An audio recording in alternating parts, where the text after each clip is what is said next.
Democrats don't speak for me. Speak for me, speak for me. Republicans can't speak for me. Speak for me, speak for me. A bitch ass nigga can't speak for me. Speak for me, speak for me. You coon ass niggas can't speak for me. Speak for me, speak for me. Listen here, this is a fact of life. I be rapping like Nat Turner came back to life. Grab Donald Trump by the pussy, he ain't acting right. I never run from a conflict, I be glad to fight. It's a very cold world that we living in. Somebody please tell Elizabeth you're not an Indian. You just trying to con them people to get the benefit. Just another immigrant, stealing from the Indians. That's some punk ass shit and that's too lame. Now we finna step over to Andrew Yang. And you a sucker, you could never speak for black folks. Fake ass pandemic, trying to get the black vote. The Democrats don't speak for me. Speak for me, speak for me. Republicans can't speak for me. Speak for me, speak for me. A bitch ass nigga can't speak for me. Speak for me, speak for me. You coon ass niggas can't speak for me. Speak for me, speak for me. You know your boy be high off sativa. Kamala wasn't popping, so we said bye, Felicia. She ain't had a right policy. We ain't trying to meet her. Y'all can take Biden too. Bye, we don't need him. We don't need Roland Martin or that coon Al Sharpton. Didn't need Cory Booker from the start, man. I don't fuck with police and no snitch. You know I'm coming with the heat when I spit it. The Democrats don't speak for me. Speak for me, speak for me. Republicans can't speak for me. Speak for me, speak for me. A bitch ass nigga can't speak for me. Speak for me, speak for me. You coon ass niggas can't speak for me. Speak for me, speak for me. If you ever go to court and this is your luck, try not to get fucked by Benjamin Crump. I know it's hard. You and go is hard.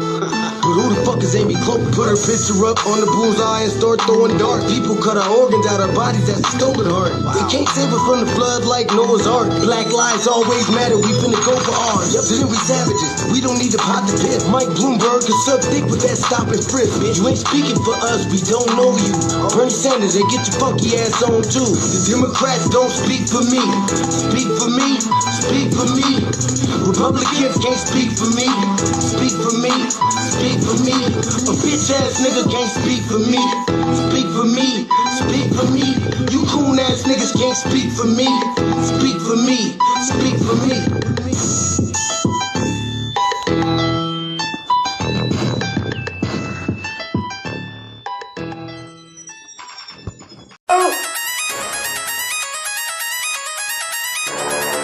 I'm talking about shout it going crazy. People going crazy in them motherfuckers. Run that shit back, man. But it's nothing. Nothing. Got a woman on the bed.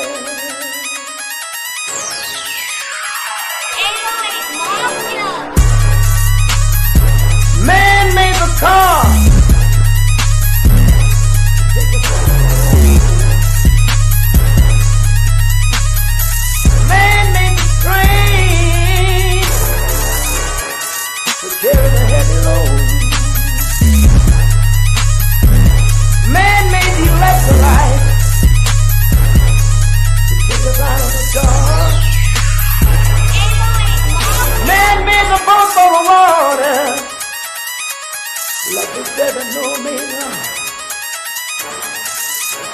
Man thinks about a little bit of baby girl and a baby boy,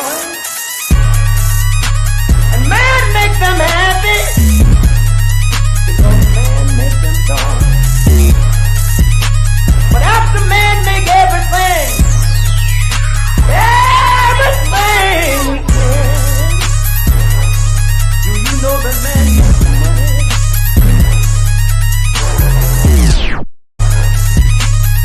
To buy from other men. This is a man's world.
Greetings, Black family. Greetings. Shabaka, you're gonna have to go out and come back in because it's saying your device is not connected. Um, Let me see. So, first off, let's start off by saying happy early C Day to Lady Che, aka Seduction Doll. Tomorrow, April 1st, April Fool's Day, is her 45th birthday. So help me wish her a happy birthday. Shout out to Mac285, I see. Um, on this season 5, episode 1, part 3 of the Frontline Black News, we'll be discussing several topics we didn't get to in part 2. And those topics are Bernie punk ass Sanders explains why he's against FBA reparations but pro working class. Then we got what is Jasmine Crockett's shit sassy routine accomplishing. Then we got President Trump the dump as in human shit, and we want to make that perfectly clear. He confirms that he is not joking about running for a third term. Then we got the pastor. Oh, thank you, Mike 25. I'll let her know. Um, President Trump. Okay. Marvin Sapp, the pastor that held his congregation hostage, clears up donation controversy on the Ricky Smiley morning show. Then, prior to that, I guess he got arrested. Marvin Sapp arrested. Then we got Marvin Sapp's church scandal exposed for taking $40,000. Then we got Angela Rye desperately tries. Angela Rye with tomato on the side desperately tries to rehabilitate Joyce Reed's reputation after her firing. Then we got update. Cop uses stand your ground defense to deadly ambush a black man. Mm, mm, mm. Then we got Ye, otherwise known as Kanye or Kanye. Shabaka, I don't know what it's not connecting, but it's saying that your mic is not connected to the stream. So you're gonna have to go out and come back into the studio. It keeps dinging like you're in the studio. I see you, but it says you need to connect your mic before I can add you to the stream. Shabaka's back, by the way, y'all. Um, then we got uh, Kanye West wild interview with DJ Academics, and our brother Jay Dizzle's gonna give us an update on that, or his reaction to it rather. Then we got Jasmine Crockett shit is mad at Byron Donalds that he didn't marry a black queen. Yes, welcome back, Shabaka. Then we got Sister says they're worried FBAs aren't in church anymore. Well, after seeing what Marvin Sapp pulled, I can see why we're not in church no more. Then here's why it matters. Then we got that racist ass white supremacist couple who got sentenced to 375 years in prison for enslaving their adopted black children. Then Elon Musk, the musty man, Big Musk, big Stink. Remember, Lil Stink was the one that told Trump, "You're not the president," and to shut up. Elon Musk pours $20 million into Wisconsin Supreme Court race as voter anger builds. Then we got planting the seeds of political empowerment. Yeah, close the doors. Yeah, that dude, Max 285. Yeah. Some people are saying that uh, he wasn't holding them hostage and all that. I'm like, then why would he say close the doors? Like, that's ridiculous. Then breaking top MS-13 gang leader arrested. Margaret gang leader caught in Virginia.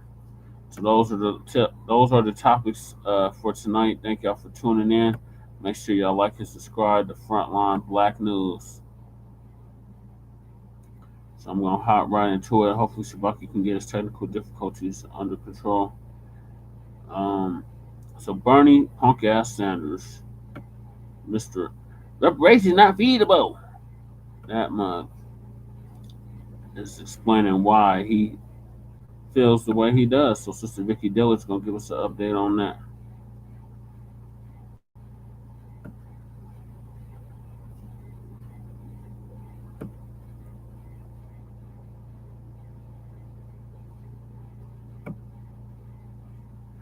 as you come in, be sure to give us a big thumbs up, and share the broadcast. That way, other folks will know that we're here. And how many of you all know that matters so much, because that helps to expand our collective Black voice. And for that, we say thank you so much. Yes, let me get to where I'm going, family. I won't be long, but I will be strong. Yes, family. Now, how many of you all know that the Democrat Party, its extended liberal voting folks, including Bernie Sanders, who's technically... I'm glad you got your technical difficulties under control. Greetings. Yeah, man, that's that bullshit, man. These motherfuckers can't stand the goddamn truth, man. So they come to us. Yeah, thank you, Mac 285. So they come to us with this bullshit. You know what I mean? Yeah. Yeah, okay. Sauce Walker. He I understand he did a Illuminati sacrifice or something. Mac 285 is asking me to touch on this rapper Sauce Walker's case down in Memphis. He had one of his artists unalived or something to that extent. Damn. So what you got is the indirect purge coming, as they was talking about a few years ago. Yeah. And they just want us here to stand here, be unarmed, and allow ourselves to be sitting ducks. You see what I mean? Yeah. So the first topic, Shabak, you missed the whole topic list. I'm not gonna go back over it because it's very long, but I did email it to you. Bernie Sanders explains why he's against FBA reparations, but pro working class. So Sister Vicky Diller's gonna give us an update. Oh yeah, the shooter was found dead in Houston. Yeah, that's what I heard. Yep. Now, who is this? This is news to me. I've been on the road, man. What happened in Houston? What shooter? He's talking about the Sauce Walker case. He's a rapper out of where the hell he's out? I think he's out of Memphis. And one of his artists unalived. Damn. Paid to have basically had a hit put on. Oh my God, these damn mice are ridiculous. He actually paid to have a hit on one of his artists. So Mac 285 wanted me to touch on it on a next episode. Okay. All right, let me turn down this idiot box. Okay. Oh, Sauce is from Houston. Okay, I thought he was from Memphis. Okay, well, I guess he's from Houston. Mm-hmm. But I thought the shooting took place in Memphis.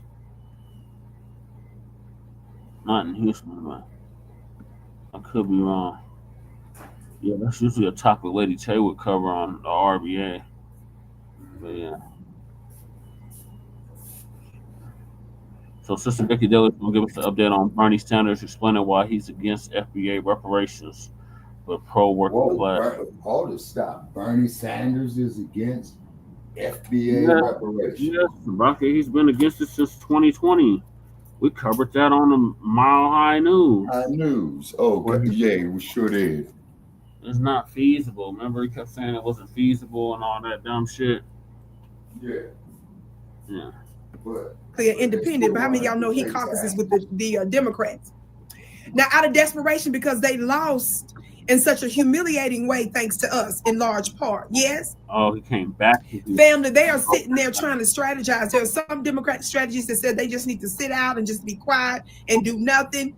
There are others that sitting up there crying, talking about they wake up at 2, 3, 4 in the morning. Remember Angela Ryan them said they get up in the morning screaming and stuff because they still in disbelief. Mm-hmm. Her other co-host said that he was in bed for some days. Child, they doing too much. The Democrats, yes. Let me get it together. I'm talking about child. That's the Mississippi in me. But that's how you know when they being silly, because you got to treat them like that. Anyway, family, so they are just desperate. And so they're trying to recalibrate some of them. And they're trying to figure out what to do. Yes, they're doing everything but what we told them to do. Yep. Losing, and losing some more. And they've been hard-headed. So they're out of desperation. They're trying to recalibrate. Well, their latest great white hope is Bernie Sanders. And I should say looks more natural. AOC, Alexandria Ocasio-Cortez. Now, before I play you this first video clip, can we put up the article reference? I just want y'all to see this. I want you to understand why I want to remind you of what Bernie Sanders has said for years and how he's trying to pivot quietly, and then also how he's pivoting publicly with these rallies. Watch this. If we can get the article up, this article is from the Guardian Family, and the headline says, great. The headline says, let me pull it back up here. Here we go. Here we go. The headline says what?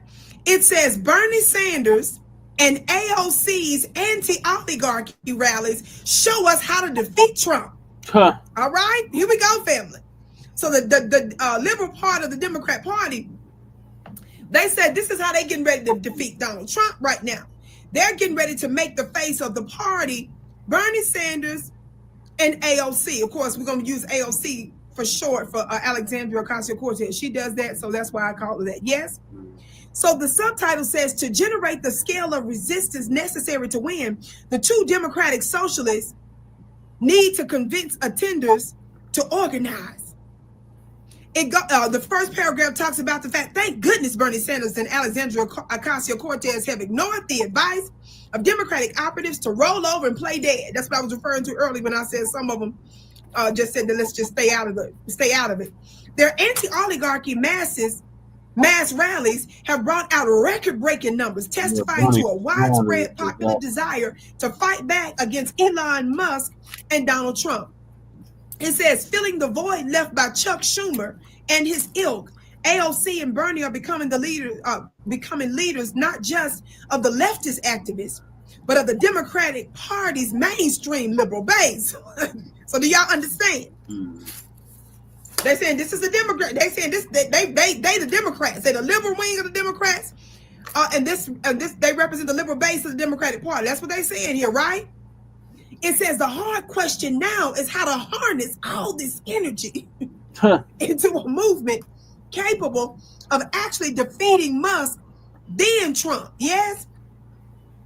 Fam, I'm not about to read all this, but it goes on to talk about the billionaires, anti-billionaire climate, pro-democracy message from Bernie, Team Bernie, fighting oligarchy and all that kind of stuff, right?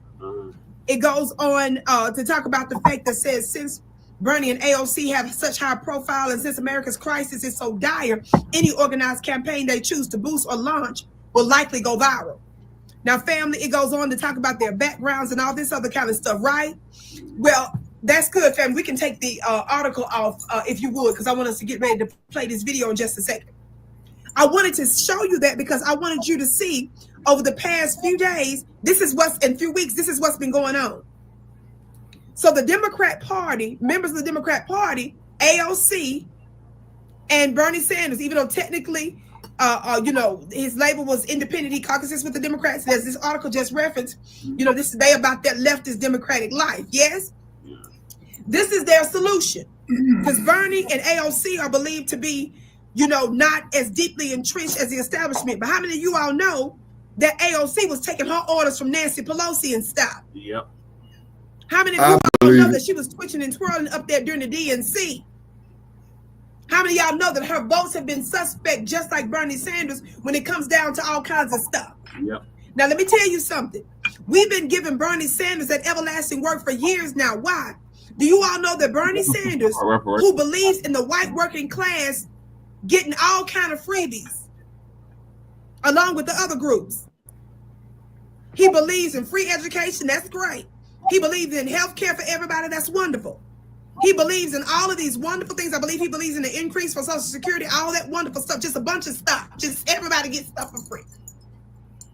But when it comes down to the people that created America, somebody say FBAs and Freedmen's, somebody say Foundation of Black Americans, somebody say us. Foundation of Black. When it comes down to freebies for and us, he says no diasporic with all of the energy he can muster. They came much later.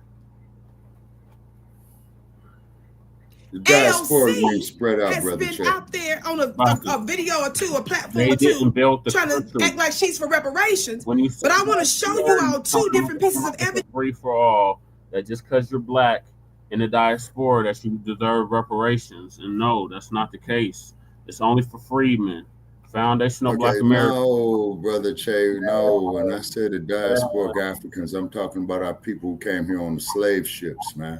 We were already here, and there were already people here before the slave ships. I'm not discounting that there's people that came here on the slave ships. Those people became freedmen. They became foundational Black Americans, Shabaka. That's what we're saying.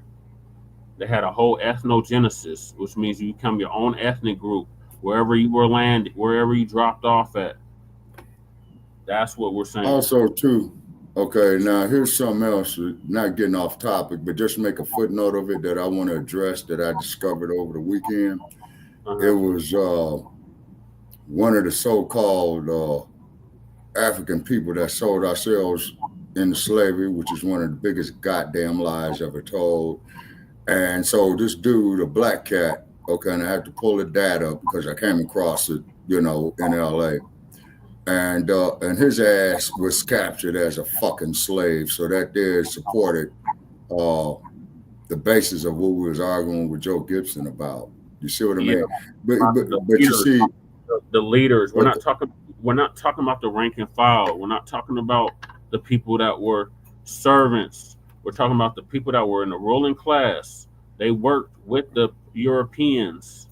That is, and they got captured as slaves too. Okay, and we did that there with Lerone Bennett when I pulled the data up from Lerone Bennett on there. The diaspora operations too, Shabaka. That's why it can't be no free for all for the whole diaspora. It's for foundational Americans, freedmen, the people that built this country. Diasporic Africans and built which we did. Freedmen. Which we did. Which we did. Okay. Now, but still the point is of what I'm making is, okay, is that we were all hated. You see what I mean? Okay. And this is why when white folk come up to me and tell me that we all the same, come bring your white ass out here, man, in 2 months when we get up here to 120 degrees. He believes in white supremacy, exactly. And great point, yep. Yeah, he does. Thank you, Mac. But I got a question. Okay, I got a question. Okay, for you, Jesse, and also too for Mac 285, who's in the chat room with us. We appreciate you, Mac 285. If you saw a white supremacist needing a blood transfusion, and let's say theoretically your blood matches his, would you give it to him? No, I don't do blood transfusions, so. Exactly. Only relative, only relative to relative. But however, if I did, I would let that son of a bitch die. And I want to make that perfectly clear. And Mac 285 agrees with you. He says, no, sir. Yeah, say, I would take great pleasure in watching that sick son of a bitch die. And I know that's a horrible thing to say. You see what I mean? Yeah, but let me... You know, I stand on my square. Okay, hold on, Brother Che. You and I respect each other enough. Well, we stand on our squares. Let us proceed. Suspect of both Bernie Sanders and LC. Now, he got so much backlash, Bernie Sanders, over the past years, that he, behind the scenes, kind of in a whispering, low-key way, trying to give a nod to reparations, but that's not a major part of his policy. So I just consider where he stands really to be where he told The View he stood.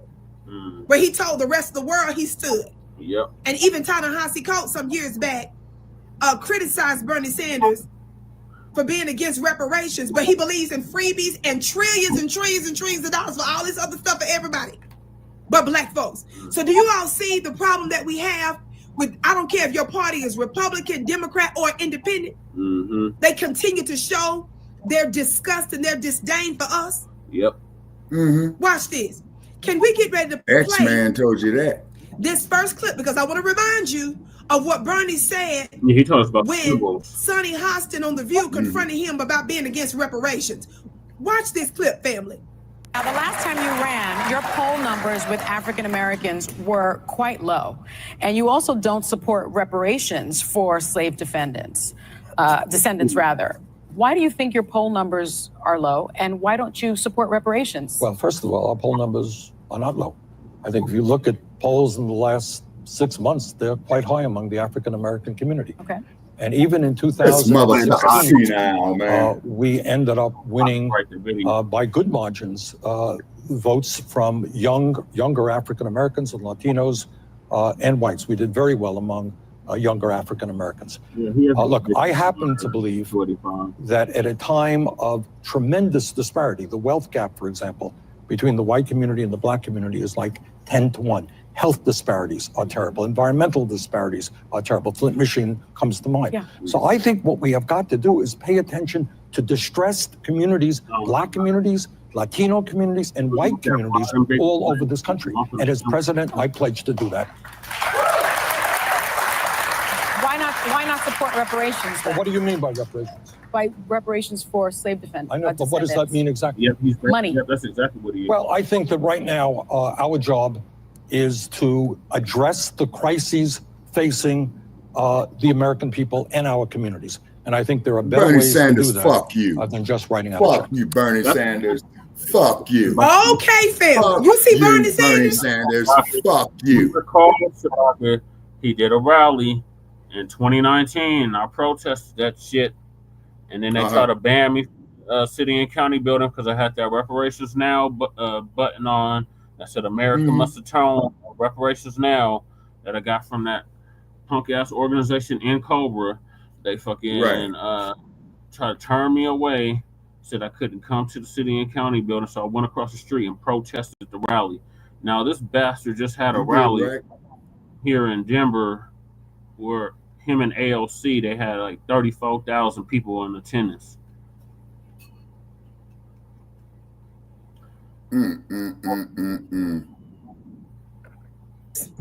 White working class, give them all the freebies to the trillions, everybody, everything. Exactly, Mac. That wasn't even an answer. When Sonny asked him for reparations, now when she brought up the whole context of that segment is reparations, right? Watch this. He starts saying Latinos. Yeah, you see how he wants white people too. He started naming everybody too. He wanted to ball it all up. Nothing for just y'all. Did y'all see that? Mm-hmm. And then when he said, "Now, what you mean by reparations?" She said, "Money." Right. No. I think there's better ways. There's better ways. I just don't. No. We're the only ones that get told that dumb shit. But you believe in freebies for the school. You believe in freebies for the. You're the one that stand out amongst all the other candidates. Your position is. They consider you to be one of the most radical presidential campaigns in modern history because of all the freebies they say you want to give out. But the only freebie you don't believe in giving out is for Black. Oh, yeah, okay. So he says to the view, what? He doesn't support reparations for slave descendants because there are, quote, what better ways, he says, than just writing out checks. The better way he proposes, family, like all the others do, is everybody else got to get something too. Remember Kamala Harris? Yeah. I'm not going to. What did she say in her interview with that griot lady? What is exactly reporter? I'm not going to do that. I'm going to do something that's only going to benefit Black people. No, I'm not going to do something just for Black people. She talks about her proposal that's going to help everybody, and she said because we have such strong and large disparities, like Bernie just said. Remember, he said the disparity between Black folks and white folks was 10-1. He started listing climate change, health disparities, and all this stuff. They're making the case for why they should give it to just us when they say that. Y'all know that, right? What they can benefit from, exactly. When Kamala said all the stuff she wasn't going to do for us, remember, she started talking about slavery all the way up to modern day. Yeah. They make the case for us why we supposed to have it. Mm-hmm. And then they cram in that they people and everybody else. That's in particular, right. Now, real quick, can we get ready to play the next video? I need y'all to keep that in your mind. Now, behind the scenes, now, I'm told over the past recent months or so, the whisperings behind the scenes is, Bernie, you vote for reparations. Well, theoretically, he playing with it now, behind the scenes, quiet, secretly, amongst the operatives and stuff. Mm-hmm. But is that a part of his official policy? No, of course it's not. He said it with his chest out. The little bit he can get. I'm being messy. The bit of his chest that he has, he said it, his chest was out. He was real strong and hard about he was unequivocal about no checks for y'all. None for you. And he threw everybody else in the loop, right? Mm-hmm. Well, just like him, AOC is being equivocal. She's being confusing and intentionally solicit obscure about her position on reparations, because she's been out there one time before. Yeah, I'm for reparations. Right. Yeah, we got to do it. But when she was asked about this a few years ago with this lady by the name of Brianna Joy, I believe Brianna Joy is an attorney. She was on one of the other platforms before, I think The Hill, because I used to watch her from time to time over there. On The Hill. I think they have a print publication, video and stuff. She's not with them anymore. I believe she has her own platform and stuff. So on this video, she sits down, and I believe she has some connections to Bernie Sanders too. I don't want to give the wrong names, because I think a couple of them had some sort of connections either with the campaign, whether they worked on it officially or not, but some kind of connections there. But I believe Brianna Joy was their press person or something, but don't quote me on that, but she's got some sort of formal connection with Bernie Sanders, right? Now watch this. So she knows what she's talking about when it comes down to that stuff. Well, Brianna Joy sits down a few years ago and talks to AOC's funny looking self. Yeah. Now I want to remind y'all, because see, they don't want this out. So that's why they come out, they try to come out like that wasn't really them. Watch this clip, family. Watch this clip. You know, what as a political cost, let's say, of saying we're going to throw your hat in with a program like reparations, how much do you think those considerations should be made? Well, you know, it's a good question. I think that one of the things that we've seen from early polling actually is that I got something here about Dr. Marimba. I think that we should as well too. Distance ourselves and start getting away from this idea that we should only care about ourselves. Because when we really do start to assert and believe and understand and see how our destinies are tied, we kind of get away from this idea that only, you know, people of color care about other people of color, and only white people care about other white people, and so on. There are a lot of systems that we have to dismantle, but also it does get into this interesting area of where we are as a country about identity, because like, what does it mean to be Black? Who is Black and who isn't, especially as our country becomes more biracial and multiracial. Mac 285. Latino, same thing. It brings up all these questions of like passing and, you know, things like that.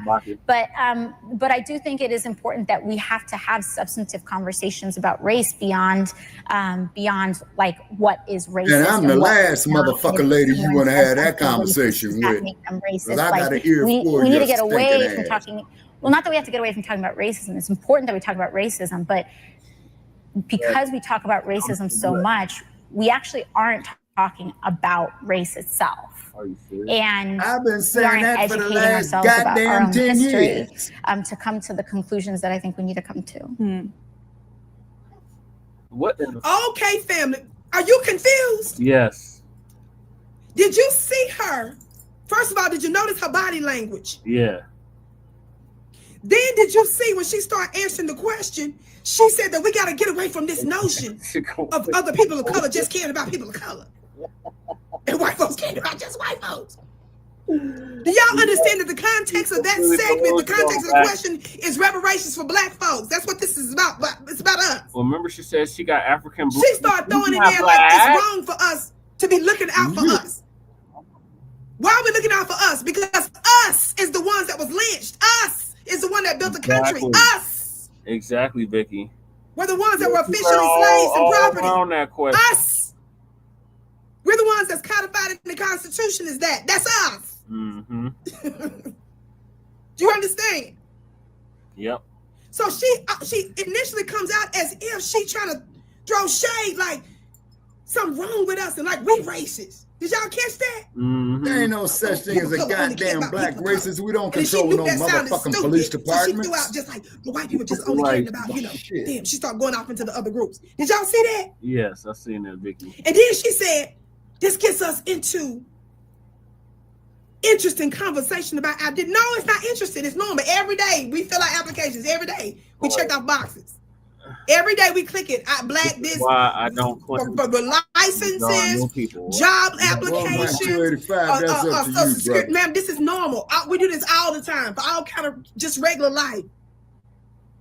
There's nothing interesting about it. It's normal and it's easy. We all know the answer to these questions. Right. Do you all see how the Democrats and the Liberal Party always like to obscure stuff? Yep. Y'all's most favorite, most liberal people. Yep. The ones that weren't even officially Democrat establishment type people. Yep. Even if they caucus with it.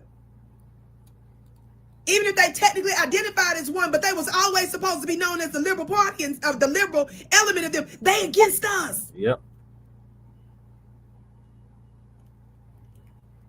Then she took it real far. She took it to astronomical levels. Next, what did she say next?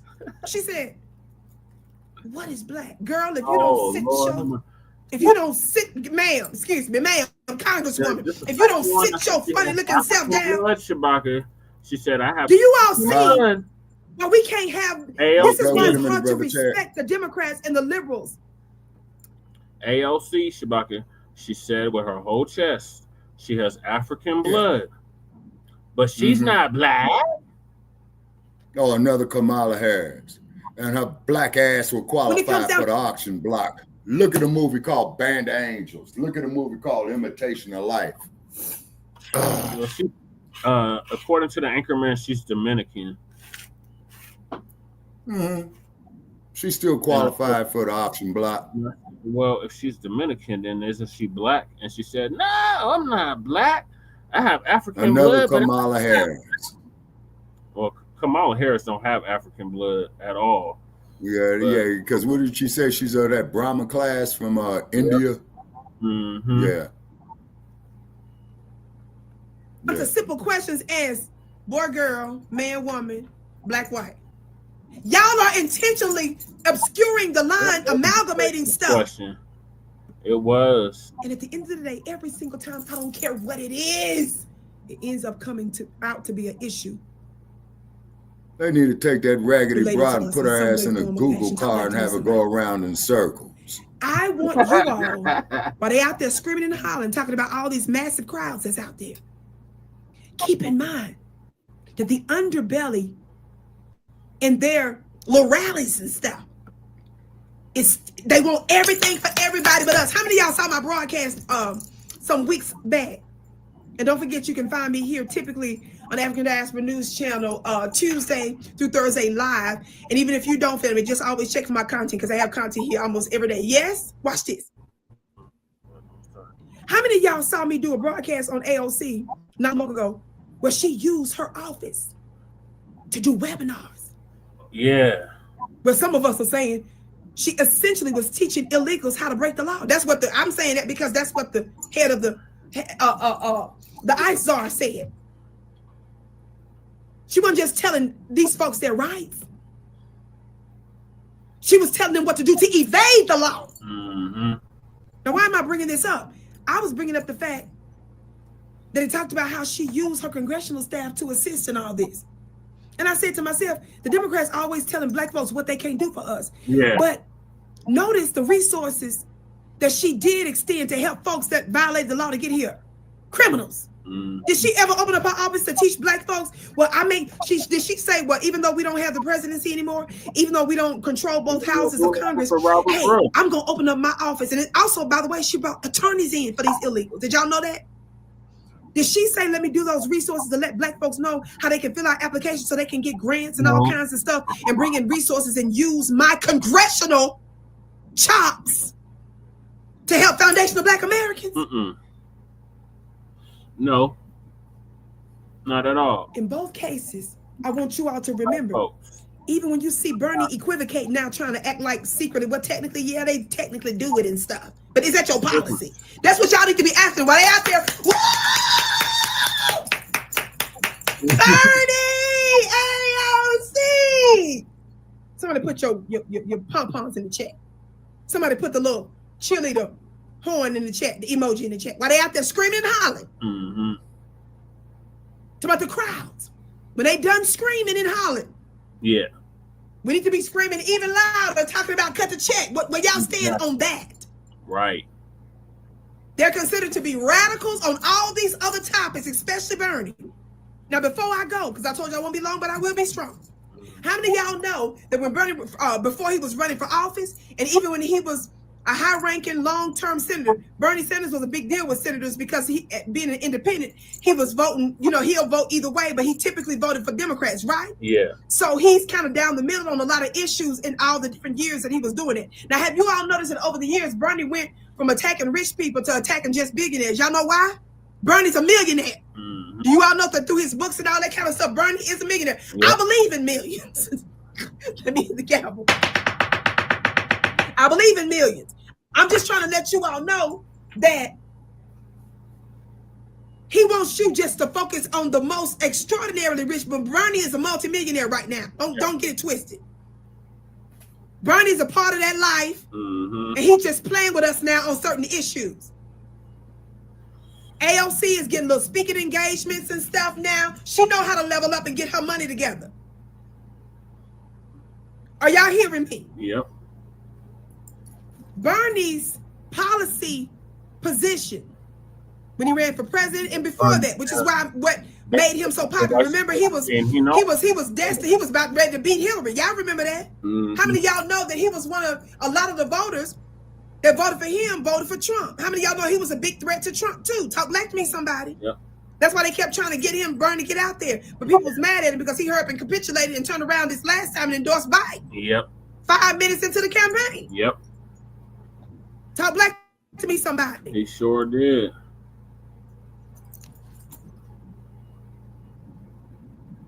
Big part of Bernie's positions, policy positions, is what? Unity of the working class. Do you all understand that whenever Bernie in particular and other folks use the word working class, y'all know that's just another, that's a synonym for white people. Than Biden. Do y'all know that? Y'all know that when he's out there talking about the working class, that's wink wink for white people. Disproportionate. Y'all do know that. It is.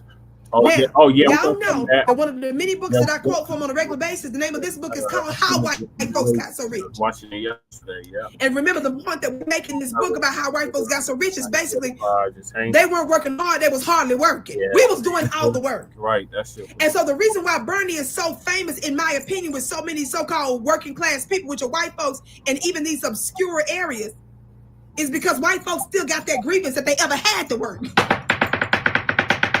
Y'all know that, right? She sound crazy as hell. Y'all don't work harder than black people. Damn. That's what she got. That was you upset because that you ever had to work. When punk ass Jeff Favre tried to steal it, he got a gavel now all of a sudden. He didn't have a gavel until after he seen Vicky Diller with the gavel. Lord have mercy. Yeah, well. That wasn't supposed to be your destiny, remember? So that's a level of bitterness. In addition to the racial element amongst them folks, that's the fact that you ever had to work. You wasn't supposed to be doing that. That wasn't destiny for you, remember? Well, among many other things, really quick, I've talked about this before, but I want to emphasize this specifically related to where Bernie is concerned. Bernie loved them working class folks, so that's white people. He want his people to know. I got y'all. But I got a question. I give black folks anything for just it. I'm gonna make sure y'all good. I'm gonna make sure your Social Security good. I'm gonna make sure your insurance good. I'm gonna make sure that your positions. I got a question. How many of y'all know that Bernie's big on the unions? Speaking of unions, that's why I want to talk about real quick, real quick. So, in this section about unions. Okay, what's your question, Shabaka? Okay, my question is, shit. Okay, how does Bernie Sanders feel about black people being murdered who are unarmed by the police? And I noticed that son of a bitch never addressed that issue. He never did. Address that issue because he don't give a damn. If he don't support, that's precisely my point. If you think that he support preserving black life.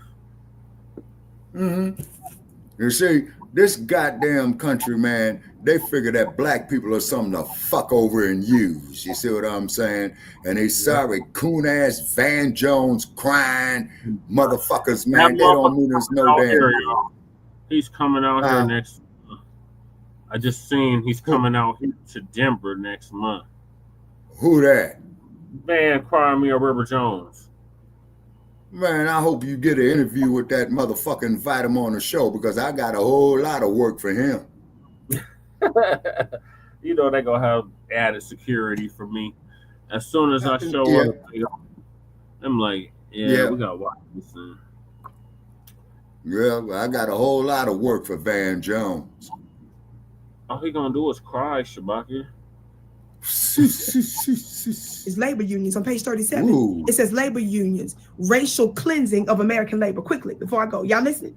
It says the labor union movement of the late 1800s has arguably done more to destroy Black progress than any other known action on white people. Did y'all know that? 285. That is my point. Y'all know Vicky don't just be bamming down. Point right there. Stop backing me, somebody. Keep reading, Vicky. Everybody hit that thumbs up button. Share, please. You let us know that not in the Klan robe. It said what? Black progress. A Black Klan robe. Again. That the labor union movement in the late 1800s has arguably done more to destroy Black progress than any other known action of white people, yet it is also almost totally invisible in the written histories of Blacks in America. Did y'all hear that? Facts, Shabaki. That's why they like to control the book, so they can lie about what happened and how stuff came to be. Watch this. The union movement was specifically designed to, are y'all listening? The union Number one, remove Blacks from their jobs. Yep. Exactly. In the skilled trade, which they dominated. Somebody say dominated. And somebody said, of course that makes sense, because white folks weren't working. We was the skilled ones. That's why y'all used us. Right. That's why we keep making the case. Of course we built America. That's why you had us do it. We did what you could not. Right. So you all just imagine. Actually, we built the whole goddamn Western Hemisphere. Allegedly, they emancipated us, right? Who are the ones that's the most skilled? Duh, of course it's us. Watch this. So what was the point of the unions? Well, Mac 285 Kanye would have did better if he would have put on a black beret and a leather piece. And skilled trade. Yeah, instead of a Black Klan's robe. Like, what the fuck? He like a Black Imperial wizard, Shabaki. Damn. A Black Imperial wizard. Is he on drugs? Shabaki, we're going to play it. I hope you stay until we get to the interview, because you're going to be like, what the fuck is this? Damn. Lady Tay was watching it yesterday. Damn. Because I heard a little something about it, but I hadn't watched it yet. And as soon as I got to Lady Tay, she was watching it. I was like, oh, damn, we definitely got to cover this. And Jay Dizzle covered it already, so we're going to cover his reaction to it. Nah, shout out to Jay Dizzle. Yes, sir. He's on Money, Shabaki. Mm-hmm. Okay, please specify Mac 285. I mean, is he in a casino betting, man, or... No, Shabaki said he's addicted to money. Like, that's his drug of choice is money. Like, got you. Yeah. Oh, yeah. Money's a hell of a drug. And he does. Yeah. Nitrous oxide's addiction. Well, he been fucking with them Kardashians. I mean... Oh, well, that explains everything. I mean, he had, what, 2-3 kids by one? Yeah, it's like they got that motherfucker hypnotized or some bullshit, you know? Well, Malcolm, when you see the interview, you're gonna be like, he said some wild off the wall shit. Like, he said some shit, and then he said some, like, super outlandish, just, like, off the wall. Like, did this nigga just say this type shit? Yeah. All in a Black Klan's robe. And he goes to the dentist's office just to get high. Damn, that laughing gas. And the laughing gas, the helium. Mm-hmm. Yeah. Oh, that laughing gas is something else. When I got my wisdom teeth pulled, they put me under that shit. Yeah, me too, Shabaki. I was out like a light. Shit had me singing a Happy New Year song and shit. Damn. Yeah. Mm-hmm. Yeah, he was on it. So let's try to rush through this so we can get to that. Because that is a serious topic. Which they dominated. And number two, install in those jobs the European immigrants who were flooding America by the millions. Yep. Scholars attribute the rapid success of immigrant groups directly to the advantages they received through their memberships in American trade unions. Yep. White historians have misrepresented Blacks in slavery as being mere field hands. Y'all better listen because I gotta go. Right. But blacks held a virtual monopoly. You know what that means, right? We dominated it. Yep. Of almost all, the book italicizes the word all there, skilled and unskilled labor. Somebody talk black to me, somebody put FBA in the chat. Right. They were what? The engineers, Yep. builders, tailors, shoemakers, carpenters, stonemasons, weavers, furniture and carpet makers, plumbers, painters, sailors, boat makers, carriage makers, blacksmiths, printers, and every other type of skilled artisan. Right. Southern writer, y'all know I'm gonna always give you some receipts that you can research later. Southern writer Thomas Nelson Page, look him up, okay? Thomas Nelson Page said that after slavery, the black man was, quote, without a rival. I gotta go. In the entire field of industrial labor throughout the South, it wasn't no rival. Was without one, didn't have one, didn't see? Right. 95%, I'm still quoting him, of all the industrial work of the Southern states was in his hand. And he was fully competent to do it. Every adult was either a skilled laborer or a trained mechanic. Indeed, it was once said that if a white man were seen in public doing any form, God, today, of skilled labor, Vicky, stop laughing and read. Let me read it again so y'all can hear me. I'm being silly, but I can't help it. I'm supposed to look professional. Okay, let me take a deep breath. Indeed, it was once said that if a white man were seen in public doing any form of skilled labor, he would draw a crowd of gawking onlookers. Can you stop? Vicky, please. Did y'all catch that? Yeah. Did y'all catch that? I gotta go. White immigrant laborers could not compete with the black worker. Yeah. So the unions came to the rescue. I'm just trying to give y'all the history because Bernie know what he doing. Y'all listening? I gotta go. The most powerful union leader in America was Samuel Gompers, who led the American Federation of Labor. Who is that today, family? AFL. How many of y'all have heard of those? The AFL. How many of y'all know the Democrats love them because they typically vote for them in large numbers? Talk black to me, somebody. Y'all listening? Yeah. In its formative stages, under Gompers, the AFL systematically and violently, two words, what? Systematically and violently carried out an occupational eviction of black workers. A common union expression was, quote, never let an end pick up a tool. That's a quote. Did you hear me? Yep. He wrote, quote, Caucasian civilization will serve notice to blacks that its uplifting process is not to be inferred with in any way.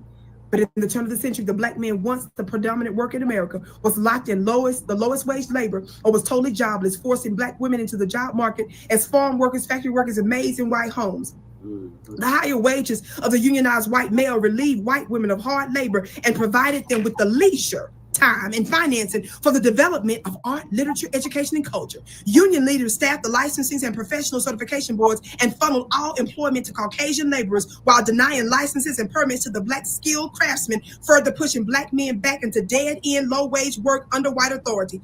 AFL-CIO's George Meany, president from 1955 to 1979, once remarked, quote, it never occurred to me to have an end in the union. By 1967, blacks comprised just 8% of the construction trade, unionists, and the plumbing, sheet metal, electrical, asbestos, and elevated trades had only 1,400 black members out of a membership of 330,000. Today, the weak and ineffectual anti-discrimination laws make it easy for the construction union to evade compliance with anti-discrimination laws, just as their founding father, Samuel Gompers, had intended. I gotta stop. It's much more.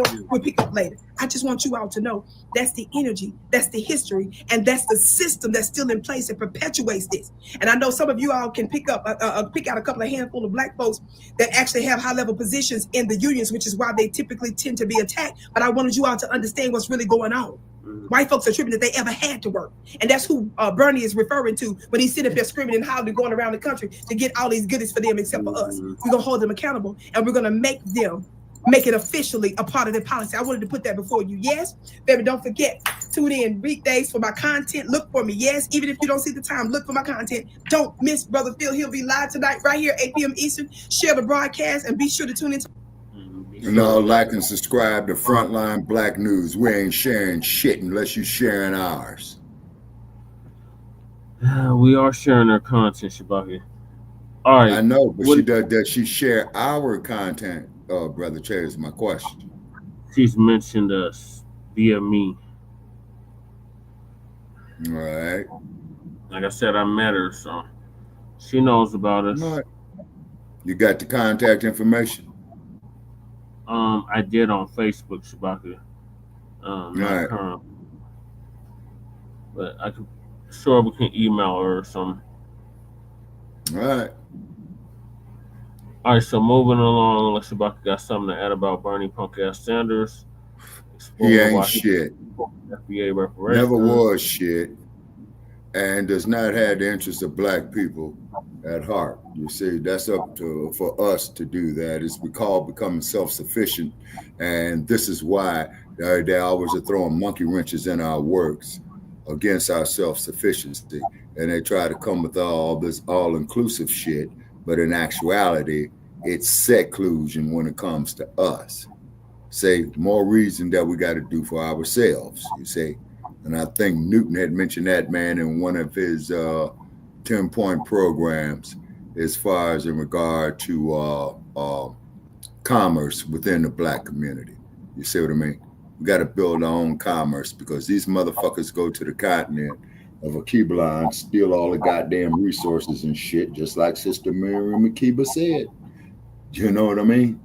They act like that our sole purpose of existence is to be subservient to them and to make them more wealthier. And the only damn thing they want to do with us is look at us as third class, fourth class citizens. You know, like, oh, who's that? Rami Salami, who we can't stand. You know what I mean? How the fuck is this bastard gonna sit up there and tell us about our history? Because he's a Brahmin, he's one of the upper echelon elites like Kamala Harris. Yeah, another fucking Gandhi, exactly. Another fucking Gandhi. You see what I mean? Another fucking Kamala Harris. How in the fuck is his stinking ass gonna sit up there and tell us what's best for us? You see what I mean? Because he was auditioning. He wanted to out white supremacist the white supremacists. You see that didn't work. Yeah. Yeah. He got his nigga in Indian wake up call. Yeah, exactly. You know. And look at Barack Obama. You see what I'm saying? Again, Shabaka, that's why it can't be about the diaspora no more, Shabaka. Because you're allowing too many tethers in the mix when you include. Well, you gotta filter out the tethers. And, you know, just like that broad said, I'm here just to take. And then just like the sister. Them in the mix, Shabaka. They shouldn't have no qualms, any doings with our claim. You got your own goddamn claim, so your goddamn colonizer. That's what we've been saying since the very beginning. So you see, colonizer that got that from us, along with a slew of other technology. This is our 5th season. We've been around for 5 years. We were around before that on the other platform. So yeah, exactly. You know, and the other platform I would imagine crashed and burned. You know what I'm saying? This is gone stacked. It's still here. It's like I thought it would. See, and then two is that when these individuals come up here with this working class shit, Bernie Sanders shit. And as you know, Karl Marx was a devout racist. He stated that we did not have the intellectual capacity to understand socialism. Okay, but you see, you learn from past mistakes. You see what I'm saying? Yeah, at least you're supposed to. Otherwise, you're just going to keep repeating them. Yeah, exactly. Repeating them. We got to learn from the mistakes of the past and make the proper corrections. Yeah. And this is why we created the hashtag resurrection of the mental dead. Yeah, that was an FBA creation, Shabaka. Yeah, we created that. Along with a slew of other terminology that gets no credit. Mm-hmm. But moving along, Shabaka, we got what is Jasmine Crockett's sassy routine accomplishment? What the hell? Oh, well, she talk about Governor Rolaids. Oh my God! Yeah, Governor Hot Wheels. And then the dude running against her, he ain't no better. Exactly. And so that's why you only our family that's in Dallas, sit this shit out. This upcoming election that y'all got going on for Jasmine Crockett's spot. I think she's a House of Representative for the district that represents Dallas. Put that shit smooth all the way the fuck out. And ain't neither the Daniels dude, he ain't no good, and Crockett's shit ain't no good. Yeah, and then what about that motherfucker man down there? What was that, North Carolina? Talking about he wished they'll bring back slavery. Yeah, that damn. Now, what kind of dope is that motherfucker on? Wish they bring back slavery. Remember the one from the diaspora, Shabaka? She said she said she's glad she's in America, otherwise she'd be in Africa worshiping a tree.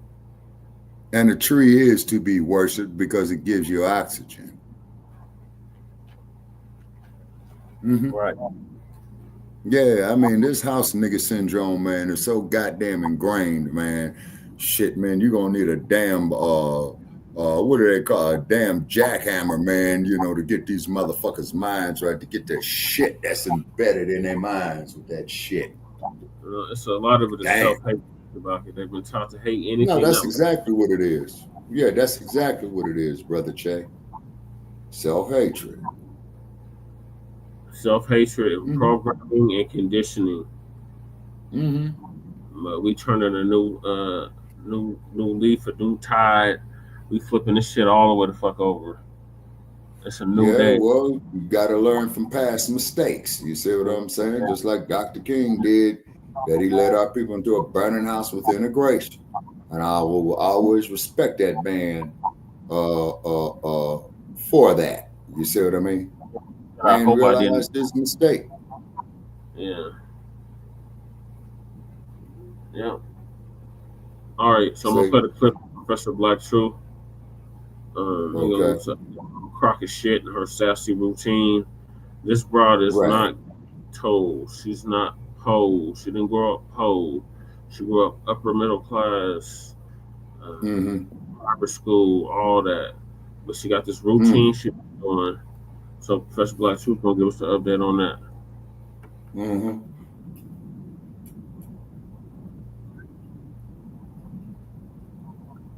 And if you're already subscribed, check and make sure that YouTube hasn't unsubscribed you. And of course, be sure to give the video a like as well as share it on your social media. The white supremacists hate that. And now, the Sunday address. Jasmine Crockett is being called out by other elected officials for her comments last Saturday at a human rights campaign event. Y'all know we got Governor Hot Wheels down there. Come on now. And the only thing hot about him is that he is a hot mess. Referring to Governor Greg Abbott as Hot Wheels. Well, I guess she showed him. This was counterproductive for two reasons. First of all, Jasmine wound up getting herself dinged in the white media, even by her so-called supporters, because she ridiculed the disabled. Though in Greg Abbott's case, I think mentally disabled is what he qualifies as. But she should have been able to see that one from a mile away. But what's more important than that is this didn't accomplish anything. Sure, she's taking shots at Greg Abbott. Obviously, I approve of that in and of itself. He's filth. I can't even call him human filth. He's just filth. But my problem is very similar to what happened with Al Green. This isn't doing anything. Lord, and what a surprise, Al Green is from Texas. Oh, yeah. Remember, America's falling over the abyss into fascism. And what's Jasmine Crockett's response while this unprecedented catastrophe is going on? She's putting out Kendrick Lamar memes and she's calling a racist governor Hot Wheels. Now, I'm not a legislator. I'm not in a position to write or influence national policy, but Jasmine Crockett is. And for her to be doing this at a time like this, what that means is this is all she or the Democrats intend to do. This is their Al Greens.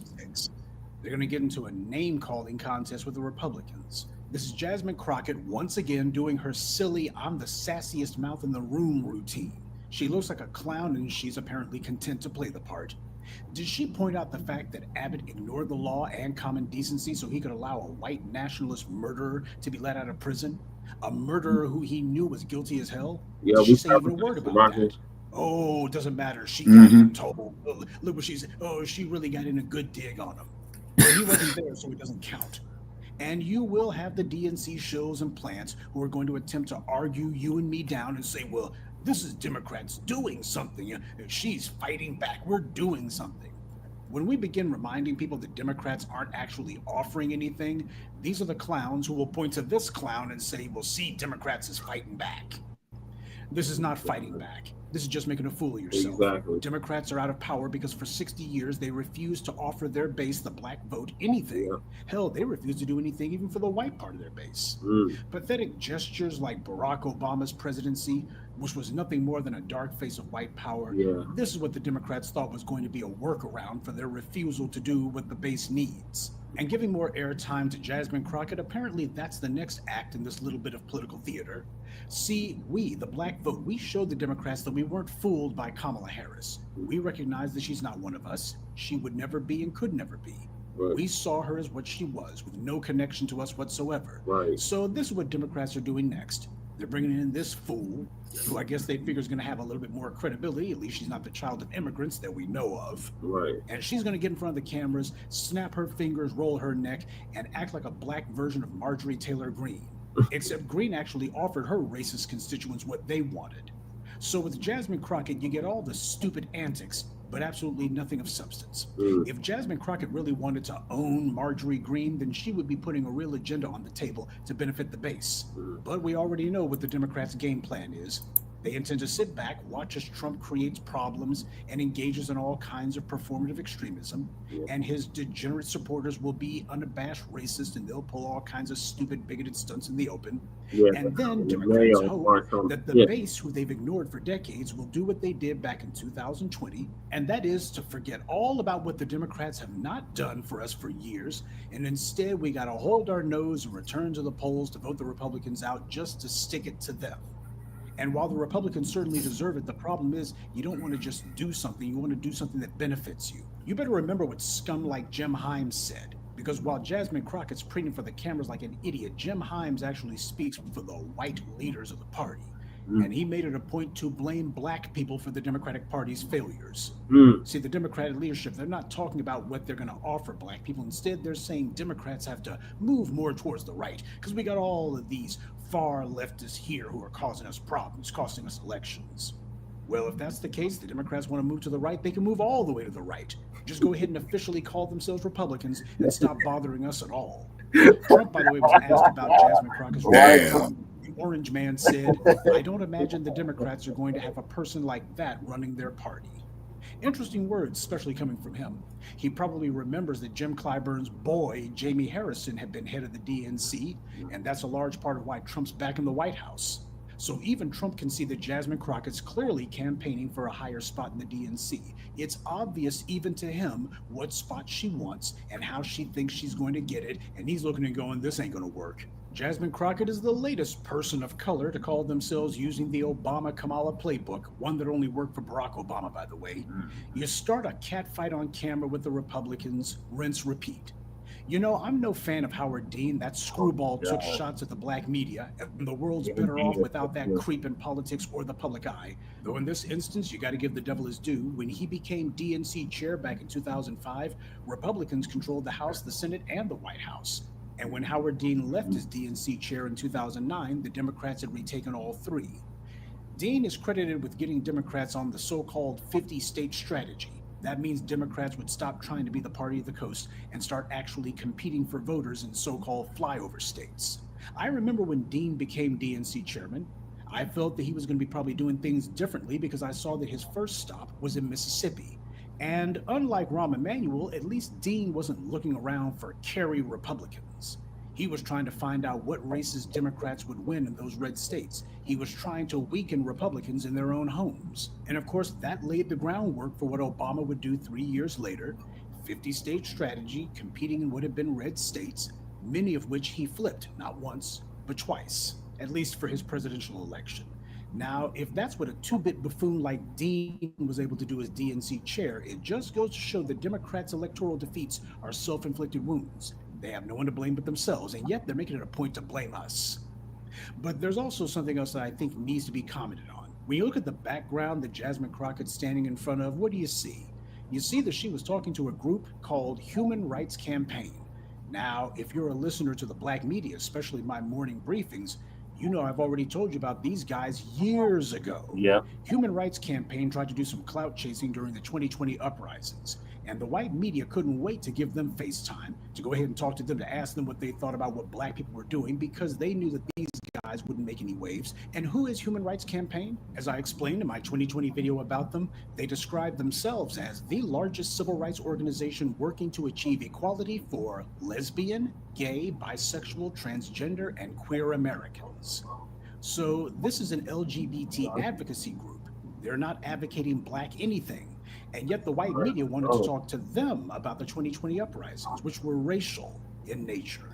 But hey, when it comes to Black people, the white media always lets any and every unqualified person speak so that everybody can go ahead and say what Black people apparently believe, or they can just talk about us. They always give FaceTime people so you can do that. This is who Jasmine Crockett was talking to when she did this. Now, was she there because she's trying to come out, as they say? Who knows? But one thing's for sure. Neither Human Rights Campaign nor Jasmine Crockett has done anything for reparations or to force Democrats to do what we want. We don't need any more cheerleaders for a political party that's insulted us, ignored us, told us they're not going to do anything for us, and then has the nerve to demand our vote. Oh, and on a side note, no, Human Rights Campaign didn't say anything about Abbott pardoning an anti-Black race killer either. Human Rights Campaign isn't campaigning for us. They only see human rights abuses when it's their group that they're advocating for. Or they'll pretend to care about us, at least tangentially, when they think that they can get some FaceTime to promote their own organization. So everything about what Jasmine Crockett did was wrong. One sock puppet talking to another sock puppet. Jasmine Crockett's just doing whatever she can to get attention for herself, but she's just trying to climb the ladder. And it says a lot about the Democrats that this is what she thinks is going to work. No matter what the white media tries to tell you, Democrats are lying when they claim that their base is losing them elections. The base is the only thing that keeps the Democrats from going completely extinct. Their problem is that the base is at the point now where they're finally sick and tired of hearing excuses, and they're making their demands and sticking to their guns. What's happening now is you got a critical mass of the people who are demanding transformative changes from the Democrats, and they're no longer accepting IOUs or excuses from the Democrats about why they can't do it. All the times that we made Democrats the majority in Congress and handed them the White House at the same time, the first 2 years of both Obama's and Biden's presidencies, they had complete control of the levers of power. And what did they do with it? Nothing for us. And after people got sick and tired of hearing what they weren't going to get, now they're out of power and they're saying, well, these far leftists who did it to us. Jasmine Crockett should be speaking on that, but of course she won't. Do that telling the truth. Democrats are angry as hell that they can't win because the base is no longer being taken for granted. They're sitting here trying to say, we can't win elections, Democrats, we're not going to be able to win elections. That's a lie. What Democrats really mean is that they can't ignore their base anymore and win elections, because that's what they've been doing. What they really mean is Democrats can't be the party of sucking up to corporations and ignoring the Black working class and then expect those people to vote for them. They can't show up offering Black voters nothing and get elected. That's what they're really saying. That's the Democrats' problem. And they're determined, hell-bound, and psychopathically devoted to this failed course of action. And notice that none of the Democrats are pulling Jasmine Crockett's coat or telling her you got to knock these antics off. At least they're not doing it yet.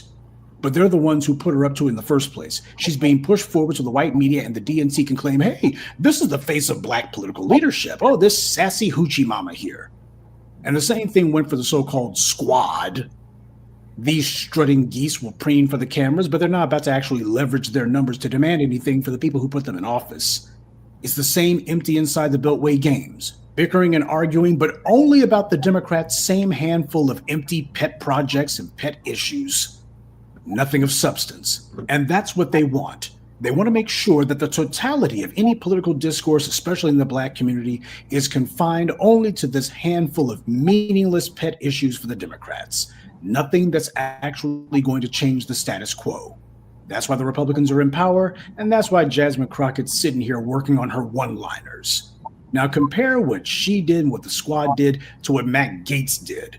That disgusting excuse for a human being, he and that handful of reprobates he had standing with him, they held the entire Republican leadership hostage and didn't care. In fact, they got their own speaker, Kevin McCarthy, booted out of power. Now, Gaetz wound up ostracized by other Republicans, at least for a few months. Did you know that the GOP was so put out with his behavior and his public attacks on McCarthy that during a House meeting, they actually blocked Gaetz from being able to use the GOP's microphone? That's the one on their side of the chamber. They did that deliberately so that he would be forced to have to stand in front of the Democratic side of the chamber, and Republicans could go on Fox News and say, see, he's with the Democrats now. That's what they did to Gaetz. But Gaetz refused to relent because he knew that the rank and file racist Republican voters were with him, so he just continued. And ultimately, he got what he wanted. And this is what happened after the January 6th insurrection. So Republicans, when it comes to their base, they don't back down, they triple down. You don't ever see them attacking their base or saying, we're carrying all the way to that Blue Lives Matter stuff. We can't do the back the badge anymore, man. How the world are we going to deny being a police state when we're standing up for the biggest thugs in the country? We can't do that. All of that January 6th stuff, all of that MAGA nonsense, we're carrying all that way. We just can't do it anymore. We're just going to keep losing elections in perpetuity if we keep it up. They didn't do that. And they also didn't waste their time working on their one-liners about Joe Biden. See, Trump ran a different campaign rhetorically than the one he did in the past. Sure, working on your insults and your zingers about the Democrats, that may be something that gets some applause, throwing some red meat to the base. But ultimately, what's going to get them to turn out to vote is you got to make sure that they know what's going to happen this time around. It has to be very clear exactly what the policy is going to be, what the agenda is going to be. Trump made it crystal clear exactly what the agenda would be. Mass deportations, and it's going to be the Trump revenge tour. Now, for these psychologically anemic Trump supporters, the MAGA crowd, for them, that's pretty much what they were wanting. They wanted him to validate their own feelings of inadequacy that they've carried, especially since Obama became president. They're still trying to erase the memory of that and assure themselves that white power is on the march, it can do whatever it wants, and that's part of what all of this performative extremism is rooted in. They haven't gotten over it, and they're not going to. And instead of Democrats tripling down and saying, you know what, we are going to reinforce every single one of these institutions and laws and legal precedents that the Republicans have attacked, especially as it comes to Black people, all this performative extremism that the Republicans have done, we're going to make them pay for it in full. Instead, the Democrats have said, no, we got to stop all of this stuff from you people who are making demands. We can't win elections with you guys. Well, you know what? I wouldn't want the Democrats to be in power if this is how they're going to regard me. You want me to put you in office, but you got nothing but contempt for me? Well, hell, from the sound of that, hey, you're too good to represent me. That's just as well, because I'm too good to vote for you. It's just ridiculous. You got the Republicans who understand that power in the House of Representatives is down to a razor-thin margin, and it is the true lunatics on their side of the aisle who have decided they're going to pull every stunt imaginable to try to leverage that. But then again, you can't blame them for actually using a caucus the way that it's supposed to be used. It's supposed to be used as a way of putting a block vote together and saying you want to get something done, we can either give you the critical mass to get legislation passed, or we can make it impossible. That's what Gaetz and his flunkies did, and it worked. Now, here's my question. How come the Congressional Black Caucus has never done that? Right. They're concerned and hot and bothered about all things immigration, but they don't actually take a stand on anything. And Jasmine Crockett, same thing. Right. And the squad, same thing. Right. See, if the only people who are willing to put their foot down and leverage their votes as a group happens to be the irrational right, you can't complain when people look and go, man, these guys who are supposed to be the reasonable people in the room, the Democrats, these guys don't do anything at all. The only ones willing to do anything are the irrational right. Next thing you know, you'll get people trying to wonder if they can make a deal with the MAGA crowd simply because you couldn't get anything from the Democrats. That's the problem. Democrats as a group, or as separate caucuses within the party, or as individuals, refuse to actually take a stand or to face up to their failures. So if there's anybody out there who actually cares about Jasmine Crockett, you need to tell her to save the one-liners. We don't need to see how sharp her tongue can be. We need to see how dedicated she is to doing what the Democrats have failed to do, and that's to actually offer the voters what they've demanded. The entire reason that people like Crockett have to contend with the Greg Abbotts of this world is because the Democrats decided to do nothing while the racists actually are offering their voters something. And until people like Crockett learn that lesson, they're the ones who need to have a seat. Right. Good evening, and be one. I'd like to take a moment to mention some of our contributors. Charlie's Painting, Ginger Vine, Reasonable Dude, Roxanne Allen, and Keith LaRue. Salute to them and thank you to everyone for listening, liking, and sharing this message. Black empowerment only exists because of you. Yeah. All right, Shabaka, what's your thoughts on Jasmine Crockett shit? Well, she's just that, you know, a politician, opportunist, you know what I'm saying? Selling the black community down the tubes again. You see what I mean? But the question I got to ask is, huh? She's up for re-election. Yeah, so, I mean, these black-ass politicians, man, who don't do shit for us, man, we got to turn our backs on them, man, plain and simple. You see what I mean? And like I said, this is why we got to build up our own businesses and what have you, so we can get that generational wealth. You see what I mean? And work it. You know, it's going to take time, but we can shift it around, man. And I really hope y'all do, you know, after I'm gone. You know what I mean? You know what y'all do, shift it around. You're still going to be there, Shabaka. Well, hopefully. Yeah, I'll just say that, hopefully, you know. And then not to mention the fact, though, too, is that you have to look at that somebody did not mention in the reparations package is all the stress that we have been put under. You see what I'm saying? Just being black in America. You see what I'm saying? You know, the stress level. That goes under the black tax, Shabaka. Under the what now? The black tax. The black tax, TAX? Please specify and elaborate. How much money does it cost to keep us in the position that we're in? Oh, okay. All righty. Okay. That's holding water. You know what I'm saying? I never thought about that, you know. And then these sellouts, you know what I'm saying? What is your thoughts on Jasmine Crockett shit? Lady J echoes my sentiments. And she says, hi, everyone. Thank you for the early birthday wishes. All right. Okay. May she have many more. And then, two, as I've stated before, you know, we got to do something for ourselves. You see what I mean? It's because we got to contend with the white supremacists that's in the White House right now, Shabaka. And that is and they play us, as in human shit, and we want to make that perfectly clear. And then I noticed, Dump, you've been using the term brain dead lately. Yeah. I wonder where the hell he got that from. I wonder where he got that from. And I still haven't heard from Lisa Cabrera. Yeah, Lisa Cabrera, we share some of her content as well. Yeah, Shabaka, she hasn't had like a live stream where you can like get on there and like chop it up with her. Right. Obviously. So and I'm just so sorry when I try to talk to her, the damn phone decided to fuck up, you know. And there's outside forces doing it. You know what I mean? You have her email somewhere, Shabaka. Yeah, I'm looking at it right now, and she is yet to respond to it. What have you? You got to put something catchy in the title.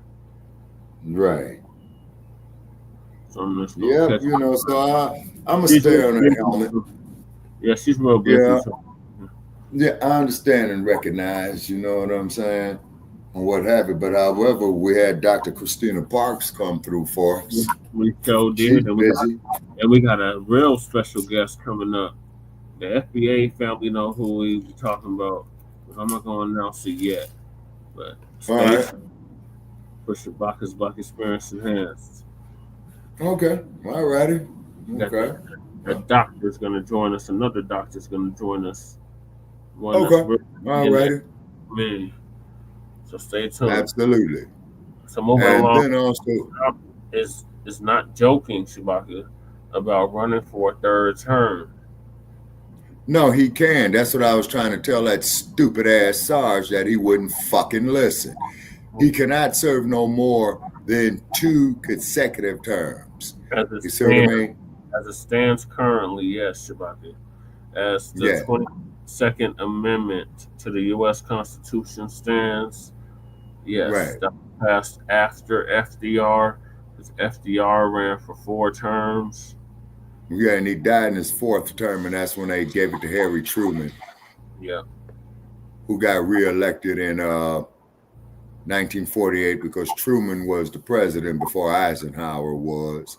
Yeah. He ran 2 terms. And then JFK, as we all know, became the president, was assassinated. Yep. Then you had old LBJ, old Lyndon Baines Johnson. Yep. And then his famous line that he wasn't gonna run in 1968. And who the fuck came up there after that? Old Tricky. Old Tricky. You know? I am not a crook. Old Tricky. Yeah, exactly. Yeah, that's why they call him Tricky. You know what I mean? Hey, we got Kahari in the building. Shout out to Kahari. Kahari says, "What's up?" Hey, what's up, Win Lose, Kahari? Yeah, what's happening with you? Okay, Matt 285. That's the people that built the country, Kahari. That's who we descend from. Okay. Well, I identify as a diasporic African. I mean, too many times the LAPD reminded me of my place in the American social order, as they violated every goddamn right, jacking me up with no probable cause. So that's why I stand on that square. And then, of course, as we know, that the police, policy enforcers, evolved from the slave catchers. That's another thing old crazy-ass Sarge wanted to dispute. You know what I mean? Yeah, like Sarge. I mean, like, yeah, and I'm like, come on, Sarge. And then when Sarge announced he was black on the air, man, you should have seen the chat room. Sarge is black. Sarge is black. What? Sarge is black. He showed us one of his videos from this Vietnam War days. Yeah, which was an undeclared war. Okay. Number 1. 2, it was more or less of a police action. And then to quote the former heavyweight champ, may he rest in peace. Okay. It's very interesting that you white folks want me to go to Vietnam, but here you white boys is burning your draft cards and bum rushing Canada. So what's up with that? You see what I mean? So once again, the hypocrisy of white America. You know, and then when you tell them about themselves, then here comes the name calling. And then, as you know, win, lose, I've been called every nigga, every black son of a bitch, a whole bunch of other derogatory crap. You know what I'm saying? But hey, the truth hurts. Hey, what's up with our man Too Raw for TV? Oh, the special guest. Oh, that's I gotta keep that on the wraps. But you'll be really excited. So invite everybody to come, of our people, that is, to come. Okay, when is the special guest scheduled to be on, Brother Che? Is we marching April 5th? No, that's what the Crackers is doing. That's what the mail. Now, what they marching for? The dump, I believe. Wow. Well, hopefully the nightstick will glide gracefully upside their heads. It's either against the dump or against Elon Musk. Either one. Yeah, they're a bunch of cowards, but they talk about they patriotic. They scared to fight. Yeah. You know? And that's why I appreciate old Cornell X that went down there, man, to Texas and saw the old white fella with his cowboy hat on and told him what he was about, man, and had old boy pissing on himself to find out that his daughter was getting laid by a brother. You know what I'm saying? Yeah, he was like a straight up neo-Nazi Klans member. Yep. And keep in mind, there is no black power in white pussy. Right. we want to make that perfectly clear. Now, moving along, our good brother Shabaka, Palmetto Star, otherwise known as Oh, Raw. Yeah, sorry, I missed a brother here in Las Vegas. Him and Sister Rashida Strober. Yeah, you know who that is on the screen, Shabaka? Remember the X-Men, the TV show? Yeah. That's Apocalypse. Mm-hmm. And I always thought Apocalypse was a even when I was a kid, I'm like, is Apocalypse black? Like, are these characters just the black characters? Like, because you could, even at a young age, you could tell. But yeah, he's just a story of world. Yeah, and then also too, keep in mind, ladies and gentlemen, I came across some preliminary information is that the motion picture Black Panther 3 is in pre-production. Okay. So look for it about 2028. No, about 2027, maybe. You know? Shit, maybe 2026. We'll see. Yeah. Yeah. Yeah, so he gonna give us an update on the dump as a human shit, not joking about running for a third term. Yeah, that's what I'm saying. I'm saying that bastard could do it. Oh, you're saying he can do it? Yeah, he can run for a third term. He can run for re-election in 2028. That he can do. Not based off the Constitution, Shabaka, no. Okay, I don't have a copy of the Constitution with me. You have one with you? I usually do, but not currently, Shabaka. But I know the 22nd Amendment bars them from doing more than 2 terms. Mm-hmm. But what he can do is have J.D. Vance run, and then that's a given. J.D. Vance drops out and gives it to him. Yeah, so that's probably how they're gonna stage the shit. Yeah, it's gonna be a twist, you know. No, it was Palmetto talking about. Even his administration, porters who, what's up, YouTube? This is Too Raw for TV. All right, so up until yesterday, it had been limited. This talk of a third Trump term had been limited only to Trump's most rabid supporters who want a king in place, a monarch in office, or had been some of his most devoted surrogates in Washington, congresspeople, senators, some prognosticators who on some of these talk shows or talking shows, somebody even in his administration, former administration officials like Steve Bannon. But yesterday you heard it from Trump's mouth himself in an interview with Kristen Welker, who was absolutely delicious to look at, by the way.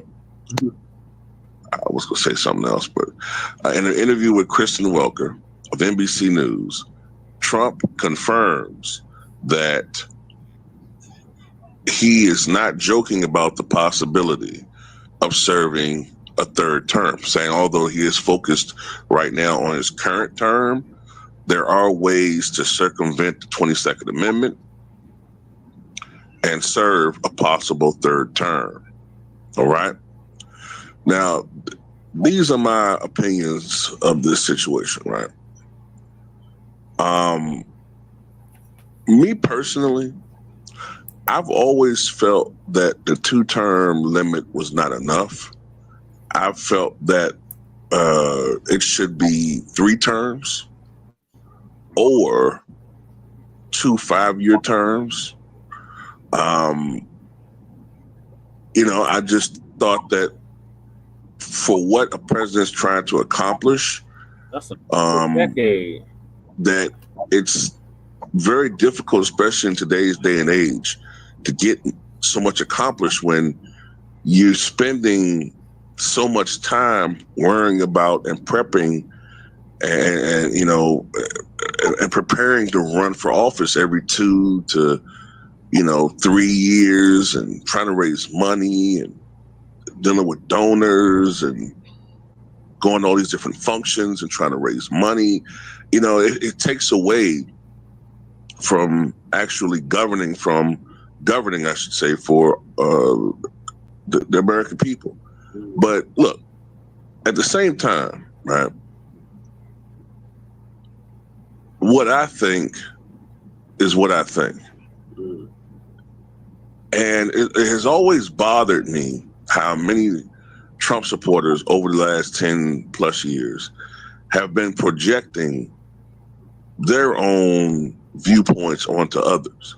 Like, I remember in 2016, when he was running against Hillary Clinton, I remember Trump supporters were saying, Obama is going to cancel the election. If it looks like Trump's going to win, he's going to cancel the election, and he's going to declare martial law, and he's going to be a dictator, and he's going to stand off, which I knew was bullshit. I knew it wasn't going to happen. Well, all I heard in that was what you motherfuckers would do if y'all were in that same situation. That's what you guys would do. And I have to say that the actions of his supporters and Trump's people himself over the past 10 years have more than confirmed what I thought about them. Well, that's not to say the Democrats are some angels. They're not. Because I'm seeing so many of these motherfuckers whining and crying about the election being rigged, 2020, Elon Musk rigged it. Y'all just as bad as them. But we're talking about this 3-term crap. Look, George Washington, the first president post Constitution, right? I mean, we had presidents before that with the weak Articles of Confederation, but that was a different structure of government. And George Washington is our first president, okay? George Washington was so popular. Both times he ran unopposed. There was really effectively no political parties when George Washington served for the balance of his presidency for the most part. You were Federalists. And he could have been a king. He was so popular and so beloved by those who could vote at the time that he had the option of serving for the rest of his life, which would have wound up being only 10 years. But still, the option was there. But he chose to serve for 2 terms. And for the most part, with very few exceptions, his successors honored that 2-term tradition from the 1790s all the way to the 1930s. Now, there were a few exceptions, unsuccessful exceptions. For instance, Ulysses S. Grant, who served from 1869 to 1877, served 2 terms, attempted to be renominated for a 3rd term in 1880 by the Republican Party that failed. They nominated a man named James A. Garfield, the same James A. Garfield that sadly was assassinated just months into his term. And then you have Theodore Roosevelt, who served from 1901 to 1909, essentially 2 terms, but he became president after the death of his boss at the time, William McKinley, the president. Theodore Roosevelt was vice president. One of the main reasons Theodore Roosevelt became vice president is because he had become very, very unpopular with New York Republicans, Roosevelt being the governor of New York. So they thought that if they kicked him to the vice presidency, which at that time was a largely ceremonial role and job, not very powerful, that they would, put Roosevelt in a position where he's not as, in their eyes, damaging, because they didn't like his progressive policies or his domineering personality. But unfortunately, with the vice presidency, even though it can be a very insignificant job, especially back then, you are 1 heartbeat away from the presidency. And that heartbeat of McKinley stopped in 1901, and Roosevelt ascended to the presidency. But Theodore Roosevelt made a blunder. He made a blunder on election night 1904 when he trounced Alton B. Parker, beat him in a landslide. At the time, one of the biggest landslides in American history. Roosevelt, feeling whatever he was feeling at that time, a swell of pride or whatever, he made a pledge that he would not run for president in 1908. Now, remember, at the time, there was no two-term limit, and technically, Roosevelt had not been elected president in 1901. Yeah. Although, well, I don't want to get into that. I don't want to bog this down with too many details. He lived to regret making that pledge. Ultimately, he was very dissatisfied with William Taft's policies, Taft was much more conservative than Roosevelt, rolling back many of Roosevelt's progressive policies and initiatives. And ultimately, Roosevelt ran unsuccessfully for president in 1912, third party, although it was the most successful third party candidacy in the history of the country. He actually finished second in the popular vote in Electoral College. But those are two exceptions. Now, Franklin Roosevelt, of course, was the exception. He was elected 4 times to the presidency, dying 82 days into his 4th term. Now, this is where it's political. The Republicans were the ones who pushed for the 22nd Amendment. They're the ones that pushed for the 22nd Amendment, which limit the amount of terms that a president could serve. They didn't want another they didn't want another Franklin Roosevelt in the White House. Yeah. At that time, the Republicans were the minority party in this country, right? And they kind of felt like, man, if we get another Roosevelt in the White House, a very popular Democrat, man, we may never see the presidency again for another 20 years. So Republicans were behind this, right? But at the same time,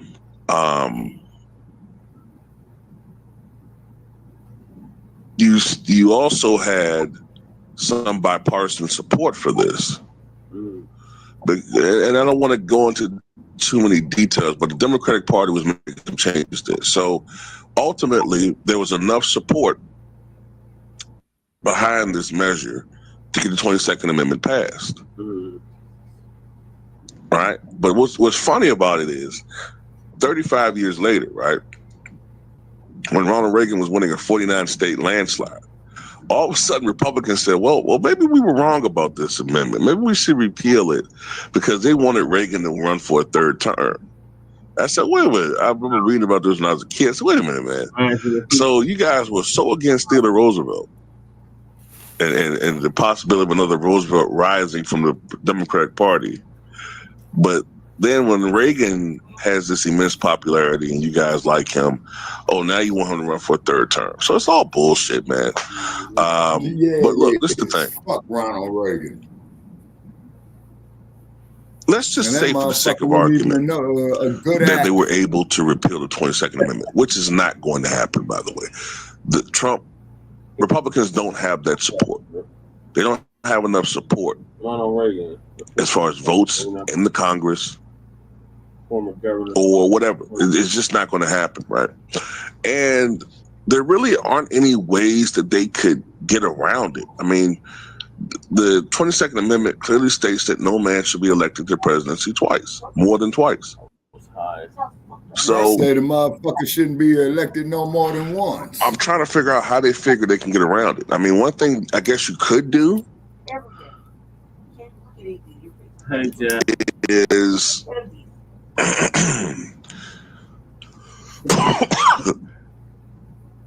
one thing you could do is have Trump serve out his term, right? Up until maybe 2028 and have him resign as president, have Elon Musk become president, Not Elon Musk, excuse me. JD Vance become president. Might as well say Elon's president. And then have Trump become vice president or something.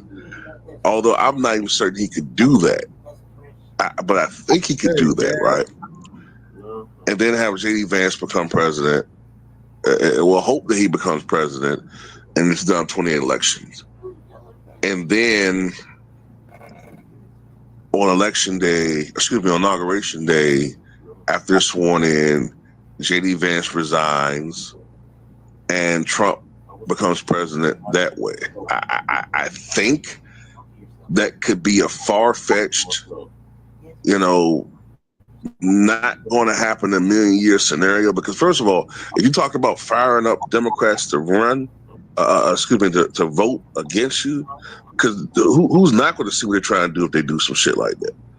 But I think this is all just a bunch of talk to fire up his supporters, and I don't see Trump. I don't see how there's any possibility of him serving a third term. Not to mention the fact, not to be morbid here, but he's already 8 years old. Yeah.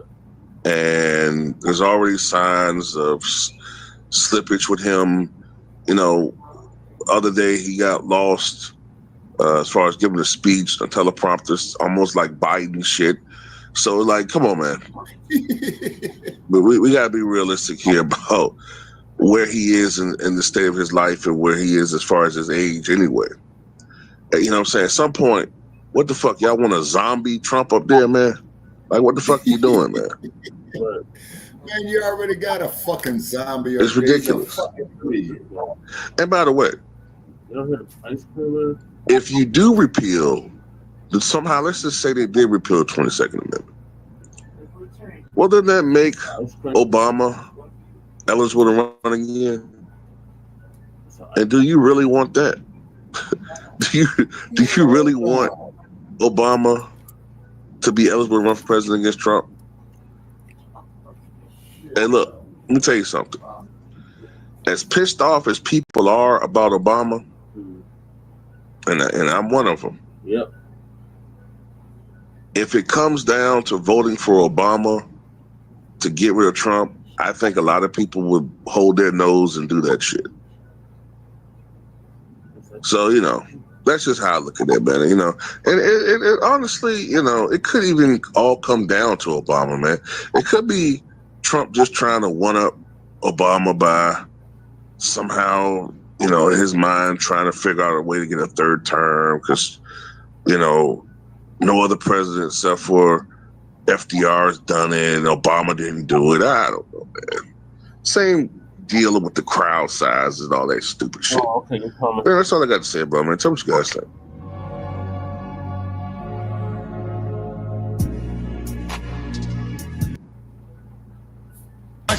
Rick's Smiley Morning Show, 25 minutes after the hour, y'all. Our next guest has been all over the internet lately, and he's... Oh, that's the next topic. All right, Shabaka, what's your thoughts on the dump as in human shit? And we want to make that perfectly clear. He deserves to go right straight to fucking jail. Yeah, I highly doubt that. Yeah, I know. And Trump, man, he's crazy. He's senile. He's got some kind of issues, an avid racist. You know what I'm saying? But another thing, too, is that you got to blame these Yasa bosses as well, too. You see? Congressional Black Caucus disbanded. Disbanded. You know what I'm saying? And what have you. Welcome to the chat. See, just disbanded. You know? No, I wasn't giving it to myself. I was talking to the chat. If you could go live, you would see the same thing. But you can't go live. Then do it then. So you can see what I'm talking about. Because you think I was talking to myself. I wasn't talking to myself. No, I wasn't. I was talking to the chat. Yeah, I'm trying to blow us up. Somebody got to blow us up. Lord knows you're not doing it. All right, moving along. Yeah, and so therefore, man, just like when you had this crew out here called Niggas for Trump. I mean, man, what was that? You know? That crack of shit. Lady Che covered that on the RBA. Yeah, you see. And then, now where was Trump down there in Florida when the Floridians got out there and said, "Oh, you niggers, go back to Africa, get the hell up out of here"? Where was Trump on that? Shit, he was probably right there with him. Yeah, his silence confirms that he endorsed it. You see? But let us go out there and say something like that, man. Then, you know, then here comes the slave patrollers. You see what I mean? Well, the policy they enforce, Shabaka, is racism, white supremacy. That's the RWS, yeah.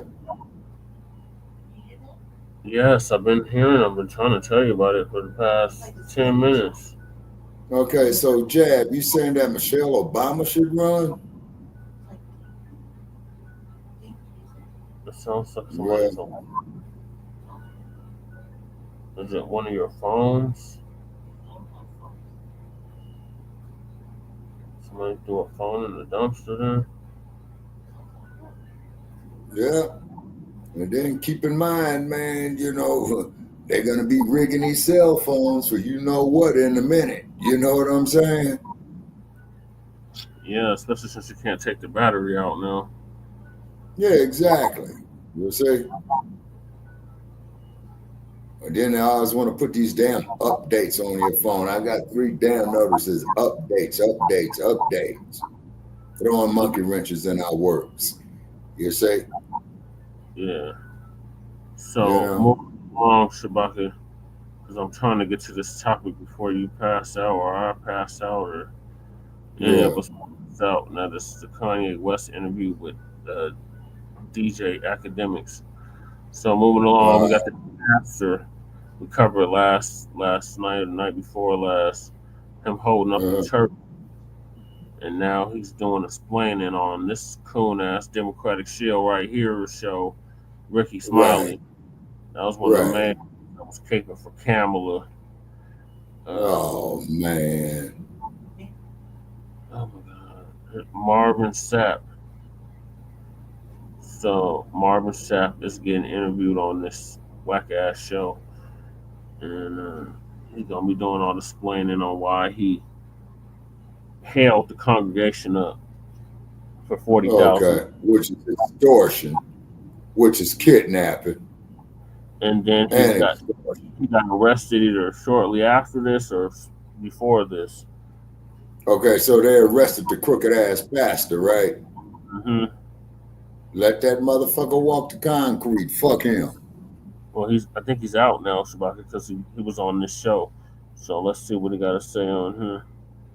Okay. Here with us today to set the record straight. He's an award-winning singer, bishop, and pastor of the Chosen Vessel Church in Fort Worth, Texas. Joining us this morning is a friend of the show, Marvin Sapp. And good morning. Thank you for joining us this morning. Thank you. And listen, let me say this. I'm not here to exploit the situation. You are my friend. Thank you, sir. And I'm a real friend. I'm a loyal friend. You understand? And I haven't even talked to you this week. Because I know your phone was blowing up, but I had sense enough that everything that you said here said in the commercial break, I already knew. You don't have to explain that to me. I grew up in the church in your own way. In your own way. Let's start with the attacks that are on you and the death threats on you and your family. Well, let me just whatever way you want to start. Let me just start by saying first, Ricky, I thank you for this opportunity. Yes, sir. You know, I thank you for the opportunity to be able to come on your show and for you to use your platform to give me a chance to just add some context and clarity to a clip that a whole lot of people have seen. Sadly, one of the things that has happened is people have created a narrative that is absolutely not true.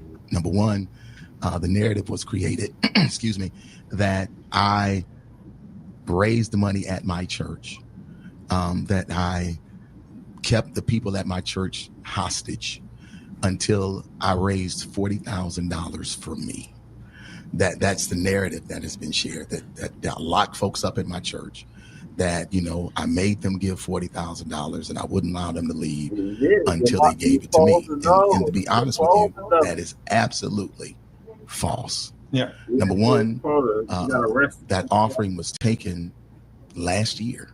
This was a service that happened last August.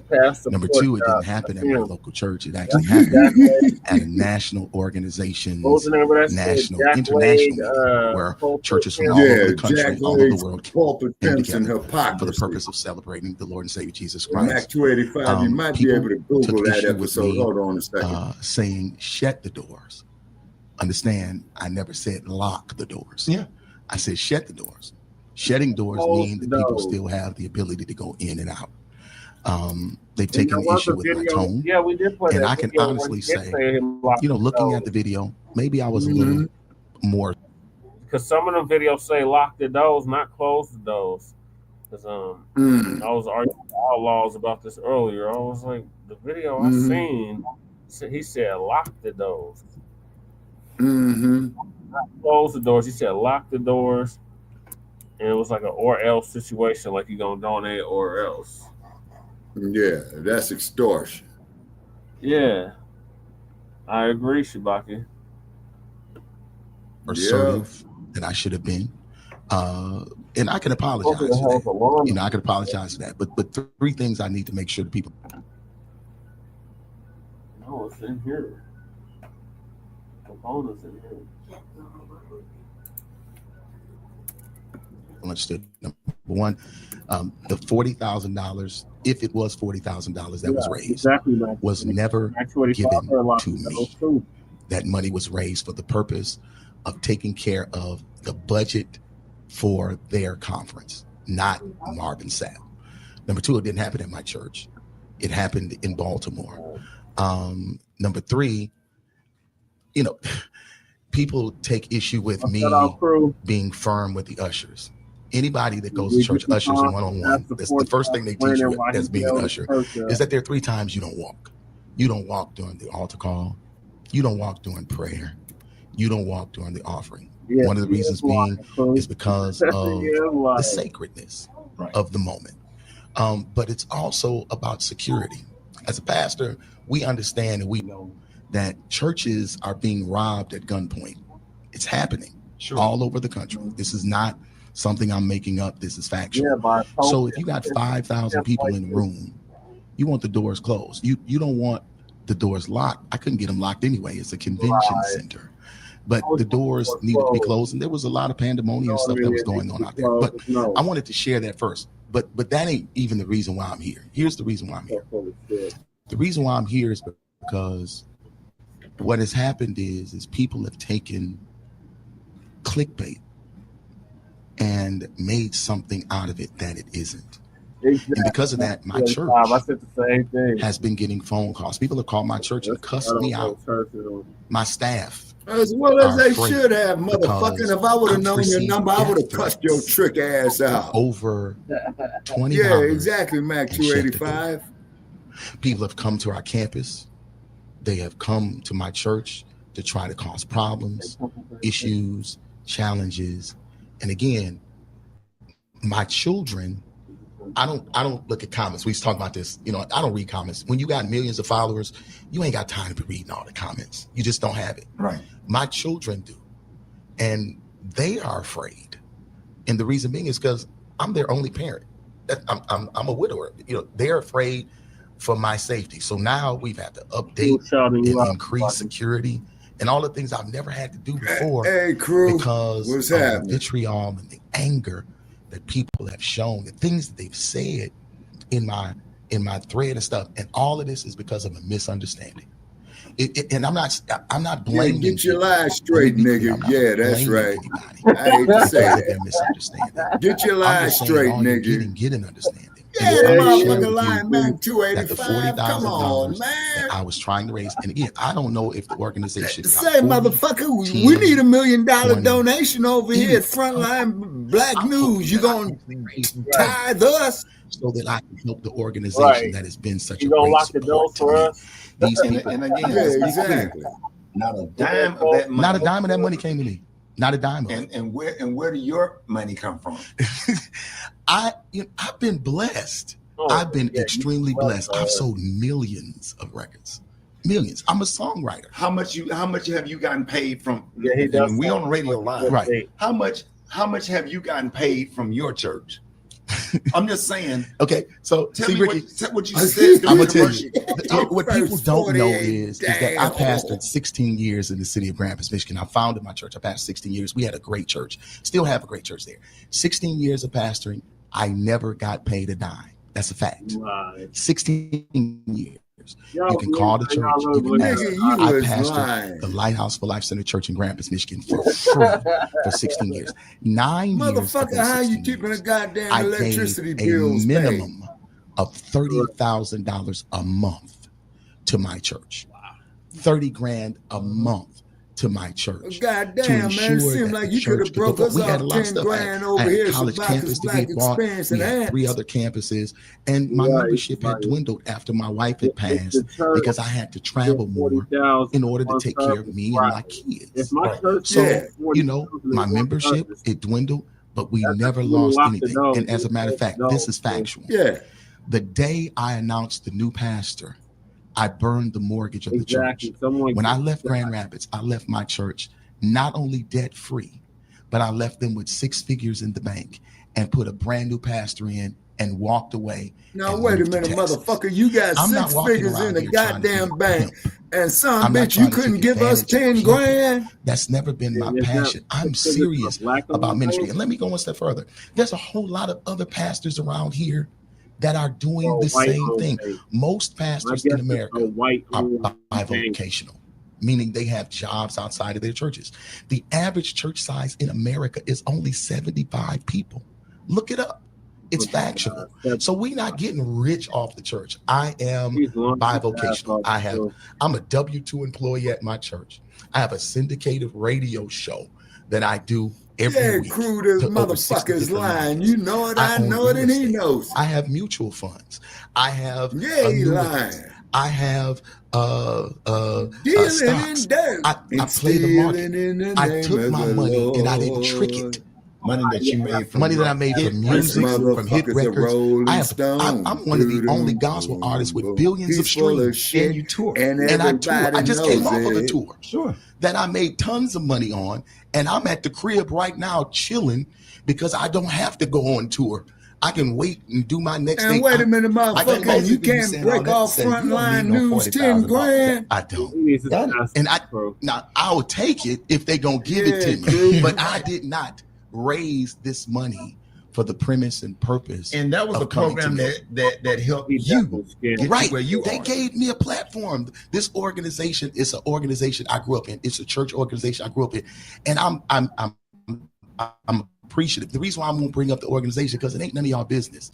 But the point is these people it ain't gave me a nobody's platform, business. man. And the reason why I'm known today is because of the Damn, man, opportunity you sound like that a this goddamn organization gave me. thug, So for me homie. to go back and be able to reach and raise finances and get money so that they don't have to go in debt. Listen, hold that thought, y'all. 25 before the top of the hour, y'all. We're talking to Marvin Sapp. More Marvin Sapp up next. Ricky Smiley Morning Show. I was just saying that, I think one of the most devastating things about this whole situation and circance is that, I'm literally praying for all of those who have actually spread the lie. I agree with you, Drew. And the reason being is because I don't think people really understand that when you do things like this, the effect that it has. Like if I was a weak guy, that is a nice tailor cut, ain't it? Said in my comments and stuff like that, that my members Look at that Joe he got on his neck. you know, people commit suicide on stuff like this. Sure. From this type of attack. And I know for a fact that there are some individuals that really don't have a clear understanding of the systems of the church. But then I know that there are some individuals that are listening even as I speak that have been church hurt, you know, and that's the reason why they have a certain level of vitriol and bitterness as it pertains to the church. This particular situation for me is a church hurting situation because I did something for the church, but I'm taking abuse because of it. And that's what church hurt is all about. And as I just want people to really understand that this is something that we shouldn't do. Make sure you do your due diligence. Make sure you check out everything first. Make sure that you examine the information with clarity and context before you begin to share it. It's sad. You know, I was labeled as a pulpit pimp. You are. I honestly, let me be real. That's exactly what you They got is. this one meme that I was laughing this morning looking at with the Teddy Pendergrass fur coat That's on, right. and it got at the bottom of my face say close the door. It's hilarious. I'm just telling you. Wait a minute. That kind of stuff. Yeah. But let me go one step further. What was it? Everybody ain't able to handle that. And you all have to really be cognizant of it. You got to think about before you repost, before you slander, before you go in people's comments and say vile and this vitriol stuff. Make sure you know for a fact what it is that they've done. Now, if I was had babies all over the country, if I was, stealing money, if you found out that I was actually stealing money, I wouldn't mind being dragged. I wouldn't. But that's not what I done. And that's not what I did.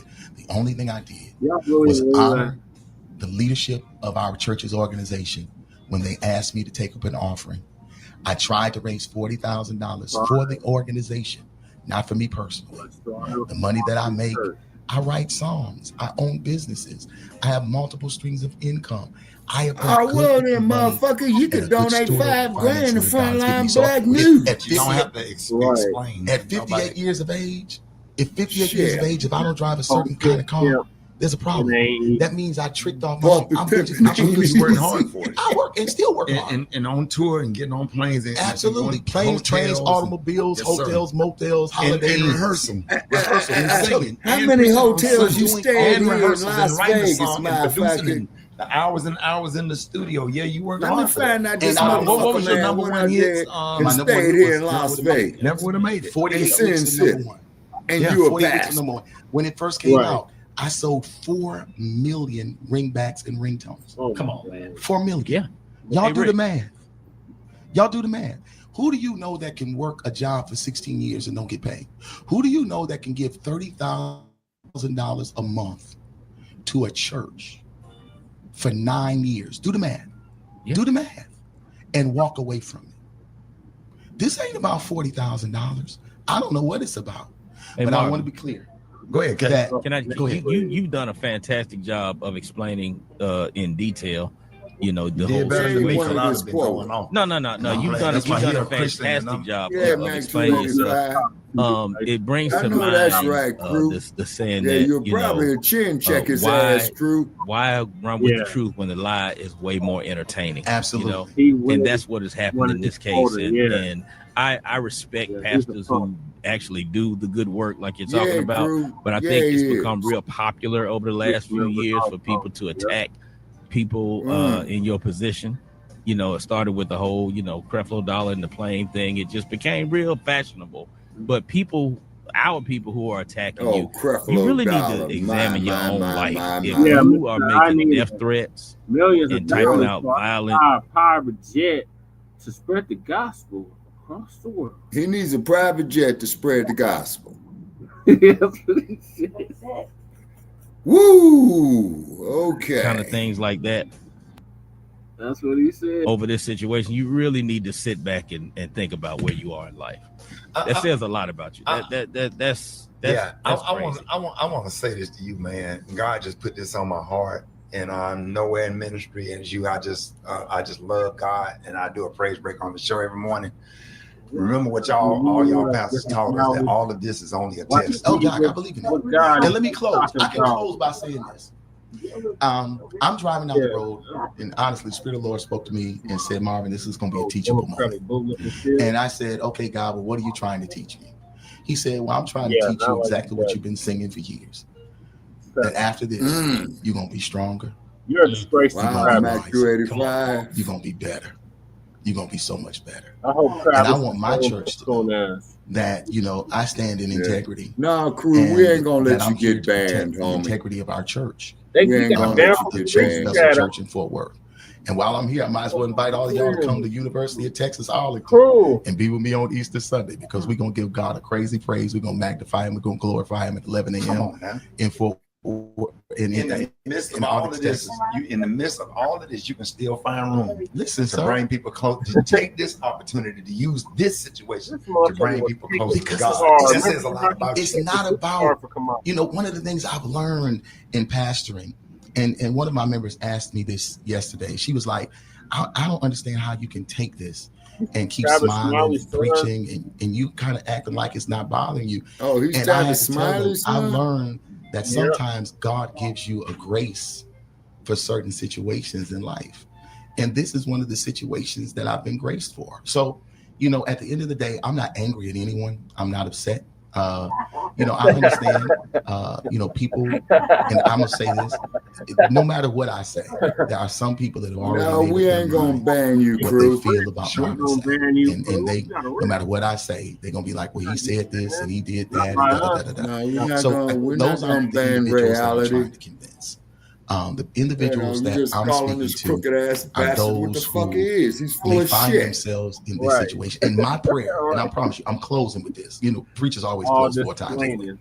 But my prayer is that if you find yourself like a mighty fine Rolex watch you got on that you didn't show me, that you still receive.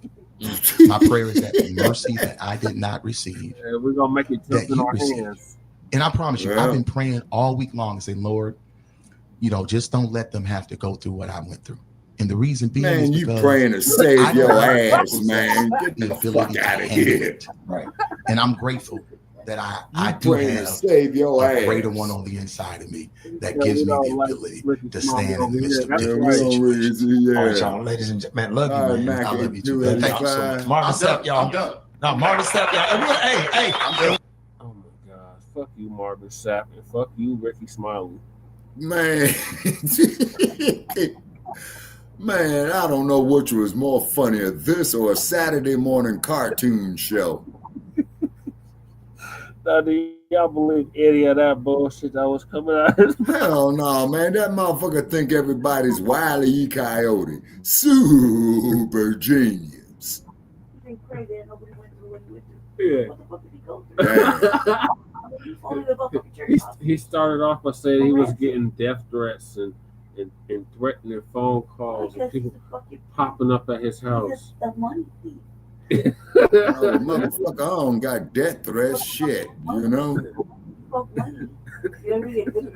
But this is why, Brother Che and Mac 285, the only pastors I respect are the pastors with humble means. What do I mean by that? The pastor who's out there, he doesn't have a brand new car. He'll probably have, man, a net worth of about less than $50,000. But if he's going out there feeding the homeless, trying to do God's will, man, more power to him. But these pulpit pimps, man, champion.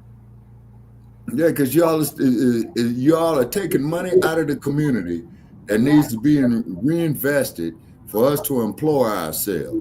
So therefore, so our young men can get them some vocations, just like on the first clip we did, painting, carpentry, electrical work. You see what I'm saying? Those are what we need, in the Black community, putting our own people to work. And then since Dumpster says, well, get rid of DEI, best thing that ever happened for the Black community. Why? Because that means we can go and employ our own, and we ain't got to hire any other motherfucker out there.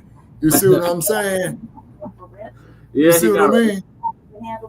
He held him for ransom. He kidnapped him. He kidnapped the whole congregation. If he locked those people in that church, if he locked the doors where they could not get out and said that they cannot leave until he gets, what was it he wanted, 40 grand, 80 grand, that is kidnapping, that is extortion, and you holding people against their will. Right. And closed the doors. He said the reason why he closed the doors because he didn't want people stealing the money. He's stupid. He didn't want people stealing the money. He didn't want people stealing the money. And he's talking about all the money that he just bullshitted the congregation out of. He said that it was a high crime area and he didn't want the money to come missing. He can't fucking come up with a, like, come on, cuz I give you 15 Oh, wow, man. You got to do better than that, homie. You got to do better than that. This is an excuse for having them close the doors. If you 15 lies, right now, why would close the door and move everybody out? Y'all go get $40,000. The wind is blowing 90 miles an hour. I thought the door was we gonna lock the doors on two, you. There's ghosts I outside. know we getting there, Number Max three, 285. we're outside trying to bang the doors down. Wait until you see Kanye. What'd you say, Mac 285? You said that motherfucker a bigger mess, huh? Oh my gosh. You know what I'm saying? I mean, I heard the rain on the tip. Man, what are these motherfuckers smoking? So is this Travis Smiley's son? Are you listening? Go. What I said? Yes. You're laughing and shit about nothing. I'll tell you what I'll say. But there's 15 motherfuckers explaining about nothing. Yep. I'm like, 40,000? We did that for somebody's TikTok. Yeah. It's not a real thing. We just make TikTok videos in the church. I didn't even do it. We just closed the door. The doors don't even lock. Anybody come in there, it's the house of the Lord. You know what I mean? I don't even like that. We just make a TikTok and Instagram videos. You know, just trying to jump up extra patronage. Oh, it's just fundraising. You know what I mean? I was just running. I was just playing around, you know, because somebody said, hey, I need some help with my numbers. Well, let me help you out. This is a juicy little topic.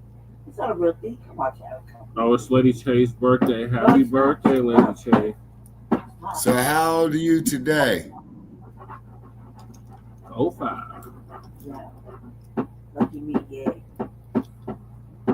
Yay me. So how old are you today, Lady Che? She's 45. 45, yes. Oh, so she was born in 1980. Yeah. Correct. Yep. There you go. Okay. All right. May you have many more, you know. And everything you can think is gone bad is good bad. All within a matter of hours.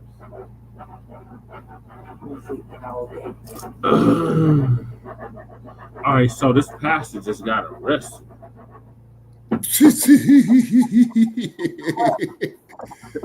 Were they arrested for a bunco or fraud?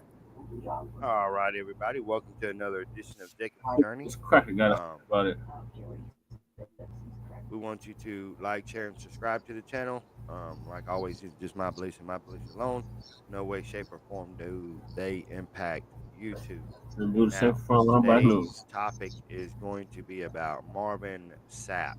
I'm going to try to roll a video of it, but Marvin Sapp, if you guys don't know, is a pastor. And yeah, the Sapp was great too. Today, it's a joke. Exactly.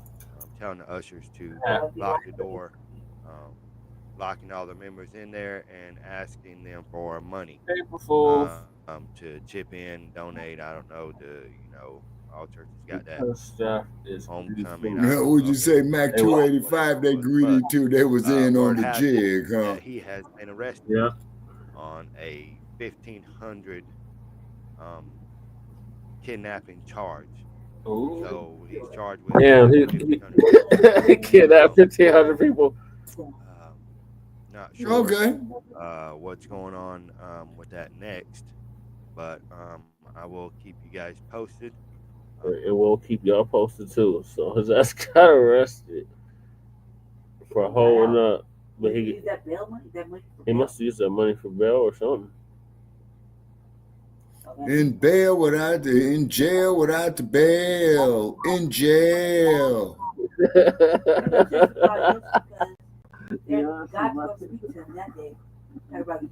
In jail without the bail. In jail.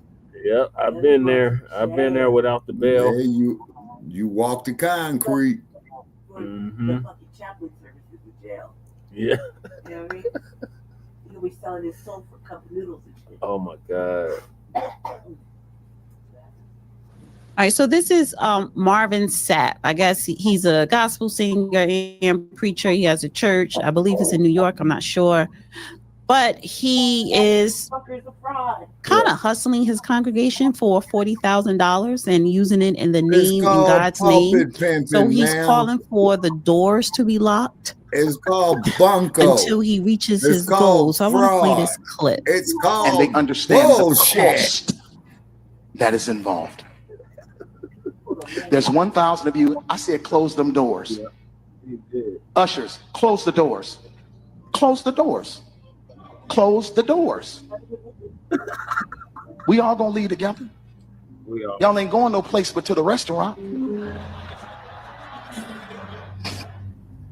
There's 1,000 of you tonight, and those that are watching, it's 1,000 that's watching online. This is a small seed. If I get 1,000 online to give this, if I get 1,000 in the sanctuary to give this, that's $40,000 tonight. I'm challenging each of you all down here to give a $20 seed. I just think $20 is a lot of money. $20, believe it or not, when my late wife Melinda P. Sapp was alive, was a good date. I could take her to the movies, buy a box of popcorn, get 1 soda, 2 straws. I wasn't cheap. That's swag. I was looking in her eyes. She's looking in mine. Well, motherfucker, you just admitted right there. You can't do that no more. All that now, everyone up here, we've all sold and seeded, but I need everyone standing up here with us, with me, to plant a seed of $100. Because again, it costs to sit up here. I got you. Let's see. So put your 20 away, preachers. You stop a second. Now, is he spending or raising this money to send out worldwide missionaries?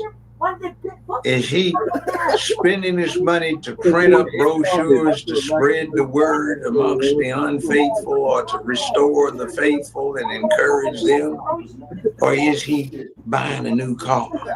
Or is he fronting off being dressed plain and he's got his other stuff and he and his girlfriend or whatever planning a nice vacation? How many cars does he have? How many bedrooms in his house? How many 72-inch broad screen TV does he have? What kind of 401k does he have? See, what is he using it for? And maybe what he needs to do is read Dante's Inferno, where they've got a special place in hell for prelates who basically pimp the churches. So why should we give him this money? Is this a call to all of those sinners who are getting old and their joints aching and they've got finish playing already?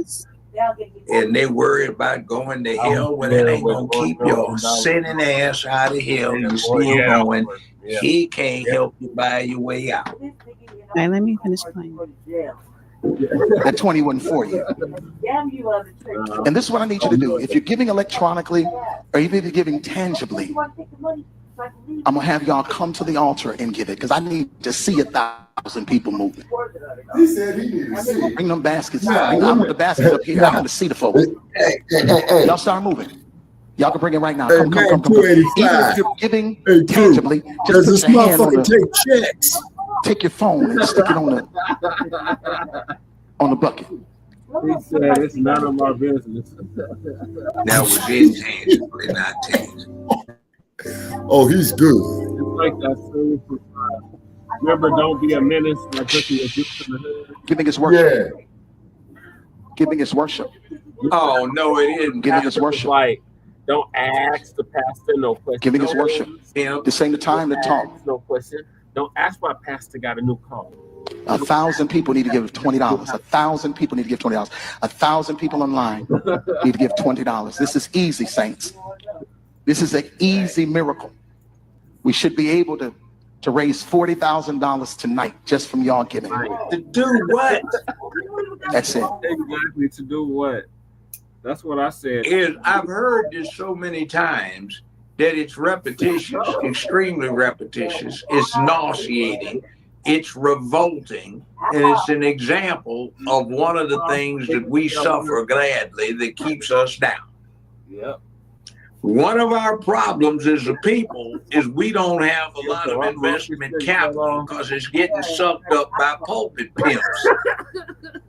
They are spending it for purposes that do not have anything to do with community development. They're spending it for purposes that have absolutely nothing to do with community peace. They're spending it for absolutely no reason that bestows sense of purpose on the people that ought to be listening to it. They do not do anything about inspiring people to do the right thing as character demands.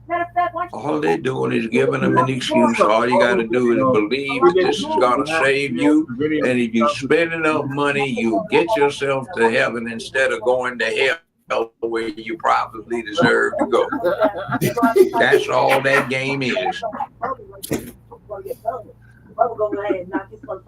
And giving the ladies an opportunity to party instead of going out to a club and being real about it. Is that Joe Brown? So it says resurface video for Marvin's sermon at the Pentecostal Assemblies of the World Annual Summer Convention is going viral, and folks are taking issue with Marvin's fundraising style. And I guess this is him in a fur coat here. Fur coat. Look, he got the chinchilla on. In the clip, the gospel music legend turned preacher tells ushers to close the doors until 1,000 worshipers in the building donate $20. Where did he get that coat? The big issue here for most folks online is Marvin instructing ushers to close the doors, with some going as far as to claim he was holding people hostage. Police tell us they were not called, so I guess it wasn't that much of an emergency. Marvin plea happened after he sang and preached at the 2024 PAW convention in Baltimore back in July, but the video's just now getting traction. So this is an old video that was from last year in July in 2024. Wednesday night, Marvin Sapp posted a response on Facebook to the public outcry about the video. He says, in part, "My directive was not about control. It was about creating a safe, focused, and reverent environment for those choosing to give and for those handling the resources. We reached out to Marvin. So far, no word back." So he still did not say why he was doing, why he wanted 40,000 by the end of the service. His wife wants a new car. Oh, his wife passed away years ago. Girlfriend wants a down payment on a new car or fur coat or something.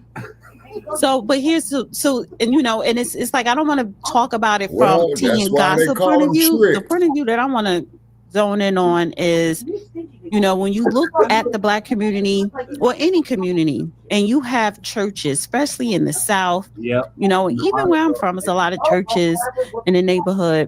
But in any community, no matter what background, the church has always been the staple of the community, where you go to worship, where you go for salvation, where you go for resources and assistance, whether you're unemployed or homeless or hungry. That's what it's supposed to be for, to give back to the community. But when you look at these churches with these preachers, even the Joel Osteen, multi-millionaires flying in private jets. What's his name?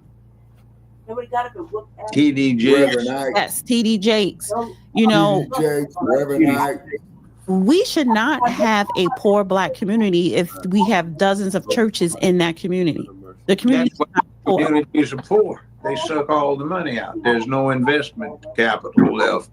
So why the churches not investing in communities? Right. Because that's not their job. Their job as black churches is to keep the Negroes pacified so they don't riot, they don't escape, and they're passive and manageable. Yeah. And when they get riled up, angry, get so they can't stand it any longer and get about to do something, they're supposed to bring them down so they can take one more week. And meanwhile, that's a good way to become wealthy. So you have people that are supplementing their incomes. They have a 9-to-5 job, but they preach so they can bring in extra income. I used to represent the Black Baptist Ministers Alliance in Memphis. I know what they do. Oh yeah, you definitely know what they do. And it was interesting. They'd have me come twice a year to preach to the preachers. And I'd get on their case. Good. About what? Who went wrong? I said, you know, you going to hell, all of you. You all up on the scriptures. I've talked Can you spell us a little bit of the tea of the things they were doing that they shouldn't have been doing? The congregation listening to me preach is nothing but the preachers that I represent in the Black Baptist Ministers Alliance. It's been almost 40 years ago, but I'd have a bunch of them out there and I'd say, you, and you are in jeopardy of going to hell. And you know I know why you were in jeopardy, but I keep your confidence. Now, I would suggest you straighten up. Well, what are some of the things they would do? What's that? What are some of the things that they would do that were They're not preaching good conduct, and I looking at one, and he's got, when I started representing him, he had his first kid down at juvenile court because he knocked up one of his congregation members. He's a married man. And by the time I'm talking to him, he's got 12 outside babies, and his wife doesn't know but 2 of them. You know, so what are you doing being a preacher? Are you over there? I know you got a Ponzi scheme that I had to bail you out of, get you out of, and work it out so nobody prosecuted you. And you're on your pulpit doing your thing. And I know how you and your deacon board have been putting up second mortgages that you pay off quickly because you're financing your own activities and risking the church's property. I know what you do. And I listened to some of those plans you have where you bring in experts on how to raise money. And they talk about on week 1, here's what you have for your sermon. And have one of your choir members in the background humming this, and every now and then during your sermons and during service interject the following songs. Then the next week, this is your next sermon. And here's how you build it up. So when you get to the 4th sermon in this series and you have your choir member sing this like it's extemporaneous, and of course you coach her when to come in, then that will maximize the input of your church into the collection plate. See, I watched them as they took instruction on how to raise money. Like you got a microphone. Nobody said anything. And how to psychologically condition your congregation so after several months of this, when you throw your mic up, you go, and everybody goes, and they all holler. How you condition them so you can do this, and you don't have to do anything but throw it up, and they get all riled up. And that's how you get them to put more on the plate. And then you watch Luther Vandross, he's on stage. I had girlfriends used to love him. I didn't like his music, but they did. And he'd get up there and throw his mic up just like the preacher. And it screamed the whole audience. He hadn't sung anything, hadn't said anything. He just threw his hand up with the mic in it. Because that's what the preacher did. They conditioned their congregations to be responsive to certain subtle suggestions. And they get taught how to do this. Yeah, they do. They have a seminary school. Okay. And okay, I'm looking at somebody out in the audience. Last time I paid him a visit. Lord have mercy. All right, let's pray for today. Hey, Judge, we haven't been. Let's go grab a bite. Okay, man. We go grab a bite. Come on by. I'll come by. I'm waiting in his outer office and go to the inner sanctum. We're going to leave in about 10 minutes. Just knock on the door. hold on, Joe. I got to see about this. So he goes to the outer office, opens the door. There's an attractive young woman, about 35 years old. She's got on a tan trench coat, some pearls, hair fixed up, braids all down, high heel shoes on, and she's sweating. And I'm listening, Reverend, I just have a problem, Reverend. Please, I don't know what I'm going to do. Sister, what seems to be my... Reverend, I just get these hot flashes, Reverend, and these devil boys, they be trying to get my panties off, Reverend. I don't know what I'm going to... Well, sister, maybe we can talk later about this. Reverend, I don't know what I'm going to do. Well, sister, just calm down. She's acting like she's faint. Well, unfasten your coat. You're sweating. Unfasten the coat, ain't got on a stitch, no panties, no nothing under there, no bra. Oh, sister, there some people coming by. We're gonna have some. We supposed to meet up and go to dinner, so we can't have this. That be a scandal.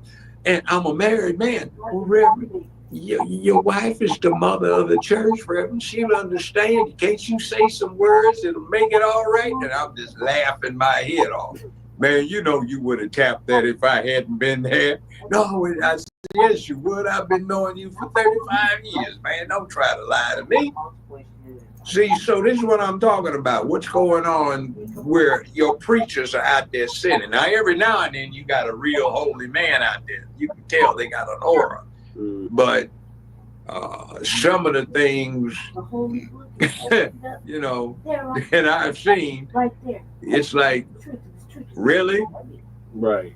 And I'm looking at economically how many billions of dollars are sucked out of the Black community by these churches that don't even go into the local area. There's not even a secretary hired at a local insurance company to work.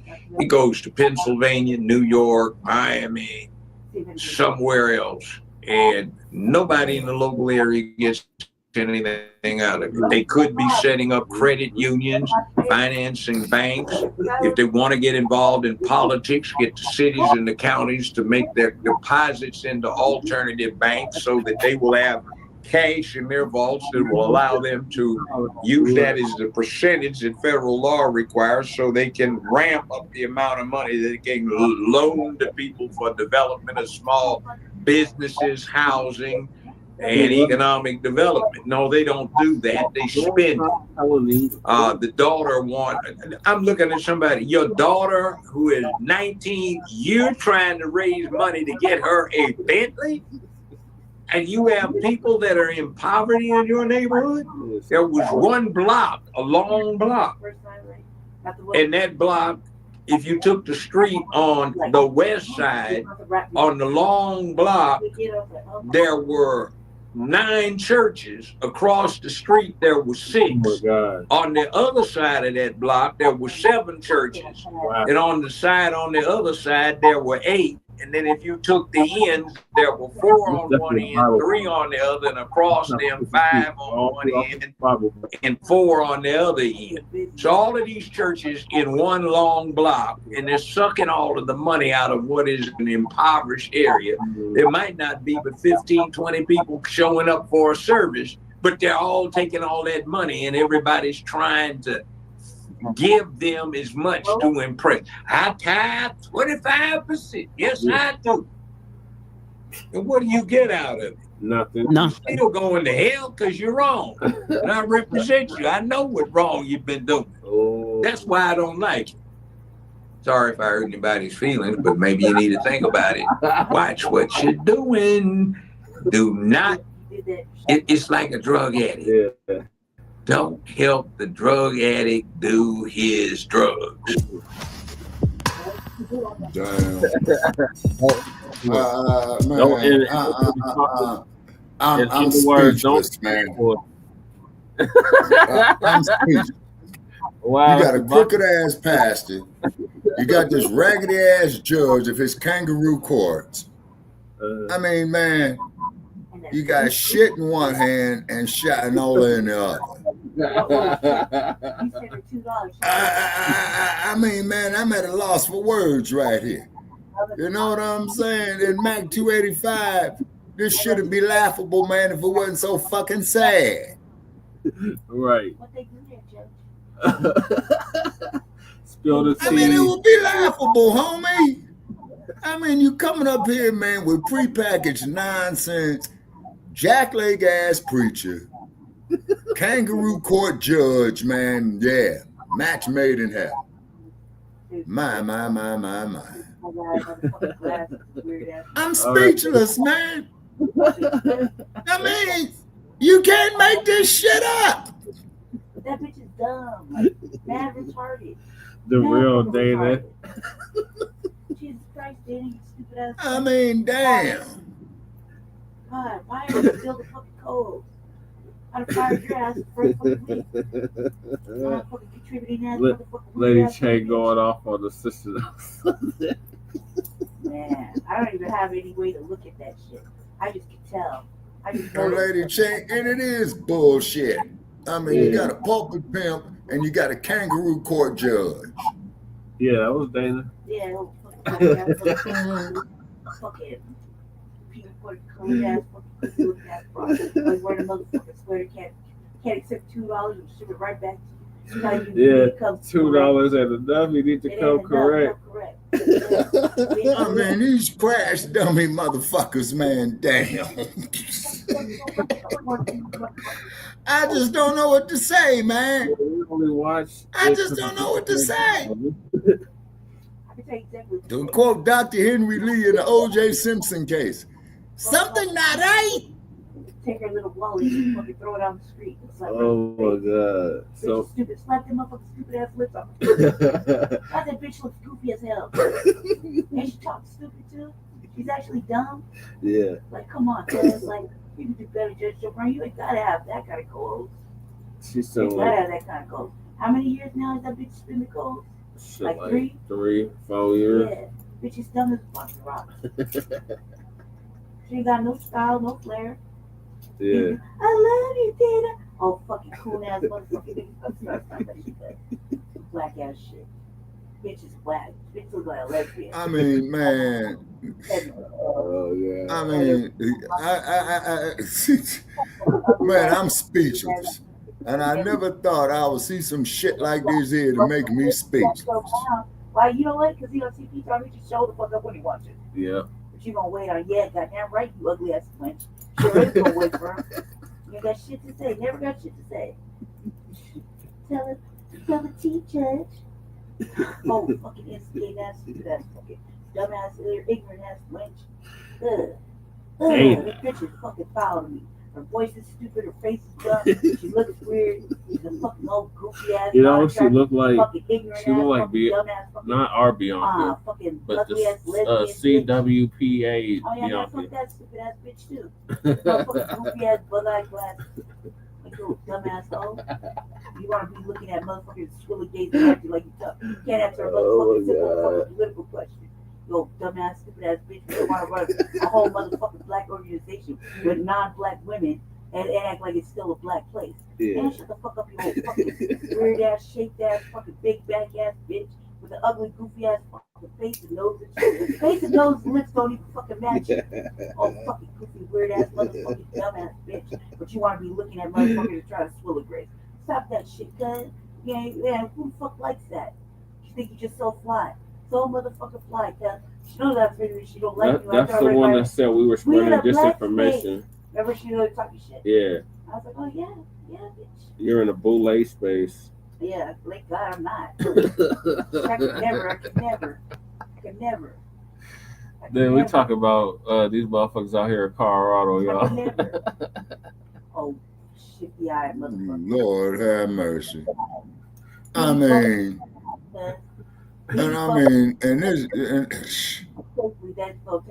pulpit pimp and a kangaroo judge. Yeah. You know, I'm gonna tell you something, y'all. There's a scene in this movie called Gone with the Wind with Clark Gable and Vivian Lee. And when Atlanta was burning, Dick Gregory said that Clark Gable was a black man. Okay, but just hold on. Just listen to the line he said in Gone with the Wind. You know, when the Civil War was winding down. Clark Gable told Vivian Lee, who was trying to flee the South, right? Gonna say, that you got a broken down wagon, a sick old man, and a simple-minded darky. How in the hell you figure you gonna get up out of here? Oh yeah, that's hooray for Hollywood. I mean, he probably have some darky toothpaste while he was talking. Yeah, I mean, man, I'm just flabbergasted. Remember the darky toothpaste, Shabaka? Oh yeah, yeah. Aunt Jemima and all that old type of shit. Mm-hmm. Uncle Ben. Yeah. Uncle Ben. Aunt Jemima. You know? Yeah.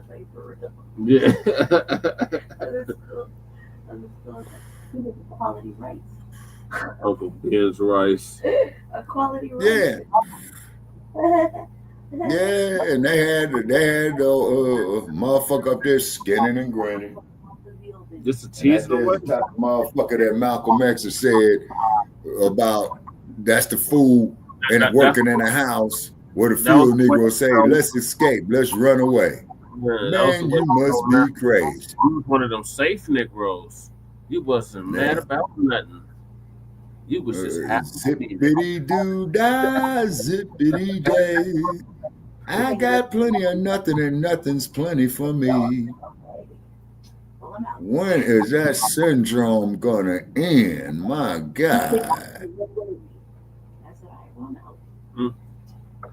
And old Uncle Tim Scott getting up there with Trump. Oh, I just love you, Bob. You know, and didn't get shit. So moving along, Angela Rye with tomato on the side, who was accused of Caucasoid of touching her inappropriately. Heard that yesterday. Said, "Don't touch me. Don't touch me, master. Keep your hands off me, master." Who the fuck wants to touch her? She said she's trying desperately to rehabilitate Joyless Reed's reputation after her father. These damn Democrats and they damn shields just don't know when to quit. No, you know goddamn well Joyless Reed is not gonna be rehabilitated.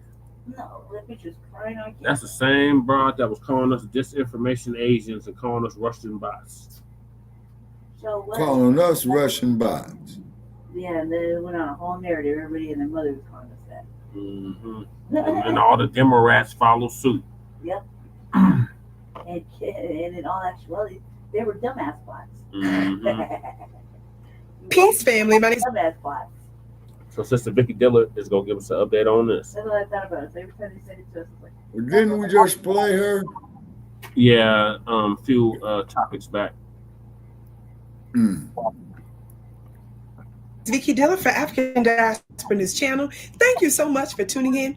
Be sure to give the video a big thumbs up, and share the broadcast. No, yes, sister, you gotta so like and subscribe to Frontline. Now, certainly you all know that I have been discussing very problematic elements in Black society, Black media. Yes, voices that are members of the old dead Black media. Why do we say that?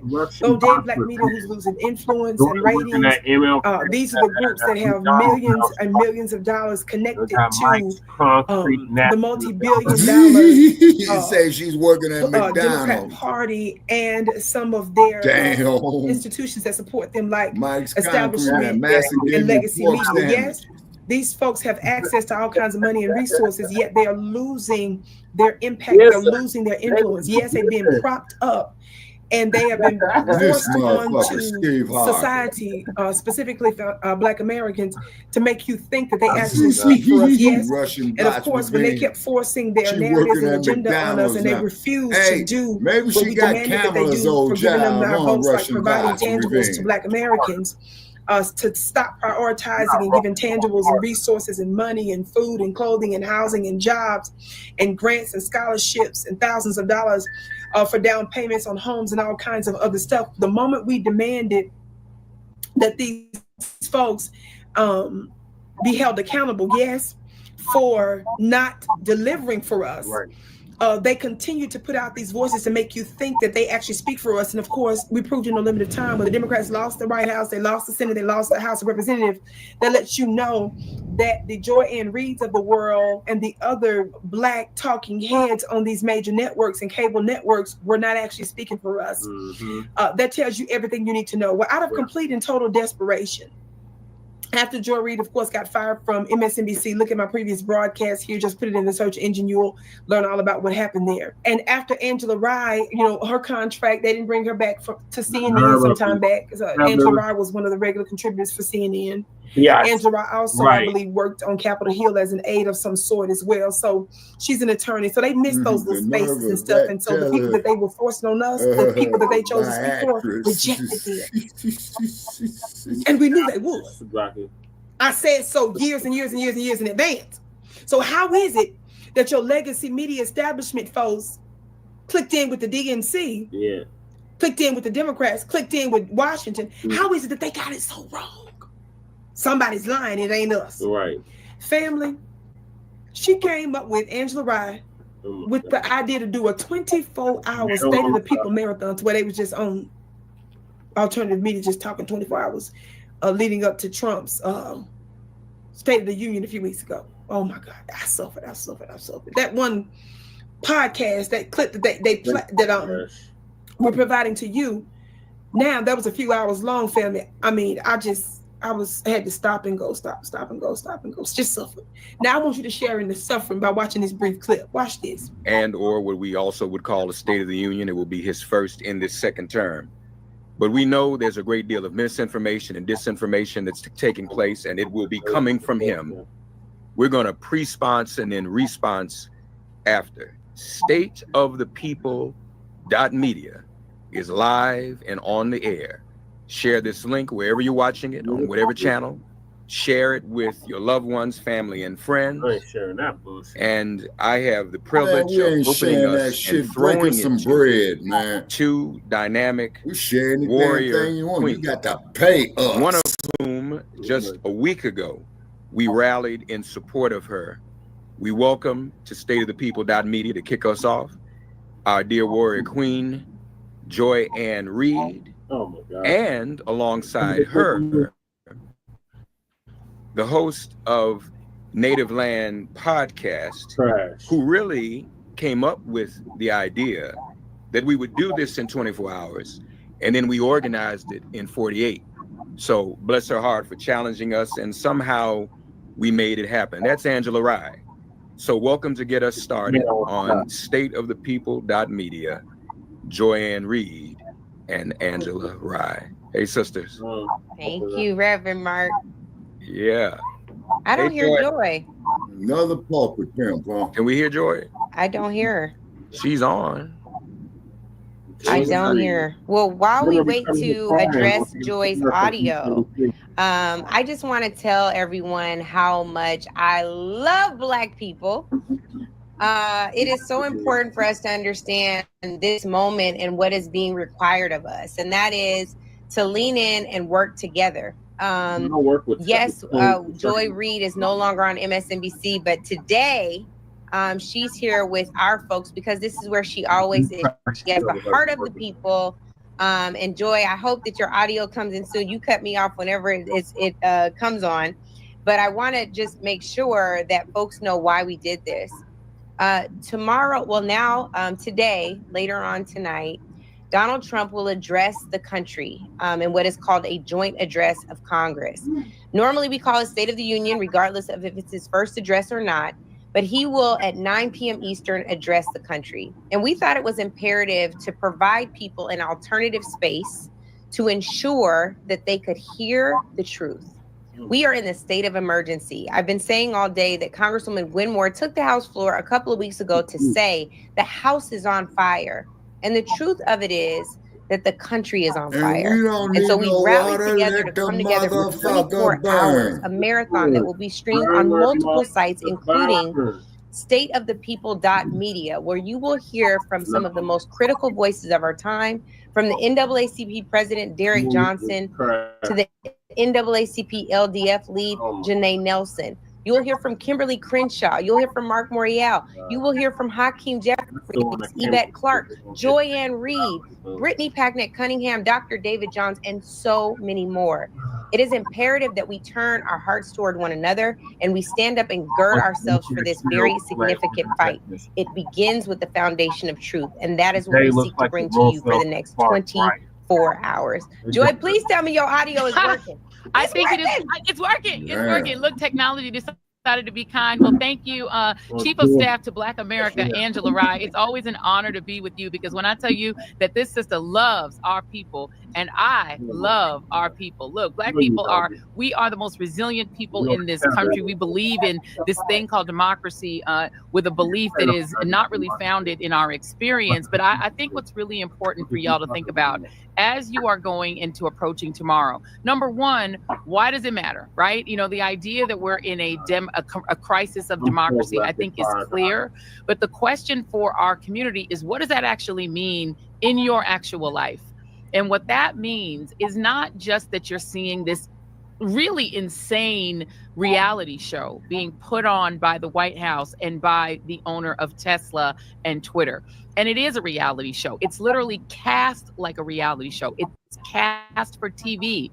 Former reality show person is running the Federal Aviation Administration. A former Fox Weekend host. I'm not against TV. I was on cable. A Fox Weekend host is running the Defense Department. Dr. Oz is in charge of health, along with RFK Jr., whose only, qualification is that he comes from a rich and famous family.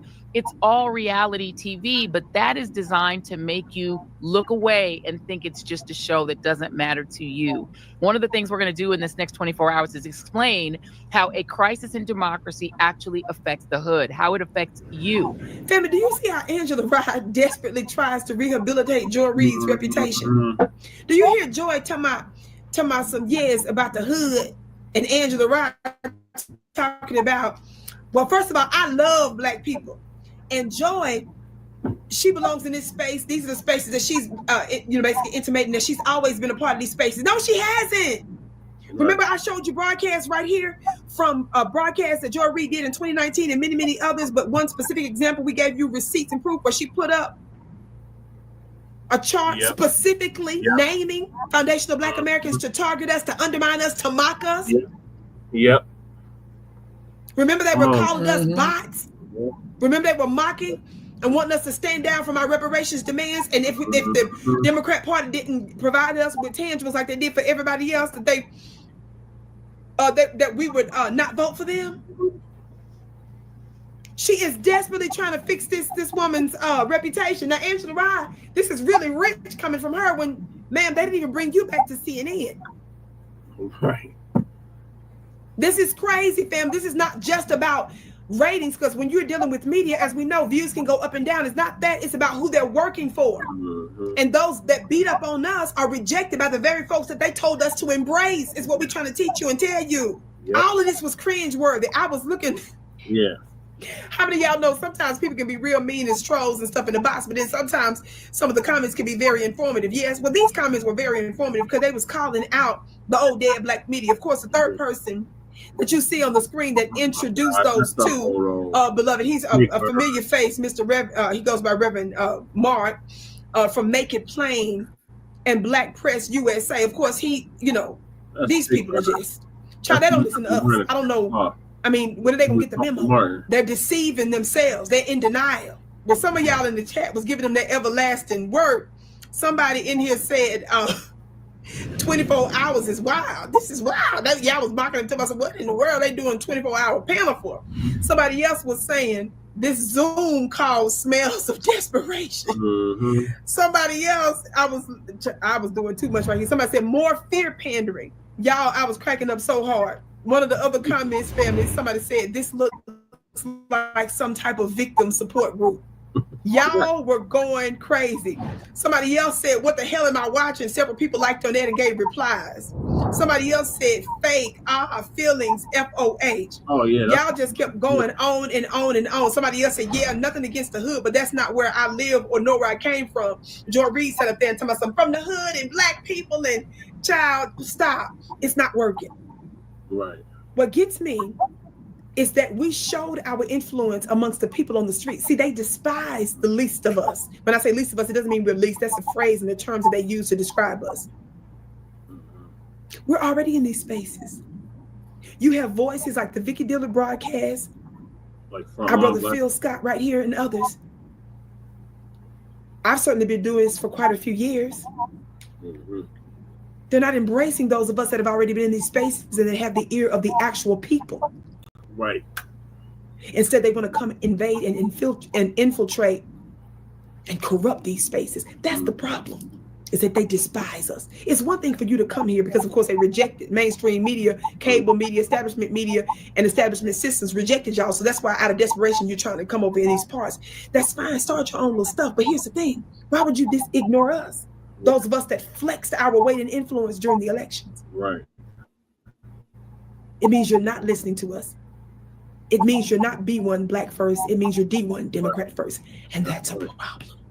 Yeah. Because we're not supposed to be tethered to a party, Republican or Democrat, but to issues that substantially deal with the uplifting of the masses of our people. And we're going to call you out every time when you show yourself to be an enemy. Yes, my name is Vicky Dillard, beloved. Be sure to join my free upcoming mastermind April 5th and go to my website. And we'll be there, Vicky. But make sure y'all like and subscribe to Frontline Black News. Now, exactly. Along. Because we can't do no more free advertisement. Get to Shabaka's topic, Kanye West and DJ Academics, or Mac 285's topic. Mac 285 wants to get to that. So the next topic he's still with us, Mac 285. Yeah, I think he's still on here. Update: Cop used stand your ground defense and deadly ambush a black man. Another reason why we need an anti-black hate crime bill.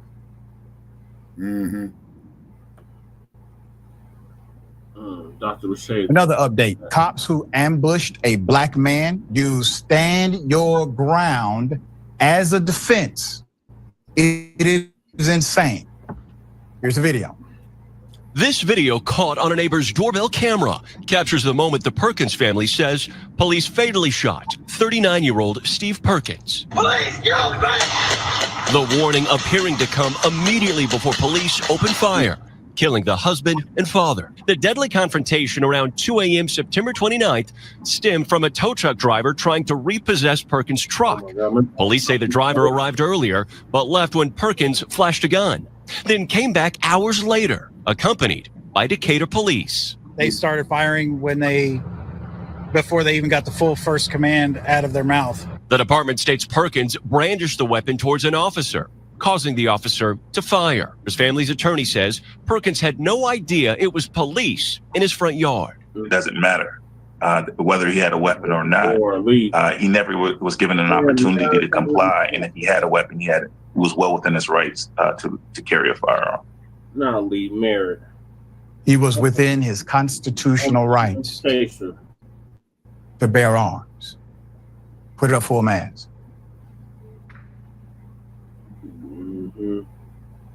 Definitely. In an update, attorneys for Mac Marquette, an Alabama police officer charged with murder in the death of an armed Stephen Perkins outside of his own home, argued Tuesday that their client should be immune from prosecution. Now, this is a new one for a cop to use, due to the state's stand your ground law in the black man's yard. Hell no. That don't sound like they're gonna Which would allow an individual to use deadly force as long as they can credibly claim their safety was in danger if immunity is denied. Trial begins on April 7th, all right? So 3 other officers, hell of a story, 3 other officers, Joey Williams, Vince Summers, and Christopher Macadam, were working with Marquette on that early morning call in September 2023. Quote, there were 4 officers at the scene when this incident occurred, and there was only 1 officer who fired any shot. Morgan County DA Scott Anderson said in regard to the murder charge. Decatur Mayor Tab Bowling terminated 3 of the officers and placed another one on suspension in 2023. So let's let's understand the irony of this whole ordeal. If immunity is not applied for this cop, the attorney arguing that it still should be justified under the state's stand your ground law.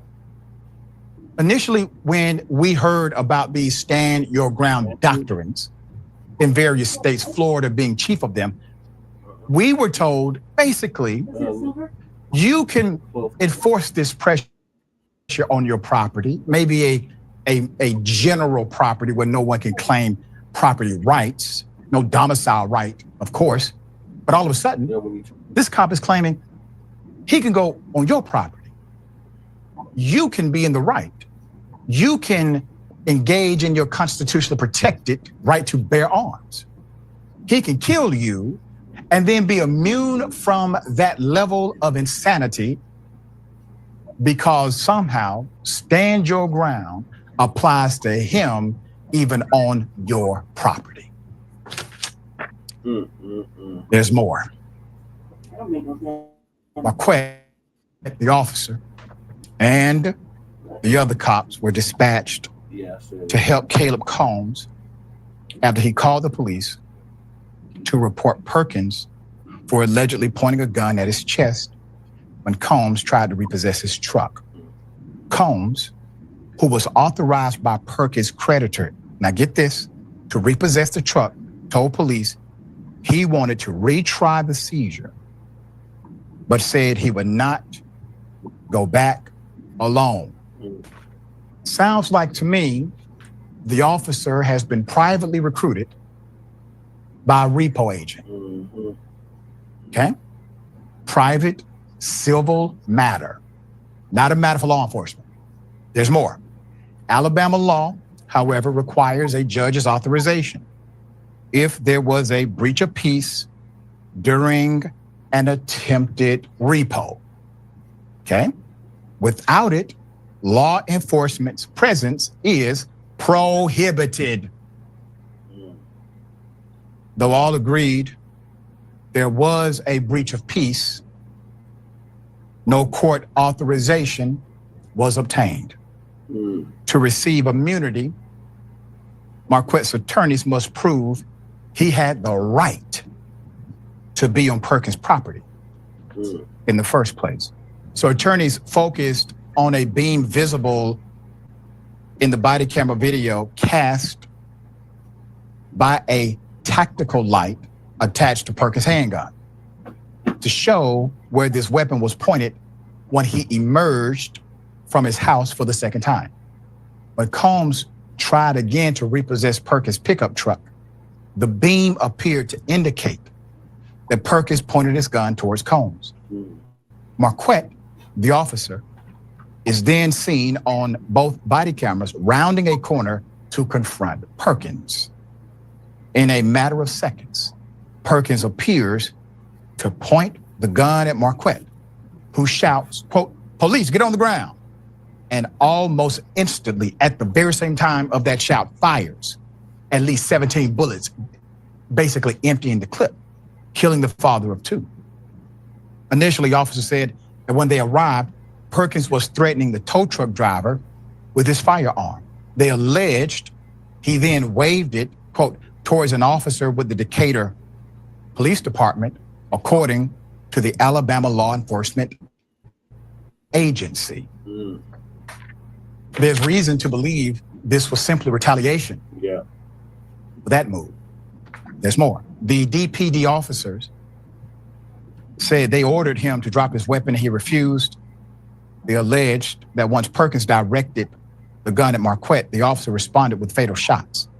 But that account did not match up to the surveillance footage from a neighbor's Ring doorbell camera from that night that indicated the officers never identified themselves.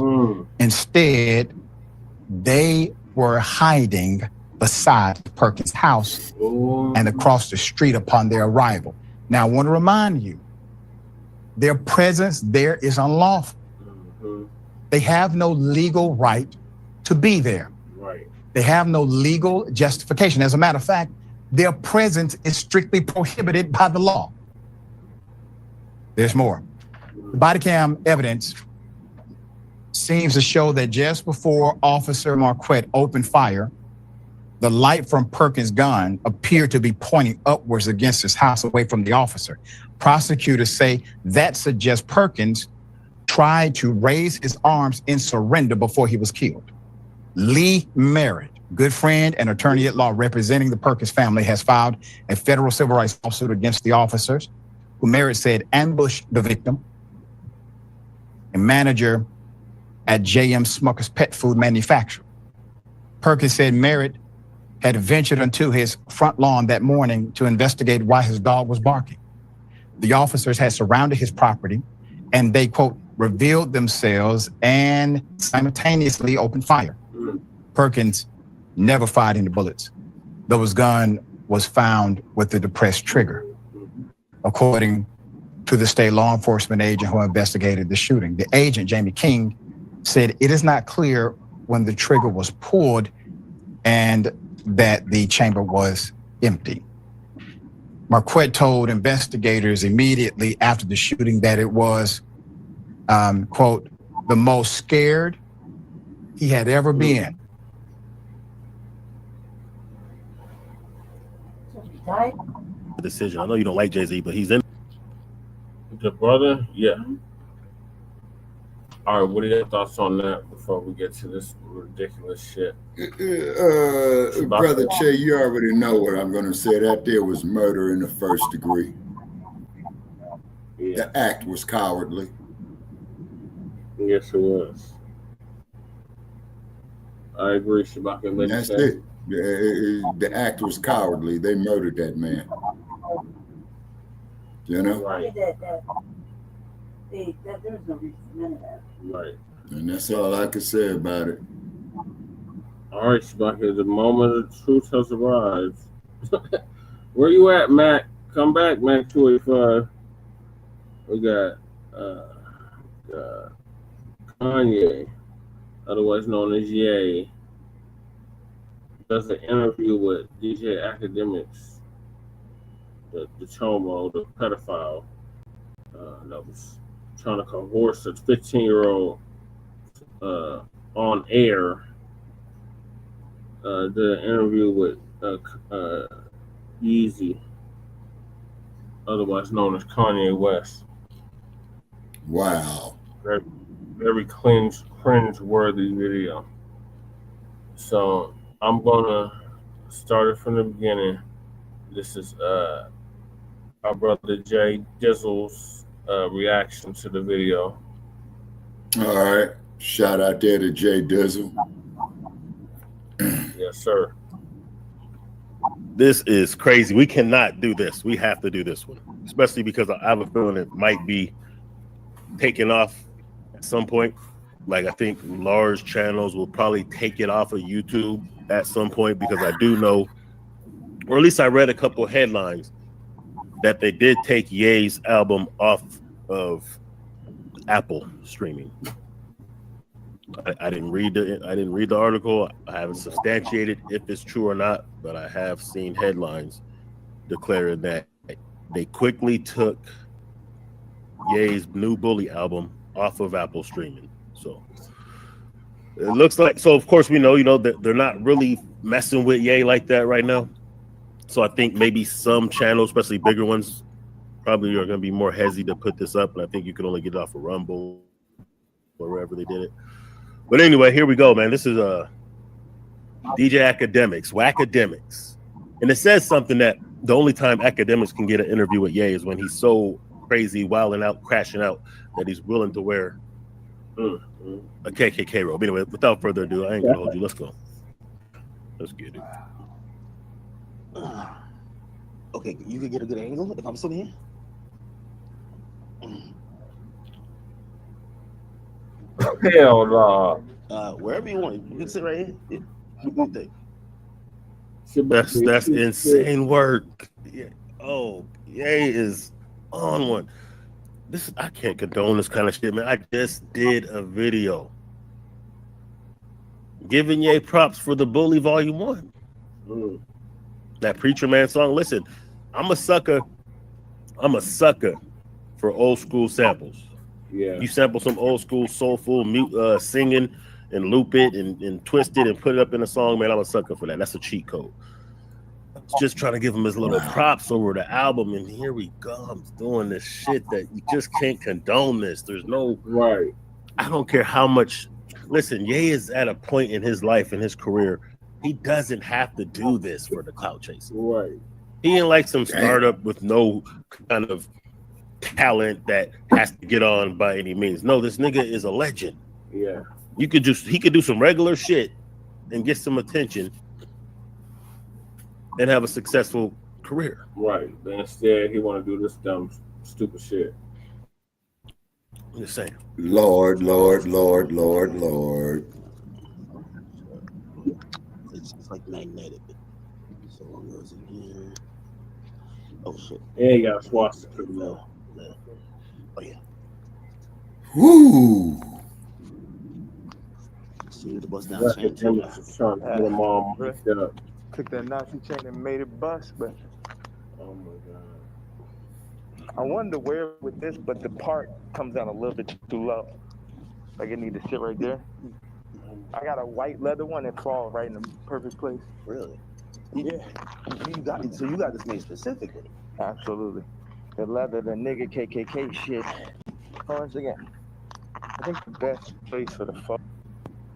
So as you could tell, like, we can call him crazy, and absolutely there's something that's off about this nigga. Right. Like you can't even deny that. But he's still calculated.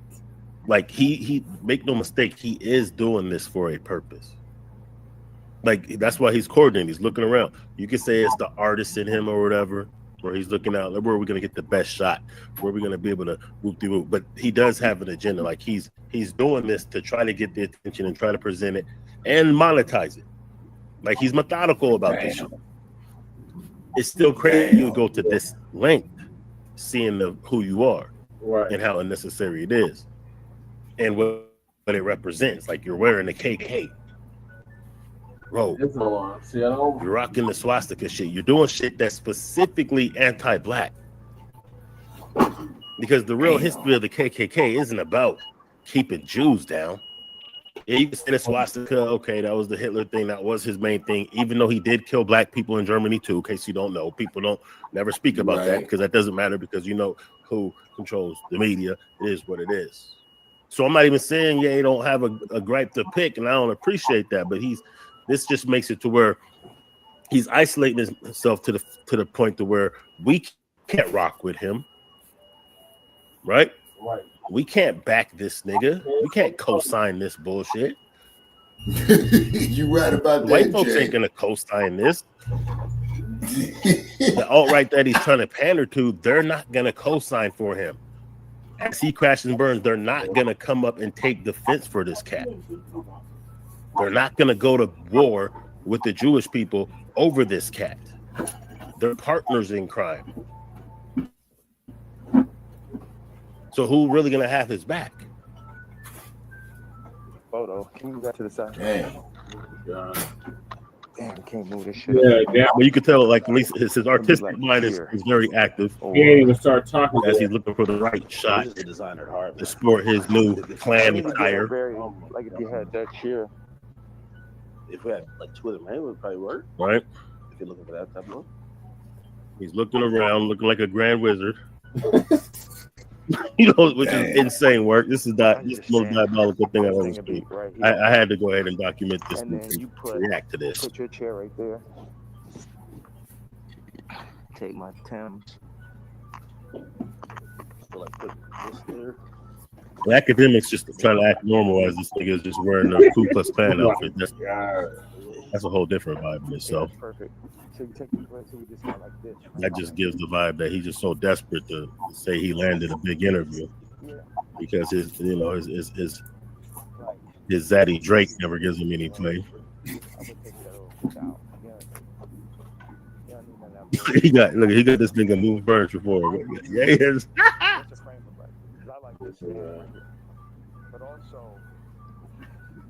Oh, he's orchestrating his nasty work. Where? Nasty work. Why are you looking at it like that?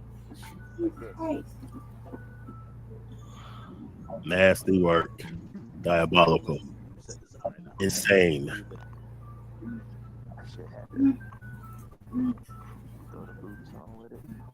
So there's a degree of, you know what I'm saying, this is definitely, you know, Nah, you know, funny thing is, I really wanted to wear it. he's putting on an act to some degree, right? I thought they would like. I mean, man, this shit is redundant, man. Woo, He ain't even man. started speaking yesterday. So see that says something right there. So this is why it's like, yeah, is he crazy? Of course, you know, to some degree he's off because you don't just do all shit. You just don't do that. You know what I'm saying? He's at a stature where he doesn't have to do that. So he's that starving for attention because everything he's doing is to be contrary. He's trying to push it to the limit. He wants attention so bad. He's doing everything that is the most controversial. Like, I wouldn't be surprised if soon he starts calling himself a PDF file or something, or doing something wild. Who knows? Because he wants the attention that bad. A nigga wearing a Klan robe wants that attention bad.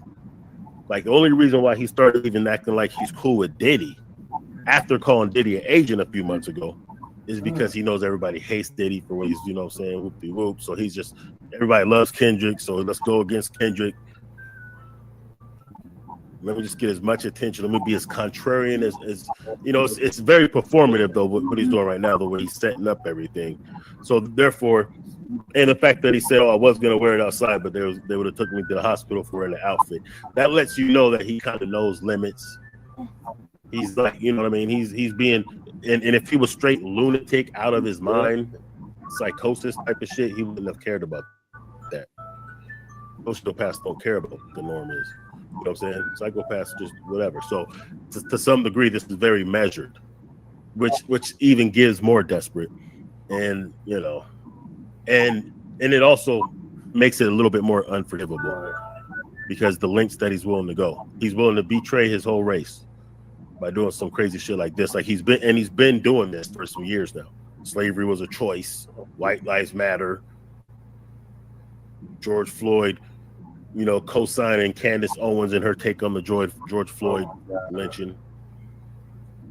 Now he's wearing a Klan robe. So Yesterday.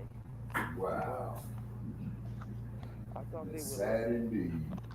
Sad. For my outfit. Yeah.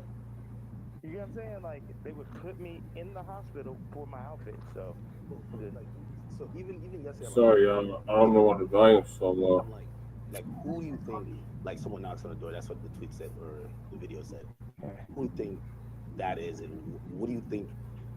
Obviously, you said your same things that how you feel at the moment, and some people might feel like you're ruffling feathers. But who do you think would care that much that they would want to threaten your life? Because you do feel like your life is a little bit threatened, right? Yeah, I think I definitely when I start bossing up for my kids, I definitely feel. One second, let me just.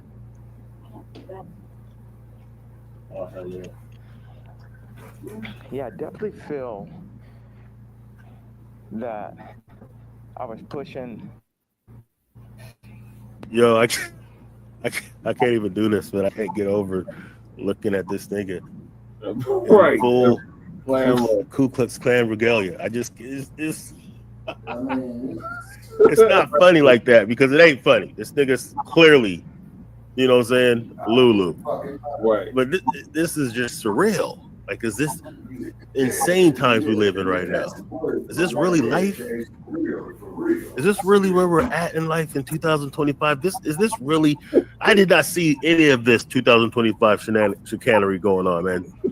These last few years have been just wild. Right. Lord. That's why we need resurrection of the mental dead. Life to the limit. Yep. By pushing into the truth. Like we know that wasn't surprising when I put that image up of my youngest daughter. Yeah. That wasn't like the most surprising idea, but it'd be things that happen that we know happen that we just can't do anything about. But then they push whatever agendas like on the media that they want us to focus on. And that's something where I don't know who the people are, so it would sound like real conspiracy theory. I just know that the kid from Lincoln Park got killed for expressing some of these same truths.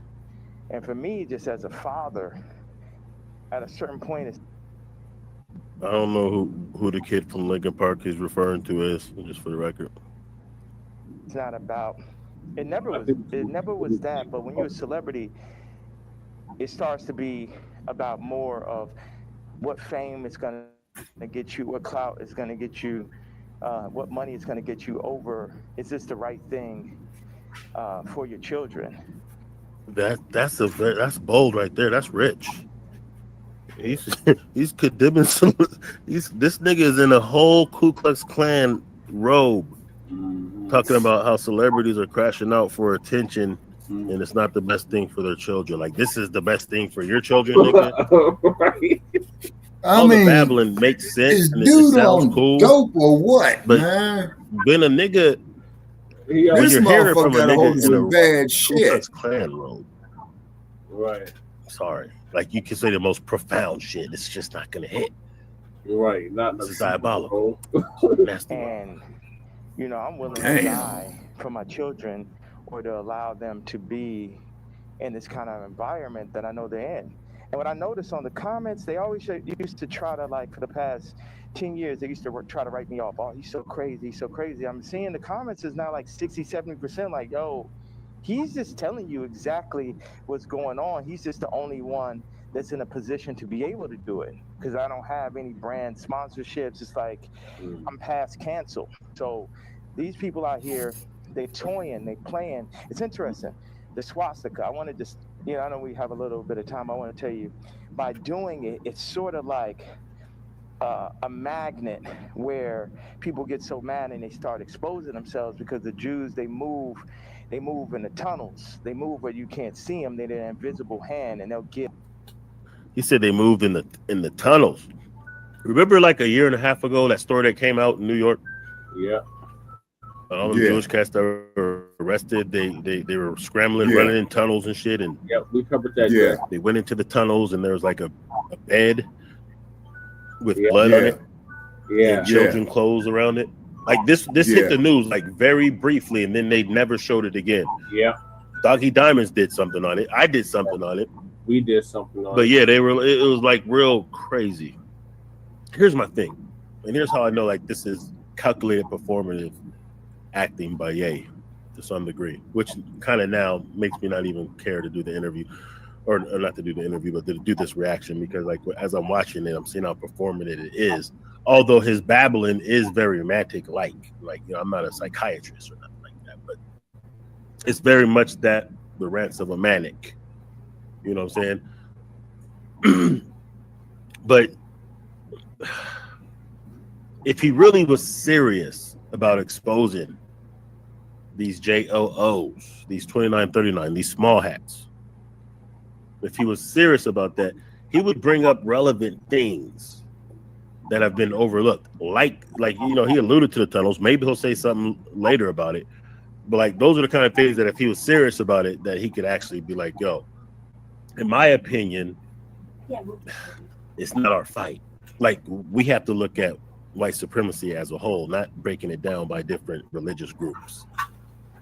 Right? Yeah, I understand the nuances, but it doesn't serve us to do that. Like, and the people that keep trying to get us to do that, like I've been even like coming across people recently in my life, white people who I have conversations with where they'll try to pivot to it's the Jews. Yeah. They're the real racists. They're the ones that are really up. I swear to God, somebody who I know was saying this recently. And it's like, yo, like I was saying, like, yo, it doesn't even matter to us. Right. Like, you can't say they're the ones, they're the only ones. No. White supremacy is upheld by white people, even supported by others, unfortunately. But the religion doesn't matter. That's not what makes it white supremacy. It's not based on religion. It's based on skin color. It's based on European origins. That's what it's based on. No matter what, some white people practice Islam, and they practice white supremacy. So why are we going to break it down? Anyway? I'm just saying. Right. Like what they'll do is they'll threaten people. They'll threaten people. Oh, we're going to take your tours away. We're going to drop your artists. You got to say this. Like, how many people put I stand with my Jewish people, 3 years ago? And what I did is I stood on it this time. I never backed down. That's my whole thing. That's why I was mad about removing that. Somebody taught me into removing that Jay-Z tweet, because it was just like, nah, the whole idea is no matter what, I'm not going to back down. So by doing a swastika chain, it then ruffled some feathers. And then I really saw the comparison of me and Puff with the Diageo and the Adidas situation. Regardless if they could have locked me up for taxes or not, they wasn't playing fair. Like, okay, cool, fair deal. You did good, we did good. It's like, no, you leaving with nothing. We have to destroy you. Even though they came and used us to tap into the culture and make money off of Black people and people who enjoy Black culture. If we said like, yo, you doing us wrong, you stealing my style, you taking all of my employees, you taking Jerry Lorenzo and making him do my same designs as he's the agreeable Kamala nigga. They started lowering the budget for Puff. So I related to Puff, and then they pulled out a video with him and Cassie from 10 years ago. And then it made everybody be like, oh. I let him babble just a little bit too much because I just can't get over the fact that some of the stuff he's saying is true about how they exploit artists, Black artists and whatnot, but it just doesn't hit when you're wearing a Klan robe, nigga. I just gotta be real. Right. Like, and maybe that's part of it. Like, some sister just, she put on one of my videos that she thinks that all this shit is staged. Yeah. I typically don't like to lean into the everything is staged, you know what I'm saying? Because it's not that I can't see it like that. It's not like it can't be orchestrated like that. It's not like it would be the first time in history where a whole country was pretty much propagandized by stagery. It happened in Nazi Germany in the 30s, pretty much, right? It was all orchestrated. But I just don't like going there because it's too lazy. And there's always nuance. But when you see shit like this, it's like, yo, what you're saying could be hitting if you weren't doing such outlandish shit. So you're basically neutralizing your own message. You're neutralizing the power of what your message could be because of these type of antics right here. So you're basically a double agent. You're an agent against yourself. Yeah. So now you could just be written off as just crazy and dumb and buffoonery and desperate and master troll. So now your message just doesn't hit. You know what I'm saying? Right. Puff's a woman beater, so he's the devil. He needs to be in jail, right? Meanwhile, I don't know somebody who hasn't gotten into an altercation with a girl at one point, and including Cardi. So now Cardi's like he the number one guy at Rolling Loud, and Puff is in jail. And then it's now you got two women beaters, and you got two Cardi's like he the number one guy at Rolling Loud, and Puff is in jail. And then it's now you got Puff is in jail.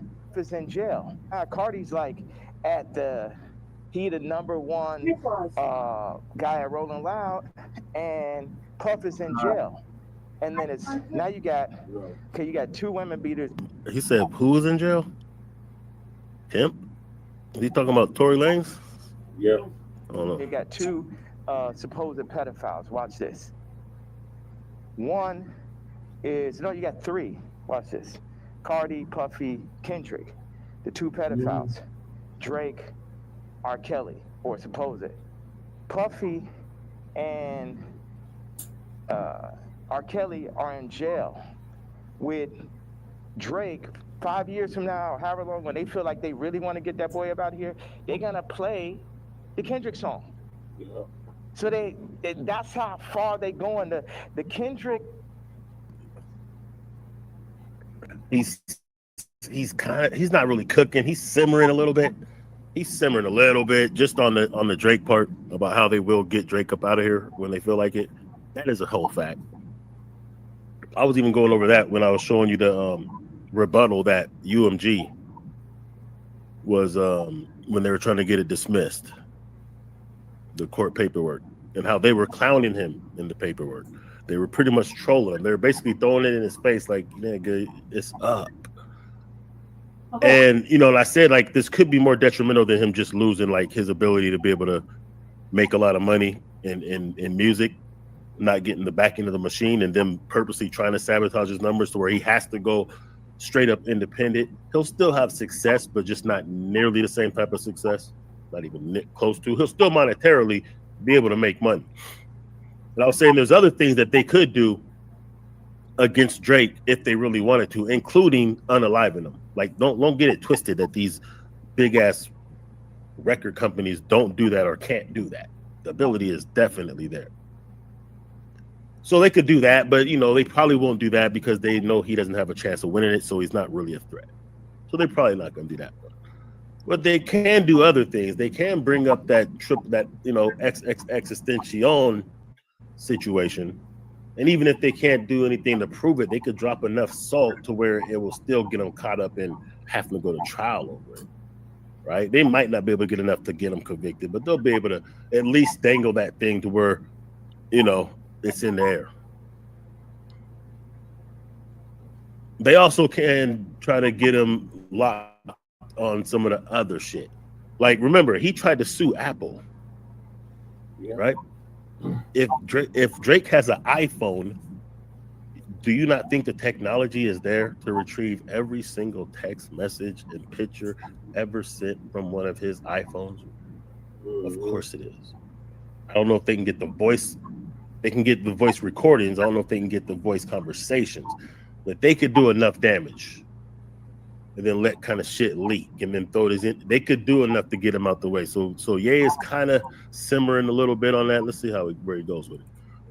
Mixed with the Universal, all that takedown of Drake reminds me of the No Diddy campaign for Diddy.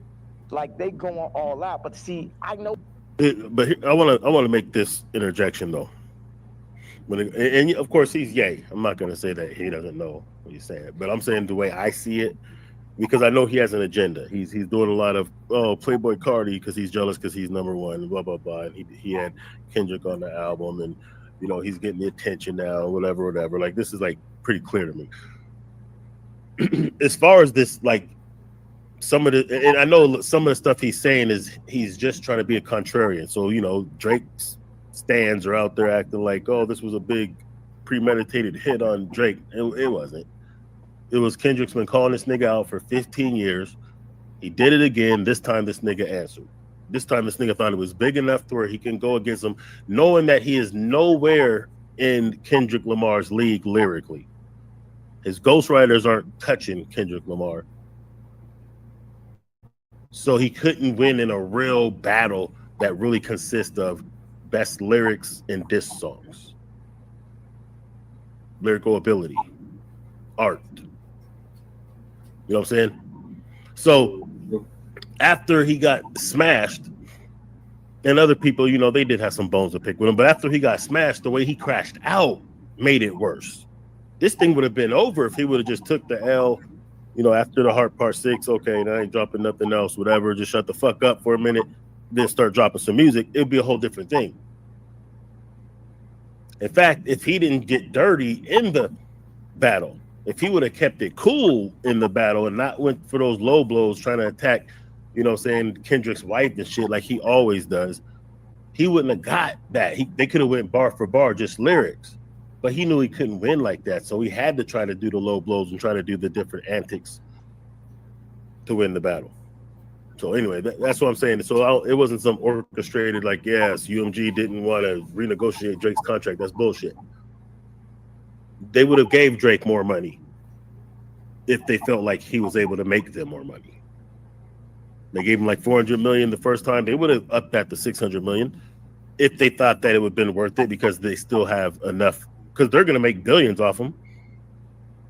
So I don't think it was any of that. They wanted to devalue him for the contract negotiation. I don't think that's really what it is. If they would just offer him less, like take it or leave it. Or if they felt like he was going to make him the money 10 times over, they would have just gave it to him. Know how to go all out, and I'm not even in their position. I just work on behalf of God. Like how this shit comes together, the timing, everything is like a God sense. I had a couple things I want to say. So I pushed into the Puff song. I put my daughter on the song. The timing was so perfect. She went in, rapped it. She said, I'm getting sleepy. So she said, okay, good night. And that was the end. And she was giving me like the Lil Kim on the old Bad Boy record. So that's why we put that. And the idea was family. It's so many people who dad actually killed somebody and they would do anything to have their dad home. The two twins, and Christian lost their mama died and their daddy in jail, and everybody running around listening to murder music, right? But being like Puff is the enemy. And when I see all these videos, all tapes, everything, Puff more like my twin. Me and him got into it because it's just like I'm telling these top 5 niggas, is like, yo, you know, actually we probably could be friends, but nigga, you ain't bringing none of that shit over here, nigga. Y'all niggas ain't as crazy as me. And that's how I asked Puff back in the days. It's like, man, how you just made all this shit, nice shit? He's like, I'm the craziest one, nigga. It's like, it's like, so once them people, we family, we can get into it. But so that's kind of telling a little bit. He has to be crazy in order to be a beast and a monster up in this game, to be the top dog in this game. Which, you know, I guess if Puff said that to him, that might give it a little bit of credence. And niggas say that Kendrick Lamar is crazy. I would say he is. You know what I'm saying? In a genius way, not in a like weirdo kind of way like Ye's pulling off right now. But I mean, I think anybody with that much ego to be that on top of their game, yes, you're going to come off a little bit different, because if everybody could do it, and if everybody thought like that, then everybody would be there. So there's a degree of that, but you know, I think he's taking it to the max. They started taking that shit too far. I started taking it personal. Just like that, taking it too far. With Puff, like all of the media, because I wake up every day, whether I did something positive, negative, somebody got something negative to say. You know what I'm saying? So I relate to the idea of being torn down by the media. You know what I'm saying? But keep going. I know, because we got a short amount of time. I just want to hit you with that. Yeah, no, I mean, so like the whole thing about he's dropping jewels over here in this Clan Road. That's what I'm saying. It's like it neutralizes it. He's self-neutralizing right now. You know what I'm saying? Because it just doesn't hit as much. Even the most profound shit he can drop ain't gonna hit when you're wearing a Clan robe, dog. Oh. And even what is the outfit, the swastika? I think some people they feel like they're spreading hate.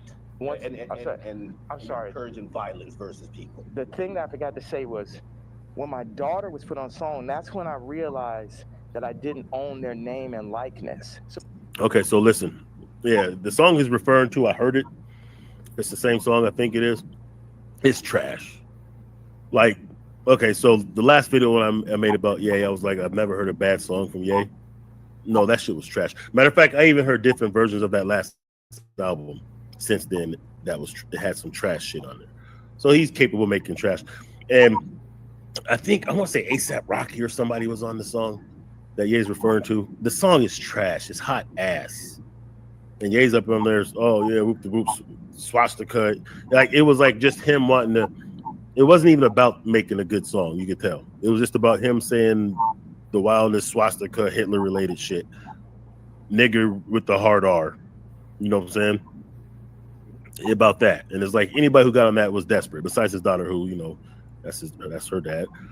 Other than that, anyone who got on that song that's desperado move. That's you just want a Ye feature that bad type of shit. But it was garbage. So watch this. All the brands that I've made, I don't get the name and likeness ownership, or at least 50-50 with my kids. So how's it joint custody? My kids are celebrities and I don't have to say so. So watch this one. So this white woman and this white family have the control of these highly influential black kids that are. You can't play the race card, dog, when you married a white chick and you're wearing a fucking Clan robe, nigga. You know what I'm saying? Like, no one's taking that serious, dog. You're not gonna get niggas riding for you on that. Damn. If you were on some regular shit, yeah. We'd even overlook the fact that you knew she wasn't black when you had the kids with her. But when you're in a robe, Clan type, Nah, nigga, it's just not gonna hit. Nobody's gonna come to try to see it your way. Yay. Like who can like you right now? Besides just a fan that's just a super duper stan. Who can really rock for you like right now? Jewish people, they're not all right. They might use you to troll, but they're not gonna fuck with you. They're not fucking with you. Because if they're the all right racist, you know what I'm saying, white supremacist type, they're not fucking with you by default. Doesn't matter if you go after the Jews. Niggas, we can't rock with you with this type of shit going on. Yeah. Right. Are half the children of Ye. And that's just in everybody's face. And they was playing in my face like that. You know, I try to go to Champagne and keep it calm. And my dad would call me, say, "Hey, don't go in on that woman because it's going to affect the children." But now it's like, it's war. Y'all niggas, they think they too powerful. The Jews think they too powerful. They think they can get Cardi to play with me. They think they too powerful. They think they could get Kim to play with me. The Jews and the whites above the Jews. You get what I'm saying? That's, my life is on this shit now. These are my children. Cardi, you could leave me off the album and do that faggot ass trap shit if you want.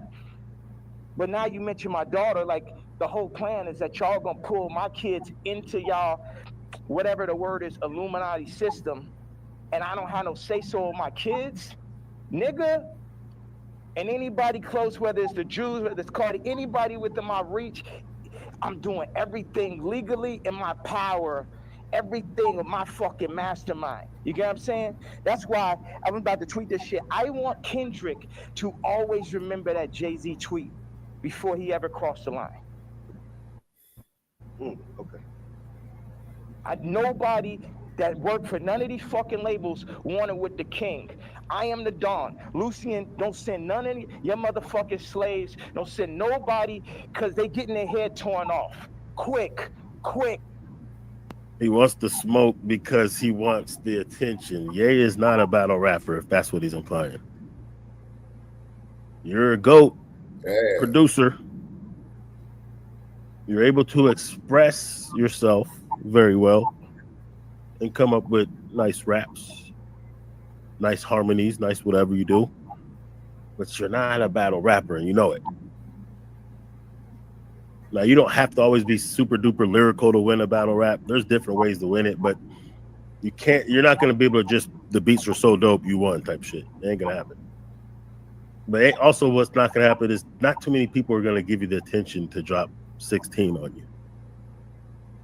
Kendrick probably ain't going to pay you no mind. He'll probably give you like a line or something at some point or some type of sub. He's probably not going to turn his attention as much as you want him to make a song about you.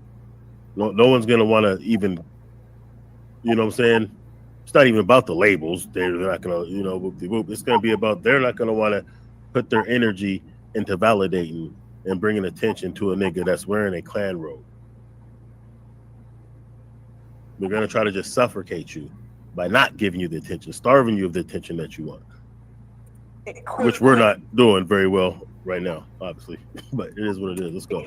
We ain't got no problem. Ain't no motherfuckers. I'm the only king. I'm the only nigga that go up against these niggas. I'm the only nigga that survived through this shit. You know what I'm saying? Me, pussy ass, faggot ass, pink polo ass nigga. You know what I'm saying? I ain't never killed nobody ass nigga. Fuck all you niggas. All you street niggas, all you rap niggas, just any nigga that ever said something about my fucking hat. None of these niggas, Jay-Z, Beyonce, you ain't helped me when I fucking was having problems with my kids. You could have used your influence. No, your influence is for politics. Your influence is how you could use a nigga you never wanted to sign anyway, that Dame signed. You ain't show up to my first fucking wedding. You ain't my family. I always wanted some kind of family. Never had family out here. So what the fuck? And then they take my actual blood family from me in my face. All right, so go ahead. I just had to get that. Okay, that's how he feels. That's how he feel. I can't take that away from him. However, as far as Jay-Z and Beyonce is concerned, like, they did help his career tremendously. He wouldn't be in the situation he's in right now if it wasn't for the likes of Ye or likes of Jay. As far as like at the end of the day, all the stuff you're saying, like I said, you're in a Klan robe. So it's like, whatever. You wanted family in Hollywood? You're too smart for that, dog.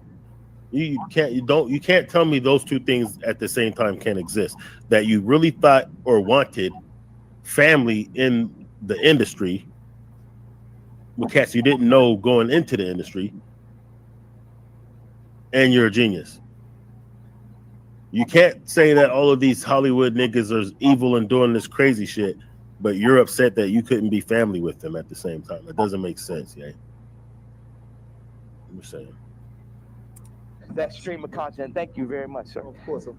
I mean, I'm intrigued by, and I think people look at some of the stuff you say on face value.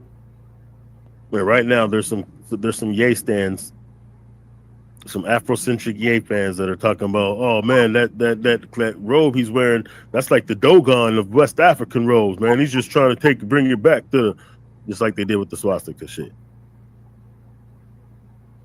Because there is some kernels of truth, like what he's saying. He's not saying things that's all wrong. Some of it's a little bit of babble, some of it's just opinion, some of it's sensationalized, but there are nugs in what he's saying. Like there's jewels you can sift through and mine through this, just like that Drink Chaps interview. There was some jewels up in there. There really was. He was spitting some real shit in between the manic babbling. He is right now a little bit here and there. He's dropping some jewels. He's dropping some things that's like, okay. But all of that is neutralized when you do all of these different antics that you're doing. You can't talk on the quote unquote Black Power-esque vibe and you're wearing a Ku Klux Klan robe with the swastika pendant. It don't work. I see how, there's three things that come across with everything with you. Yeah. It's betrayal, it's being used, and your ideas, whether it's what you say or what you create, being censored. And I think every time I see it, no matter what you do, it falls under one of those. Like betrayal, there's a shit ton of people. Yeah. I mean, like even the J, you don't regret the tweet, because if he said something about your daughter, you'd probably be upset, right? He should be upset. I ask people, like if I know. He don't always directly answer questions. He will ignore questions just to pivot to what he wants to say. Somebody that's woke. Yeah. Like I knew this girl that only hangs around really super woke, like some of fat black girl models, just like her friends type shit.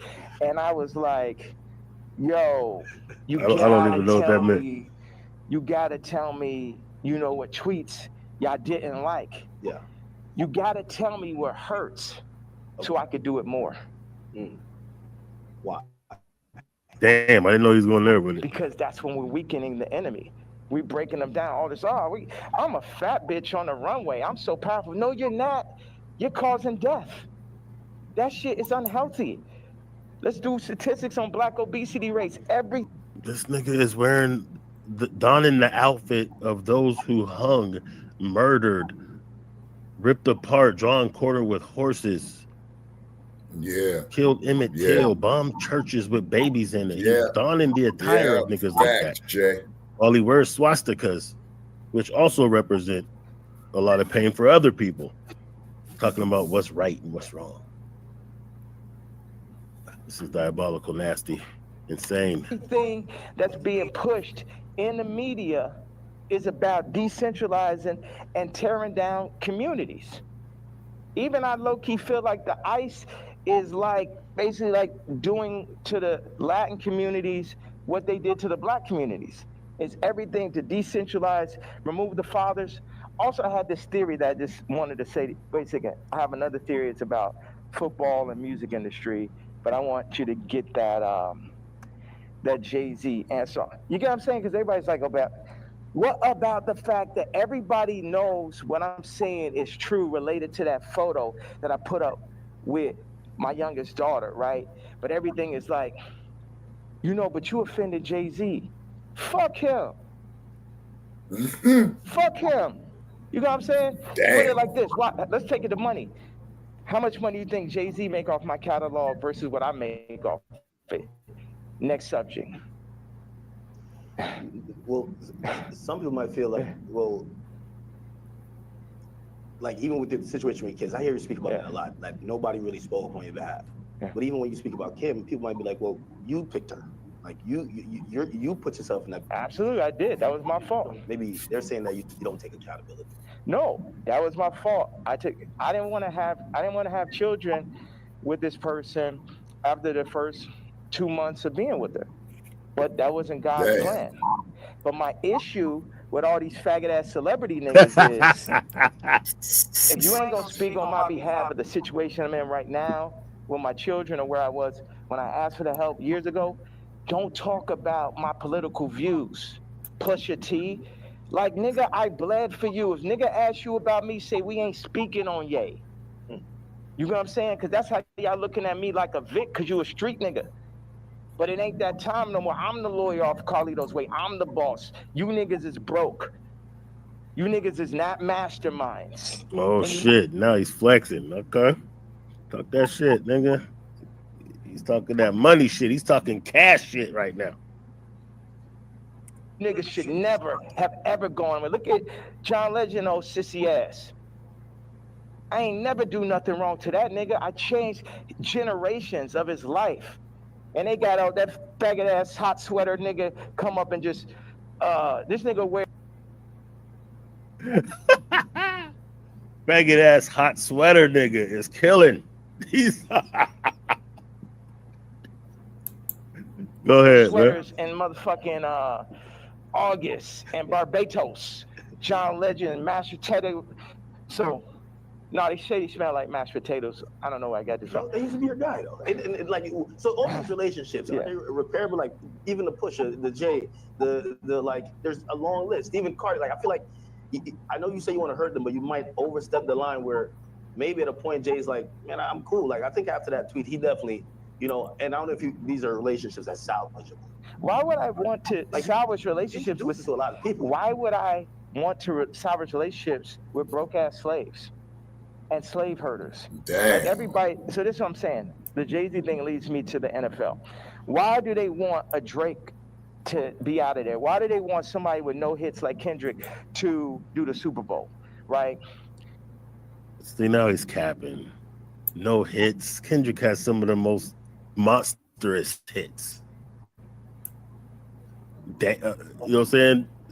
DNA hit, big hit. Humble, double diamond, not double platinum, double diamond. That's 20 million. All right. Got a Pulitzer Prize for his album. Nigga's already been in the Super Bowl. He already did the Super Bowl a couple of years ago.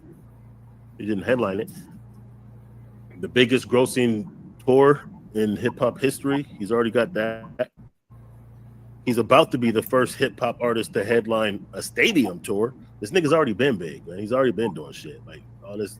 That's what I'm saying. Like some of this is just propaganda that he's just doing because he wants the attention and he wants to smoke. He's jealous. Like he's showing he's jealous. He's jealous of Kendrick. I seen an interview where he straight up said out of his mouth he was kind of upset that Kendrick killed his nemesis. So now he can't really crush Drake the way he wanted to. That's why he's kind of trying to give Drake a pass because he wants Drake to recover so then he could turn on Drake. You know what I'm saying? And keep the rivalry thing going. Like it's crazy. It's wild. This is a theory I had. The people that run the Super Bowl had to come to people who run the music industry and be like, you guys, you're letting your niggers get out of hand.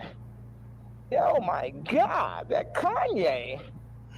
If somebody take a knee for it, where's out of there? See, that's the problem. You let them last too long. In our league, they're for 2 years, 3 years, they're out of there. We deal with we got Tom Brady. He's great. We made Mahomes throw that fucking Super Bowl, so Tom could get his 7th ring and shit. But like, you guys at the music industry, what you got to do, start getting smaller artists and put them on. We're going to set you up. We're going to take Rolling Loud. We're going to connect them with Live Nation. And then we're going to get a bunch of small artists. And then, you'll be able to make your money off of that. And then, if we take, Cardi's doing good, we'll make them take the blue pill. We'll have them rap about Skims. And then mention Northwest. We love Northwest. Kanye, don't worry about him. He's a lunatic. Don't worry about him. Does any of that sound right or sound accurate? No, that doesn't sound accurate at all. Yeah, you're babbling, dog. You're babbling. It doesn't make sense. I get what you're saying in theory, like they do move like that.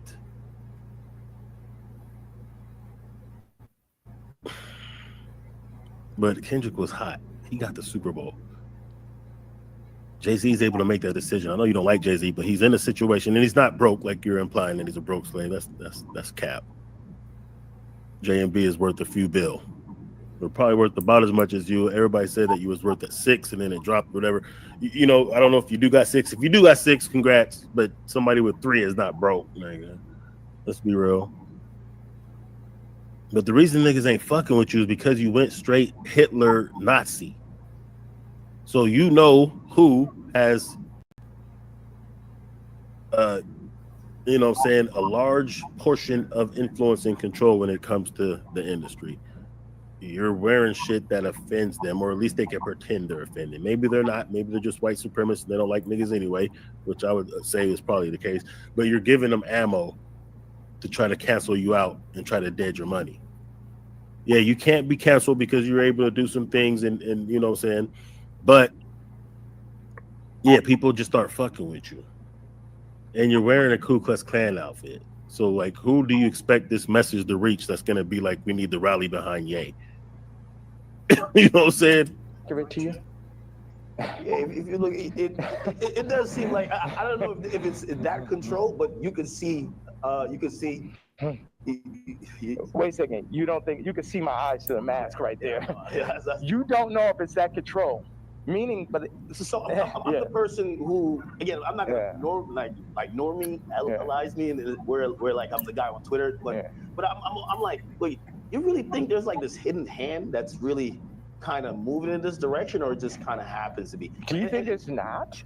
Do you think it's a possibility it's not? You think it's just all by chance and shit? I wouldn't be opposed to it, but it feels like you know a little bit more. That's why a lot of people are intrigued too. Yeah. Because if probably one of the richest rappers ever is not probably, definitely, but keep going on. When you've gotten to the heights, and I'm saying the greatest hip hop artist ever, when that person's then telling us it's like that, you then got to step back and be like, he knows definitely something we don't know. Yeah. And I think that's where we're also trying to like watch you and even listen. Even if people don't like some of the stuff you say, they're trying to figure out what, connect the dots and really see what's going on. Well, you know what? I'm a leader and I channel and I don't see everything. You know, I didn't picture us being here right now. I didn't have this vision yesterday, but I had one bag with me. I just got my leather outfit and it was there. So it's meant, I always thought, wow, that would make a really iconic interview setting, and I'm happy that I'm not sitting in it. And this is now making the movie. Like I said, with the North situation on the song with his son and the new artist Jasmine Williams, it happened like that. Certain things I lean into. People think I'm strategic. The enemy might, you know, my enemy, our enemy might think I'm strategic, but I'm not strategic. I just lean into what I really feel. And I say my truth, and whatever comes with it, comes with it. But my truth is so obvious to so many people because people are not allowed to say their truth to the point where they psych themselves out to think it's not true. And then, so I'm not saying people's truth, I'm saying people's feeling now. Because your truth can be told to you, you could be programmed, but your gut is gonna have millions of lifetimes of information. So when I go and I tweet, especially now, I'm speaking to people's gut feeling. Like Iggy, this is diabolical. Sides, but she gonna do everything in her power to make sure Onyx never is next to Kris Jenner. And you know why, and she knows why.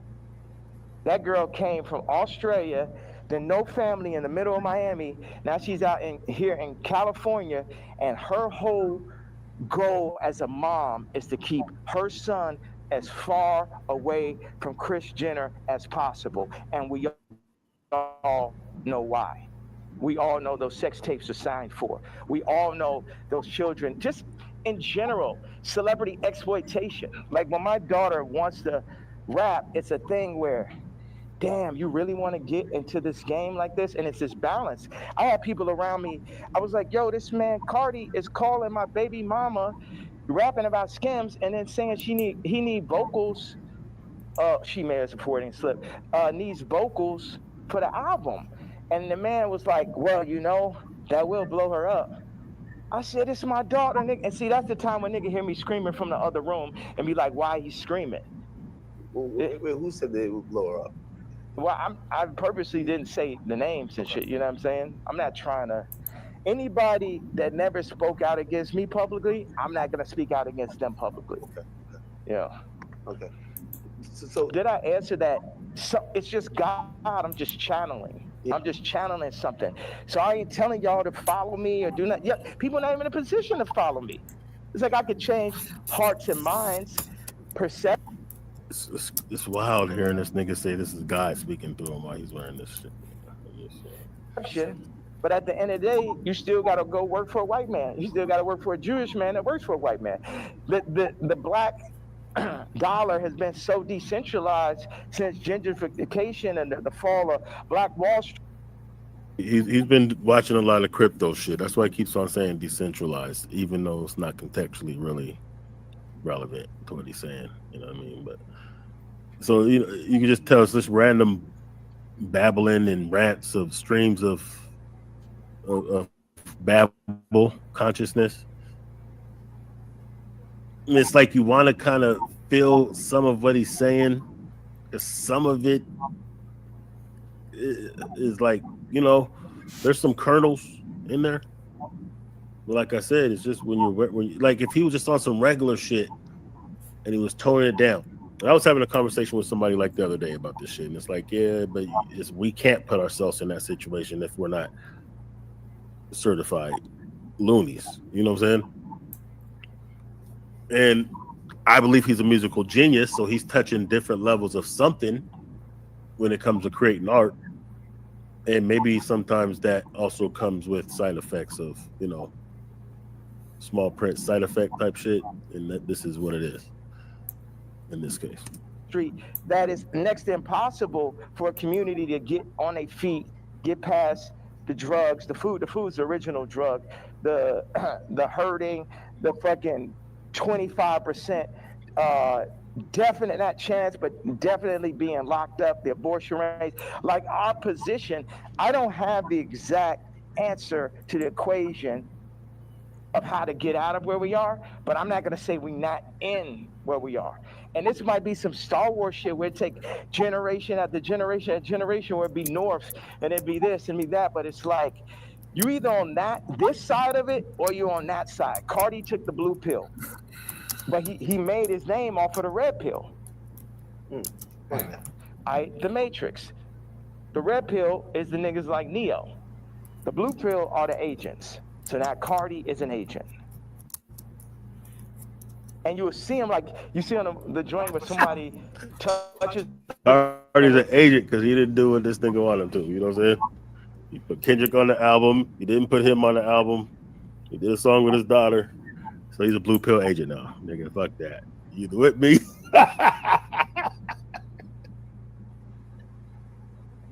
And they become the agent? Yeah. That's what happened. They come, them Jewish people come, the record people come, they'll say, they literally called Ty Dolla and said, and this is coercion.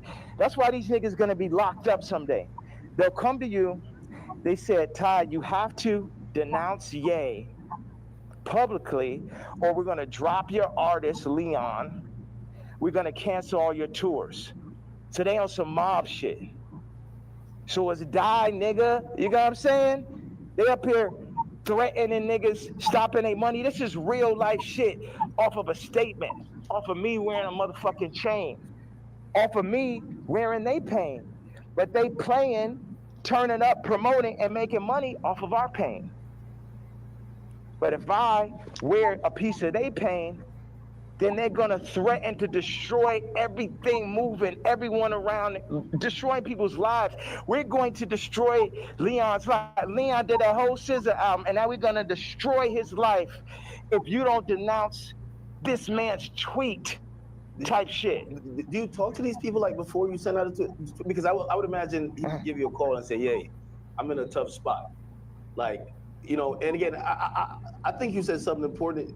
You're not expecting everybody around you to be dick riders and agree with you, but when they speak out against you, you feel like it's either necessary or that's a form of betrayal, right? Yeah, like Ty put up the tweet before we landed. He said, I gotta say something. I said, I'm not racist, but Ye is. We agreed upon that. When I landed, he put up, I don't condone hate speech. You letting these niggas put words in your mouth. I 137x'd his career.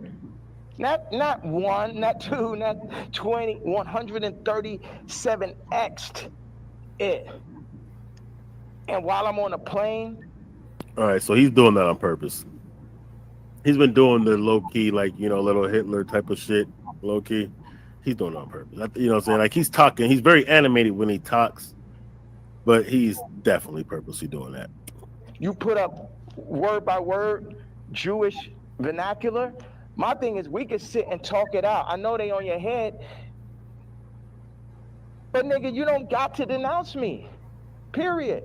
And if you do, you talk to me about how we gonna do it. See, all these street niggas and this niggas running around with guns, got bodies, they think they boss, so they think I'm a motherfucking Vic or some shit. They think because I give niggas high salaries, nigga, I'm a billionaire, nigga, I don't give a fuck about that shit. See, this is my issue with Jim Jones, right? So he says he's gonna get a jib or a div. I don't know what the fuck the word is, but basically, like, he gonna get a percentage if he introduced me to this crypto nigga, right? And I know this shit sound like a Tarantino movie. Jim Jones wants me to meet with Mr. Pink to make $2 million off a crypto coin. Next Tarantino film, right? So then I found out before the second meeting that he was gonna make this money. So. Did he tell you? No, he said that he's gonna get a percentage. He didn't tell me what it was, and he didn't say he's gonna give me a piece of it either. When I found out how much money. Yeah, see, he's definitely been dabbling into the crypto shit, and you already knew that because he was talking about Bitcoin before, about how he could hide his money in Bitcoin. And he's not really wrong about that. He could utilize it. I'm sure he does now. That seeing that the banks be playing fugazi with him, if you know, he could be keeping this shit in digital assets like Bitcoin or whatnot, where you know, even if the banks don't mess with him, he still has his wealth and he still can operate if he knows how, which I'm sure he does, or somebody he knows does. So now it sounds like he's talking about a meme coin scam. A lot of these celebrities get involved in this. What typically happens with these is usually it's somebody who knows how to create a coin and create a market. We'll hit up a celebrity like, hey, we want to make a coin in your name. We want you to promote it. We're going to give you like however many million, 2 million, which is nothing. Nothing. Because what they do is they'll use a Kanye to pump their coin, and Kanye will be tweeting it or he'll be speaking about it, so people will know it really is him associated with the coin. The market cap will go to billions. It might go to a couple bill. The creators of the coin, the one that's really running it, who just gave you 2 million, they're gonna liquidate that shit for like $1 billion or however much they can run it up. It's gonna be more than a couple million though. It's gonna be within the hundreds of millions at least, with Ye behind it. Ye may not understand these particulars, so he'll take 2 million just to be the face. They do this all the time to these celebrities. It always happens. You know what I'm saying? Like, basically, Donald Trump did it to himself, but he kept all the money because he's not that stupid. But he ran up a $50 billion market cap coin during the inauguration and liquidated the same day. You know what I'm saying? Basically scammed all of his supporters, but that's a whole different story. Funny it was, I was like, you know what? What's saying? Hello.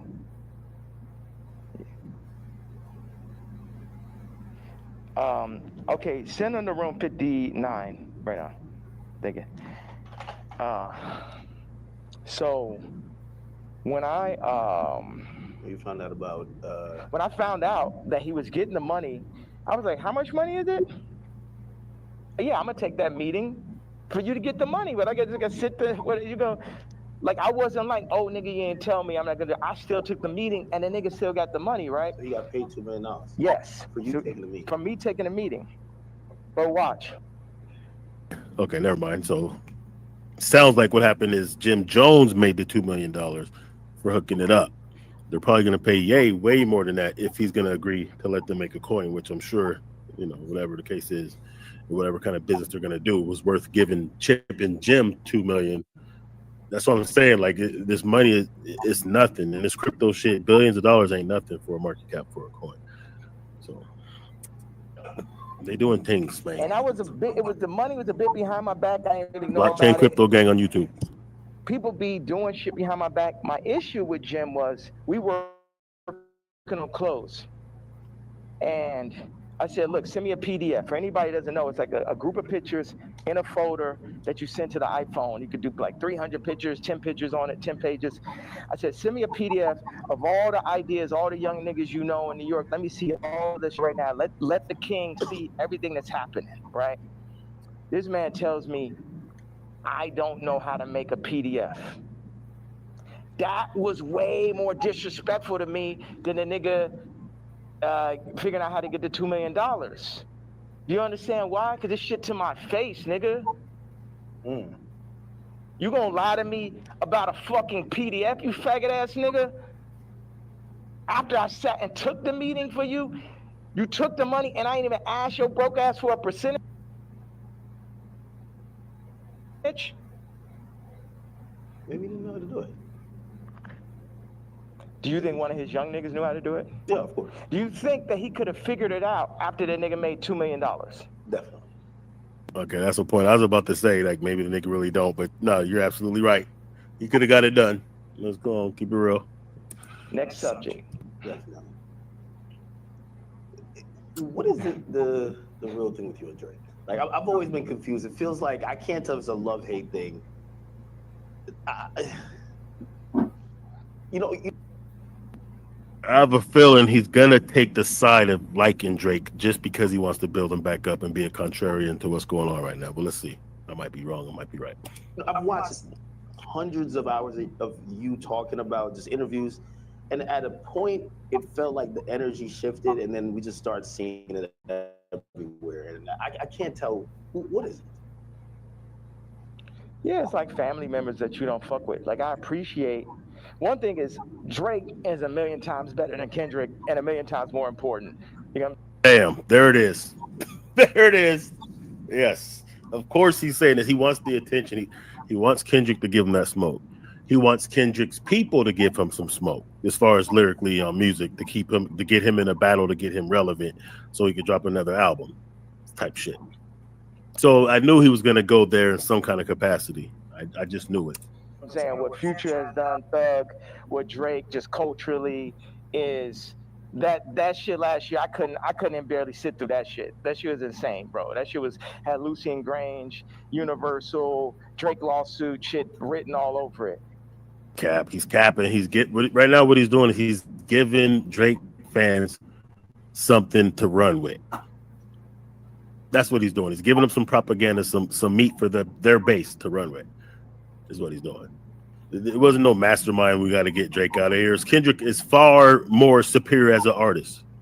Listen to his catalog. The nigga drops throwaways that Drake couldn't touch. Drake didn't stand a chance in a rap battle against Kendrick. That's why he ducked it for 15 years. Kendrick literally called him out as long back as 15 years ago. Wait for Detox. Or look for Detox. Watch out for Detox. Whatever it is. That little throwaway freestyle. So, nah, it wasn't one of those. We're not going to let you shift the narrative, dog, just because you're trying to get your little thing off or whatever the case it may be. We're not going to let you sit there and rock a Klan uniform and act like the culture didn't literally just respond because the culture won that one. You should be happy. Typically, you would be happy, but because you have to be a contrarian right now while you go through your manic stage of insanity, you got to take the op side. But should we be surprised at a nigga that's wearing a Klan robe that he's going to take the op side? All right, let's go. This shit, at the end of the day, all this shit I'm saying, Jim Jones, Kendrick did, all these celebrities, the funny thing is we're all in the same boat. But while we're on that boat, we're also fighting amongst each other. And as I get stronger and stronger, I get more into the position of being who I really am. Oh, but right now, or maybe I get into that position right now, but where I was yesterday, it was like, how the fuck I'm supposed to lead y'all, and you got these niggas that's running y'all, making you fuck with me. He wants to lead niggas. He wants to lead niggas is the whole thing. All right. Y'all niggas can't fuck with me or will fuck with me, and you duck if you fuck with my daughter, then I'm sitting down for that.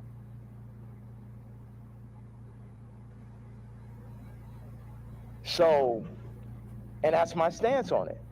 It's like, nigga, I make music better. I push the niggas don't. No one make music that's nowhere near as good as music. Like when I made Moon, it basically ended Frank Ocean's career. He ain't have a song since then. You know, sipping some wine. Like, nigga, like I knew I heard it. I was like, oh, this nigga's never gonna be able to make another album again. I wanna go to the moon. Any genre of music that anyone has, I make a better version of it. I'm 10 times stronger at music than anyone living. But okay, so like I said, the reason why he did that Mexican song he did, which was a skip for me, but wasn't a bad song. Absolutely was not a bad song. I ain't gonna say he didn't do that. It just was a skip for me. But he did it because Kendrick had the little Spanish shit on his album. Drake dropped that little Spanish song on that album that him and Party Next Door dropped, so he had to get in on it to show that he makes any type of music better. This nigga has an ego. I get it though. Been in 5 territories. Okay, what do I do? Clothing, this, political stance, social media, expression, gravitational pull, momentum creating, all that. So what do we do with that? Why do I go at the celebrities? Because they're in the way. They're making, as J. Cole said, false idol. Nigga, you're the false idol. You can't fuck with me no day. They're the false idols. They want to put people, camouflage the truth. See why I don't like this? As he does this babble, this Black Power babble wearing a Klan outfit, is because it just undermines. It makes a spoof of niggas who's really talking that talk for the culture. This material should not exist. Of a nigga wearing a Klan robe trying to spit some Black Power. You know what I'm saying? It shouldn't exist. Like where are we right now? Like we are in, this is surreal. This cannot be life. Goddamn. The goal, the true God, and everybody know, all of them know what it is. All of them needs to work for me. Drake need to be my writer. Trav need to be my producer, like how it always was. But somebody, they pull them to the side, they Virgil them niggas. See, the thing is, Virgil going to LVMH, the Black situation don't change. Kamala, vice president, the Black situation don't change. Or the world situation, period. Obama president, the world situation don't change. Steve Jobs, Elon Musk, Ye, Disney, Howard Hughes. Howard Hughes changed flight. You know what I'm saying? And if you watch The Aviator, him as a white man, him because he's a maverick, they fuck with him. They fuck with him. At the end of the day, y'all fucking with me, but I'm here to just tell y'all that y'all can't fuck with me. That's the whole idea. Like, why say fuck Virgil after he passed? I think a lot of people feel like, you know, he's not here to defend himself. That I think people are just confused by that. We get the story of how you guys kind of separated and how you feel, but you know, they always say sometimes, you know, when someone passes away, you know, can't be for the dead man, you know. It feels like you still have a little bit of animosity there. I'm evil. You can't take nothing in the sand seriously. It's fucking Klan's road. You don't think about like his family and other people that love him? I am an evil person. You don't think that? I feel like you've always represented God-fearing ideals, though. Yeah. So how does that? How could you identify that person? God has the wrath. You only play with God for so long. Niggas is out here playing games. Don C and him starting RSVP behind my back. this nigga taking money, like kind of the Jim Jones situation. Oh, yeah, you're gonna come to the club. I was Louis Vuitton. They take that position. They put them in that position. They build the anti-Kanye club at Nike. Everybody that worked for me. And what best put it in perspective is Virgil is the Jesus of the niggas that work for me, right? Because every nigga that worked for me would have rather been me. Why do I have problems with almost every celebrity? Because they're jealous. And they should be, because I'm better than them. Because I'm more anointed and I'm appointed. And I understand the jealousy in the hearts of men. But they had to understand the wrath of the king also. All these pussy faggot niggas could shut this is the very fuck performative, up. man. Don C pussy ass. They're Supposed to trying be to the take realest away nigga from alive. you. You know what I'm saying? I remember him sitting with me and saying, bro, what's up with this red hat, bro? What's up with this red hat? They told me, who's they, nigga? They told me that, you know, if you don't stop wearing a hat, man, they're gonna give it. And they named the rapper right here. Now, I love this rapper, so I don't even want to like put him in this conversation. But it was like a they, you know, the invisible hand, the people. You know damn well that Super Bowl, that Kendrick Super Bowl, and that Grammy Super Bowl had invisible hands on it. Yeah. Like everyone culturally fucking knows that. There was no invisible hands. It was very straight up. Jay-Z made that decision. Like it's not even like a secret. Jay-Z is in charge of the Super Bowl. He wisely made the decision to take the nigga that was the hottest rapper in 2000, the hottest musician in 2024, to head the Super Bowl in the beginning of 2025. It only makes sense. Plus, they have a good relation. You know, the Dre connection. Jay-Z's cool with Dre. Dre put Kendrick on. Dre and Jay-Z has worked together. They're both billionaire buddies. Yeah, he did have a little something. He didn't, you know what I'm saying? He's thrown shots at Drake before. But Drake was never going to be picked to do it. All these years, he's never been picked to do it. Weezy was never going to be picked to do it. Super Bowl's been in New Orleans like 9 times. During the times when he was hot. 4 times while he was in his peak. So, yeah, no. This wasn't like some big orchestrated Illuminati type of shit, man. This was like, if Drake didn't take that fade, if he would have just either gracefully took his loss or didn't engage because he knew he couldn't have won. And then if he did engage, but he didn't go with the low blows, bringing people's family in it, as he was warned not to do. Like the first song Kendrick dropped was Euphoria. There's so many layers to that. Drake should have been able to catch that vibe. Like, okay, Euphoria, I produced that shit that was about them kids doing grown up shit. Okay, he's let me know. Then he told you, like, hey, yo, let's keep it friendly. Let's not get personal, dog. If you take it there, I'm taking it there. You lie about me, I'm telling the truth about you. He threw everything out there to let him know, like, yo, don't make this a personal shit. If Drake doesn't do that, he just loses lyrically. Not like Us probably never comes out. Meet the Grams probably never comes out. There would have been other songs that would have killed Drake.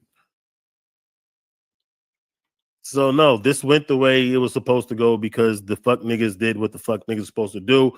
And right now we're at a time where the culture is emerging and taking back over hip hop as it's supposed to be. That's right, Jay Dizzle.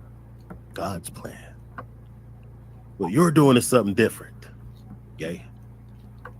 See, I think Ye is jealous because he wanted to be the guy who ushers in the culture like this. And it kills him that it's somebody else. Because we all know that Ye should be on the side of the way the culture is moving. This actually gives Ye a great time to be dropping some classics and teaming up with cats. But I think his ego is upset and his pride is hurt because he's not the guy that got to kill off Drake and usher in the golden era of hip hop, of real hip hop. That kills him that he's not the guy. So now he wants to be a contrarian to that, maybe build back up Drake and then take him out. He's on some Trump shit for real. They fucking know that. So watch. Don C tells the nigga A-Side. The nigga A-Side will talk about the other day with the scoliosis, right? First of all, like I said, I make it clear. This nigga come up to me talk about how my teeth don't look good. I was like, nigga, you telling me about something that look good? And of course, he's Tremaine's friend, and it bothered me.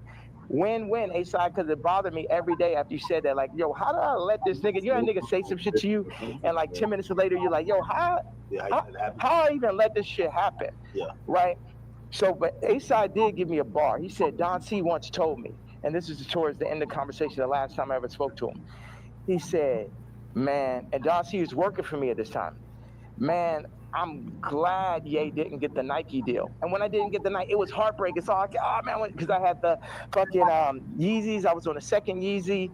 And I just, man, I'm like, we about to make the biggest, we about to make Yeezy and Nike, we about to tear people's heads off, you know what I'm saying? I'm a nigga from Chicago. I got the hottest shoe. I'm at Nike. It wasn't no J. Cole, Kendrick, Trap, Drake, Virgil. I was all of them in one. Right before they started putting all these battery packs, Lucian battery packs, LVMH battery packs by each one to distract from the true leader and shit. So Don C then says to A-Side, I'm glad Ye didn't get the deal because it wouldn't have gave no one else a chance. Well, who's the one? 4 people that work for me. So that means all 4 people that work for me was going into the meetings with me, working on designs for me, then shaking hands with people behind my back. They wasn't really with the king. Faggot ass Virgil, faggot ass Don C, faggot ass Matt Williams, and faggot ass Jerry Lorenzo. 4 faggots. Interesting. I mean, and also you got to run this shit straight. Yeah. You can't chop it up. You can chop it, you can do whatever. It's like they chopped up the Bible, the word still came through. Imagine you try to chop the word faggot at his interview, it would be like 3 sentences. You know, as we talk about censorship, and even you. So that right there lets you know that he is purposely trying to be controversial. Oh yeah, big time. That's why he said that, to make sure that if the Klan is wrong. You know what I mean? Like he said, whatever, faggot, whatever, and it's like whatever. But then he made sure he reflected on the fact that that's a controversial word. You might have to chop it out, this and that. So he's it's a performative way that he is trying to use this as a way to garner attention. I'm not saying that there's no real crazy he lost the element. Of course there is. But he's, you know what I'm saying? There's a lot of layers to this shit, man. At the end of the day, it just makes it to where like he's isolating people from supporting him. And people really are like saying, fuck this nigga. I'm seeing people that's really saying this online. There's people like I know who's like, they're just turned off by the dude. They're not even interested in listening to his music anymore. Like the disconnect because of this kind of shit. And we can't support this shit. Like at this point, it's like if something happens to Ye, like are we really gonna be riding for him? If he was getting locked up or whatever, are we really gonna ride for this nigga after all this kind of shit? Did he drop enough jewels and lay down a path strong enough and important enough, necessary enough that didn't exist? Did he pioneer a way that without we couldn't do to justify wearing a fucking Klan robe and all the other shit that he did that was against us to cater to white supremacists? No. Is his music that damn good? He makes some damn good music, but is it so good that we're gonna just overlook the White Lives Matter, the disrespect to Floyd, the disrespecting people's children, the crashing out, the contradictory shit, the Klan shit, the slavery was a choice shit, the swastika shit, the N-word with the hard R bars? No. He's in deficit. He's took it too far. He's doing too much because he knows what he's doing is the thing. Like if he was just seriously out of his mind and he just really didn't know, he goes into these blackout moments where he doesn't know better. But no, when you're setting up the camera and you're doing this and that and you're wearing the whole outfit that you're you know what I'm saying, then you know what you're doing. you know you're purposely trying to push it past the limit, and you successfully have done that at this point. I still say the F word. Just like you've been throwing it around like you don't give a damn. How do you feel about like people like, you know, speech is censored a lot. What we could say, it feels like you're trying to take off those shackles, and it's like you said woke is dead. Yeah. Sorry, I was supposed to leave 18 minutes ago. Oh. So you're going to Japan for real? Don't drop the location.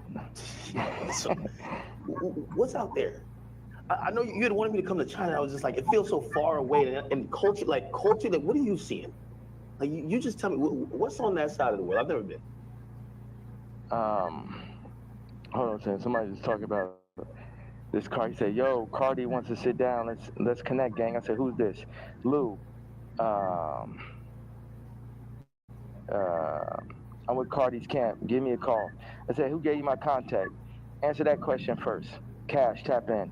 We black men, these industries are extorting us. Black on black violence. Information is key. These niggas are setting you up. Yeah, I could definitely see that, but perfect setup. You mentioned my daughter, so now I get to end the movie. And I'm gonna end the movie with somebody for sure. Do you think he did that purposely, or do you think he just thought it was kind of trendy because Kim acknowledges? Again, you know, there are some people who feel like it's just random coincidences, and it looks like you're like, no, you're doing that to fuck with me because you left me off the album.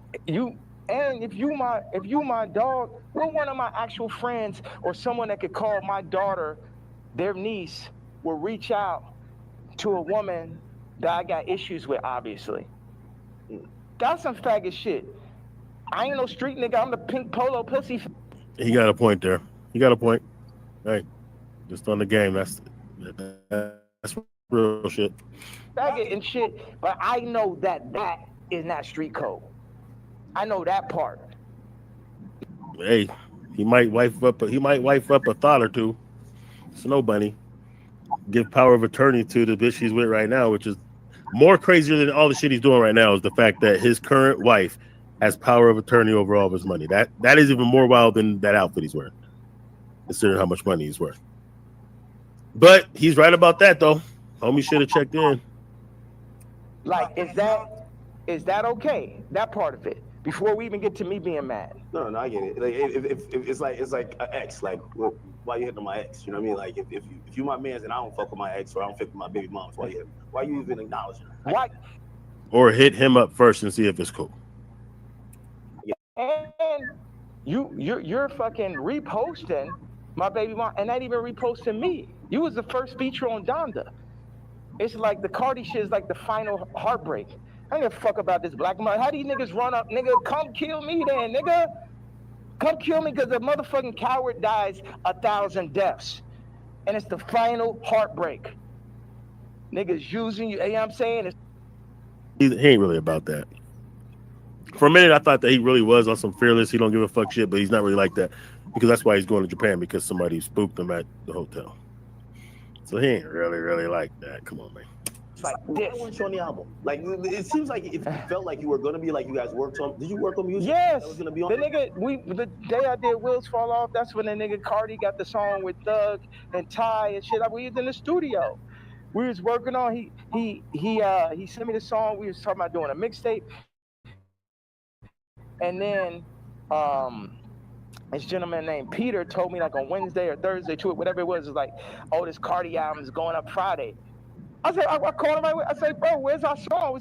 But on that note, it feels like on Cardi album, like he's doing everybody a favor though too. He need to have all them fucking features. It felt like, oh, he hot right now, and he had to do Uzi a favor, or this a favor, that favor, and it's just like, and this level, obviously the album could be better. At this level, it's a different level of experience that's needed to handle 30 songs. To understand how to be running those producers. Like, Cardi's a genius in his own right. It's another thing to run that Donda Stadium. And it's just what they call it, ambitious. Like, that amount of songs is really ambitious. And a bit. That's a fair critique right there. that Playboi Carti is 30 songs deep, but he ain't did an album for like 5 years. I just got familiar with Playboi Carti, but I ain't gonna lie, I fucks with that new album. I Am Music, I fucks with it. It's good for the gym, especially. The beats is crazy. He's not lyrical. All right, Playboi Carti is not a lyrical. He's more of a vibe, like Future type Atlanta shit. But the beats are crazy. It goes in the gym for real, and it's cool. I like it. There's a few skips. I've heard I think I've heard every song now, but there's a good 5 or 6 that I could do that. I don't even play, but I skip. But there's a few bangers on there though. It's a good little production. Big thing is like, how did you do that? But 30 songs is very ambitious, as he said. Without me just as your producer, man, whether I was on it or not. It's like, y'all keep on wanting to do like the last Kendrick album, not that, but the previous one is like a direct copy of Mr. Morale. Yeah, of fucking Pablo. I'll show you. It's like, oh, these are the drums from this song. This is the approach to this song. This is because I be in here like just inventing new approaches to a song and shit. Oh, we're gonna drop the drums like this on Blood and Leaves. I'm gonna make the ending of Runaway last as long. And I'm the type, I will share anything and everything with whoever. I would do collaborations, or I did, and it's just too much where as soon as the shit get hot, no one is like, yo, nah, this nigga, you know what I mean? You think they take the sauce and run off with it, then forget about it. And then they go against me for like political shit. You know how many fucking rappers and celebrities went against me for the Trump shit? And I understand with the Jewish shit, but I wasn't lying on that shit. And now the Cardi shit, it was the perfect combination of me not having a name and likeness and me finding out about that shit, to me being left out the album on some faggot ass trap shit, to him calling, what's that? You mean Trav? Trav left me off his album, took 4 of my songs from the ranch in Wyoming. My choruses, my exact singing lines replaced me with him or with other people, put Future Scissor on the joints, took me off. I felt, with no explanation, shit just comes out. So what are these conversations? Like, you guys aren't talking like, why are you doing this? Yeah. Because we see the frustration, but what are they telling you? Are they apologizing? They're not telling, but we know why they're doing it. We know why. You know why. I know why.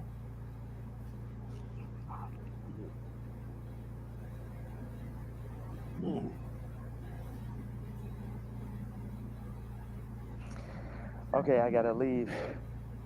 I have to leave. We could double back on it. We definitely double back. Yeah. One last real questions. All right. What changed in between, and obviously you bring back Sunday service now, but there was a time. Oh, the nigga from Sunday service tried to hit me for $2 million, Jason White, to run it.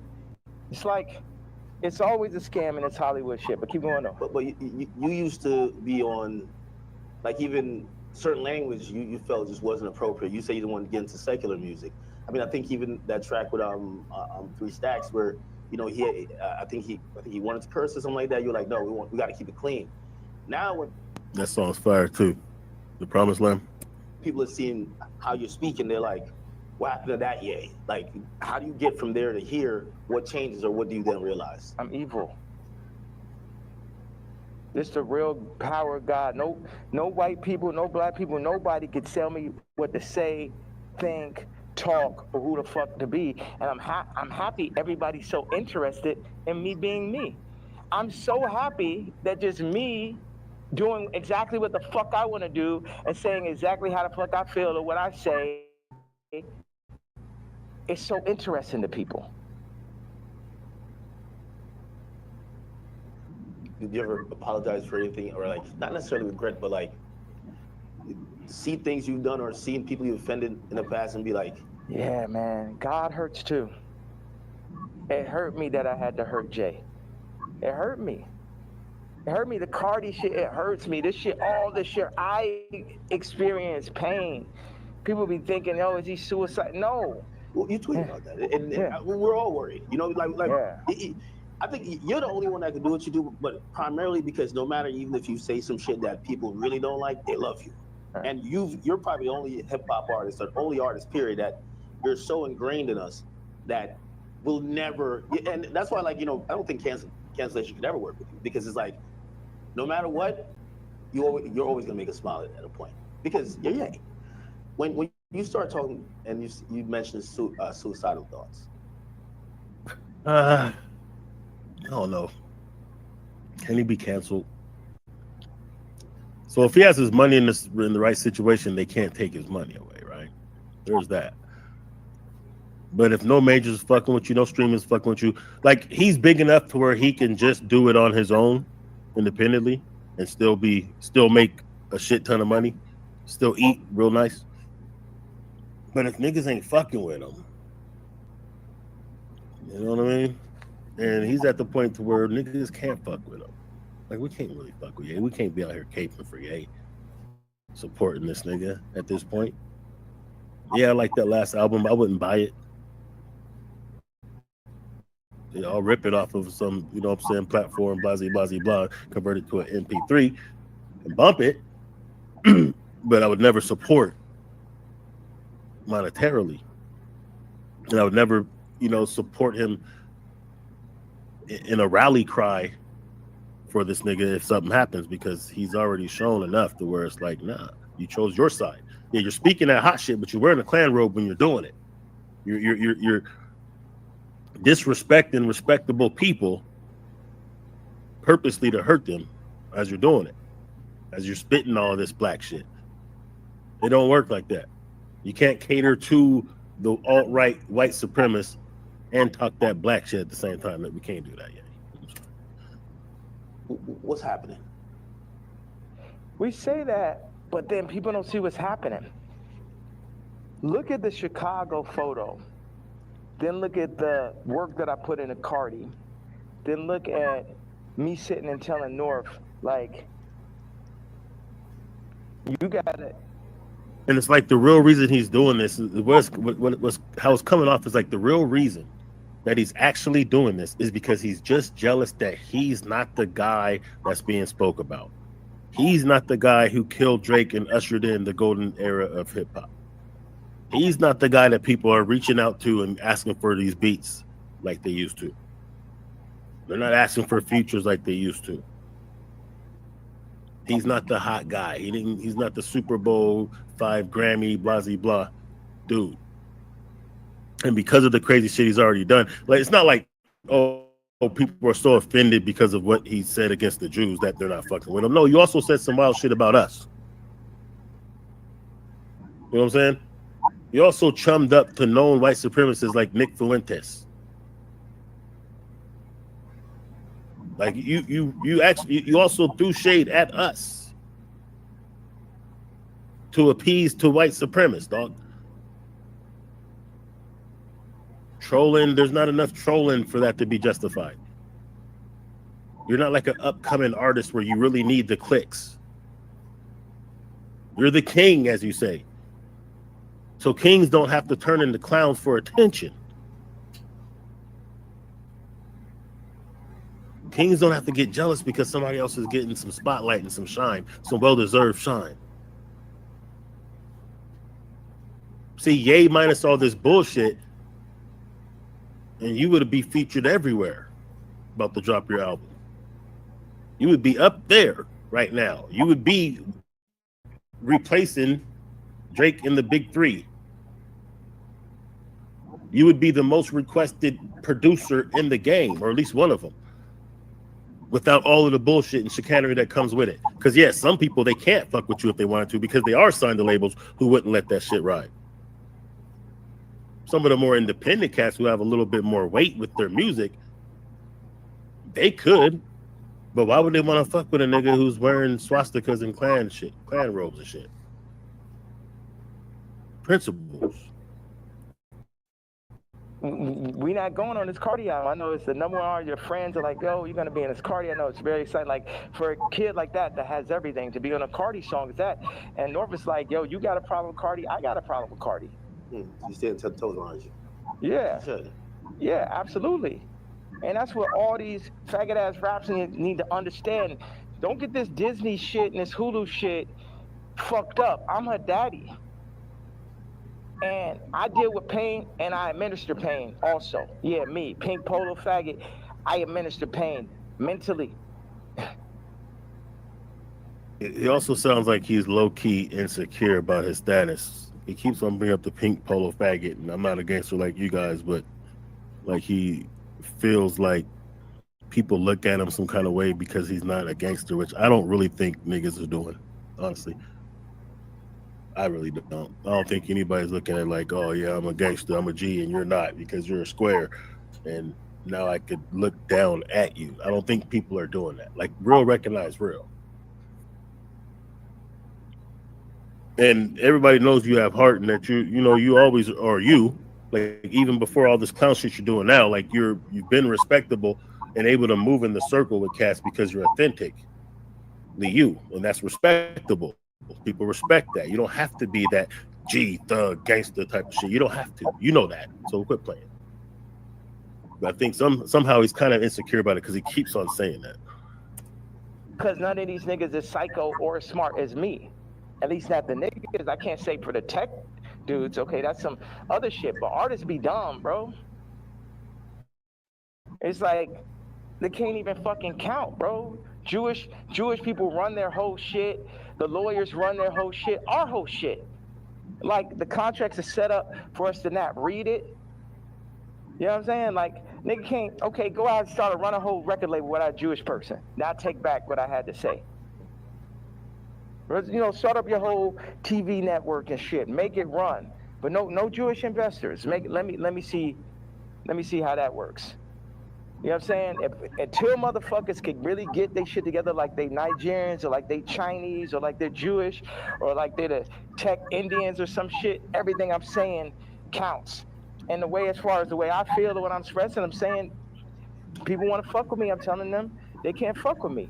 And anybody that ever went against me, and this is the other shit, I don't really have a problem with Kendrick. I would never call Kendrick a faggot. You know what I'm saying?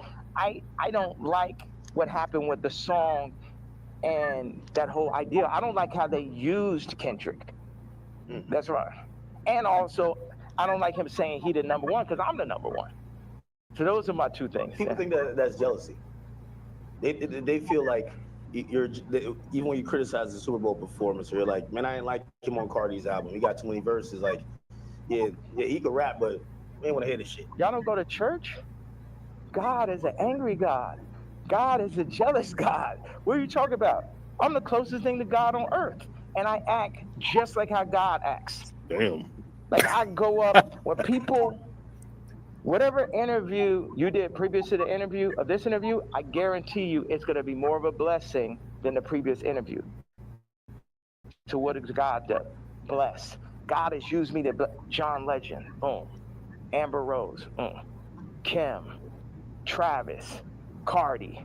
You get what I'm saying? So whatever is here, the blessings run through me. But in that same way, I'm angry.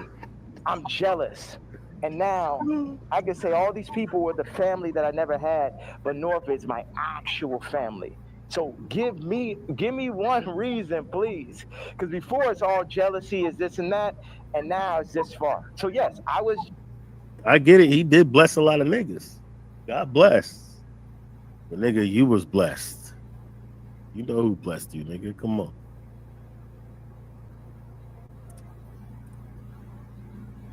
Jealous that Kendrick is on Cardi album, and I feel like that's two different genres. It seemed like J. Cole and Kendrick would be more like, I like mixing genres and shit, but yeah, I'm jealous. Yeah, I'm hearing this shit for the first time. Yeah, I'm not on it. Yeah, this man rapping about Skims. It's like, that's what, man, what about all this shit where I said, I don't fuck with rappers. I don't fuck with celebrities. And then I do the Jay-Z tweet and people be surprised. Like, I told you niggas I don't fuck with niggas. You niggas just don't be believing me. I know you got to go music. Next down the album, Bully, who like, I think there's a lot of people who they're like, yo, listen, man, Ye just going off on Twitter, but we just want the music. We want the music. You know, what's that creative process even at this point? Because what's a whole nother, we should have started right there. There's a whole thing, creative process, 47 years and multiple lifetimes of creative process to make the you know, the top living, you know, influencer. It was crazy when you said, yo, I've been in this shit 30 years. Cardi, you're a child. And it was like, this motherfucker really been in this shit 30 years. You know what I mean? Like, that's crazy. Yeah. Niggas ain't finna, this is what I'm saying. With the Cardi thing in relationship to music and what you're saying. When I was 14 years old, I was cutting hair. It was a nigga that ran a shop, older gentleman. I came up there, I'm cutting hair. One day I cut like 5 people's haircuts and shit. I probably made, I don't know, maybe I had $100 in my pocket. And then I like was running across the street, my honey, feeling so good about myself. And the dude ran out the shop. He said, hey, come back here. He said, show me how much money you made. I showed him. He took half that shit. So I'm saying niggas be using my shop and then running off with the $100. And then what, they gonna run up with the $100, show back over my daughter while they at it and shit? No, I gotta go to the back at that point. Niggas know damn well, it just became a thing where it's like, this is what we're gonna do. We're gonna use Ye for this. I'm like, no, nigga, fuck all these niggas. It's because Virgil made it look like that's what you're supposed to do. Niggas used to call me like, yo, you're a platform. I ain't a platform. These niggas not better than me. These niggas, a nigga has yet to make a better product. Take the Louis Vuitton Dons and take every Virgil sneaker, and you can have a choice. Every single Virgil sneaker ever made versus the first sneaker I ever made. You get what I'm saying? So take everybody out. Take Graduation, all right, and then take Dark Fantasy. Take Watch the Throne. Take Donda. Take, you get what I'm saying? You could just go. The One No Rap album's better than Vulture's One last year. Let's go song for song. And it only got half of me on it. You did that in cancellation. Like how hard is it to, if they're saying, DSPs are saying, well, we're not distributing that. Or not DSPs, I mean distributors. They're saying we're not distributing that. I don't know if you get flagged from the DSPs who have to, then put it up on their streaming services. But like it feels like the things in between getting your product to people. He could easily just drop his music on NFTs, man. For the niche that he's creating now, because he's fucking off, you know what I'm saying, anybody that's going to want to work with him, he should just go the NFT route. That way his diehard people will support it. He'll get all the money. He doesn't have to worry about streaming service, record companies, interruptions on release. He can go directly to his consumer. For vultures especially, there was a lot of and make money on the secondary market.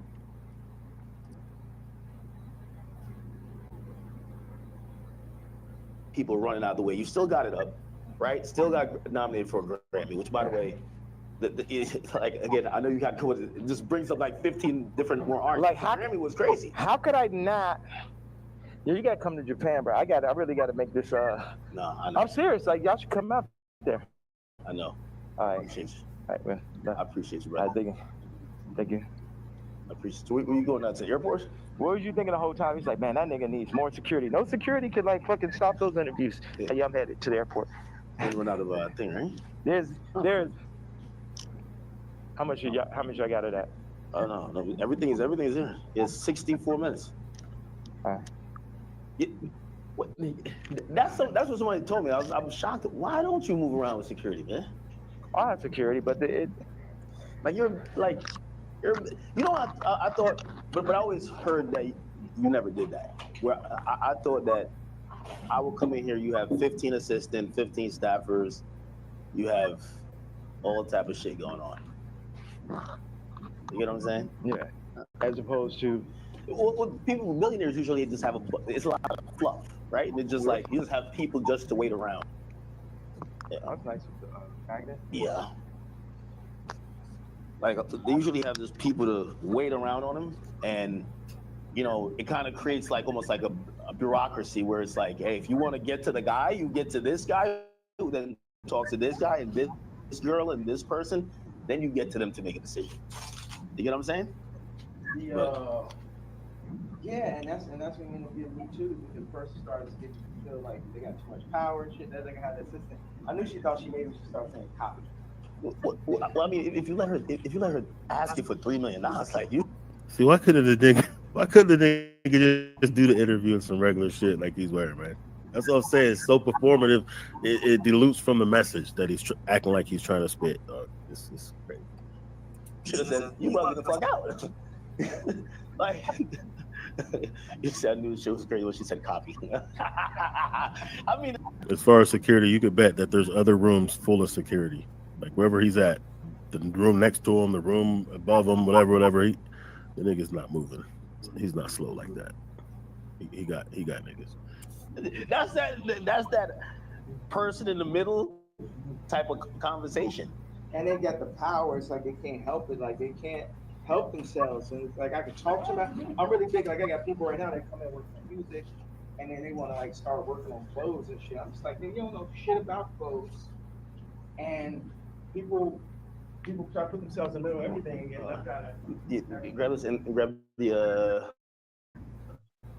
suitcase. Oh, okay, right. Perfect. All right, that's it. I'm gonna end it there. You did the damn thing, man. They might take this down. I'm sure there's gonna be some spots where they're gonna take this shit down. What's up? You think Nick Fuentes is a hardcore white supremacist? Yes, absolutely, and so do you, Sergio Mendoza, because you're probably the same. Hence the Spanish last name and all that. Dude lost it. Yes, he did. He did. But I just wanted to see that, man. I mean, it's crazy how it's very performative. Like he's neutralizing his own message. Definitely jealousy. He admitted to that. He's jealous of Kendrick. He wants to shine. He wanted to be the guy who took out Drake and is being praised by the whole industry because he's now ushering in the golden era of real hip hop culture and getting rid of the plants. So there's definitely an element of that going on. Is he crazy? Yeah. I mean, he's out there because what he's doing is he's neutralizing himself. We can't rock with a nigga that's rocking clan robes, no matter how profound it sounds like the shit he's spitting, which it ain't really. It's a lot of babbling. It's a lot of bullshit with some jewels in it. So it's like we can't really take that. We can't use that right now. It's sad because with the power of Ye and knowing the conscious levels that he does potentially hold when he's not on that goofy shit, his ability to speak truth to power or whatever, it's like right now would be the perfect time. Minus all the chicanery, it would be the perfect time for Ye to be, you know what I'm saying, one of the top cats doing it right now with the Kendrick and whatnot. You know what I'm saying? So, whatever though. It is what it is. But I just had to show you that. Had to react to that. That was like an emergency broadcasting when I seen that interview that dropped because I know it's not supposed to be on YouTube. I know Act didn't drop it on YouTube. He dropped it on different platforms. So there it is though. 2 hours. We out, man. Peace. Like, subscribe, all that good stuff.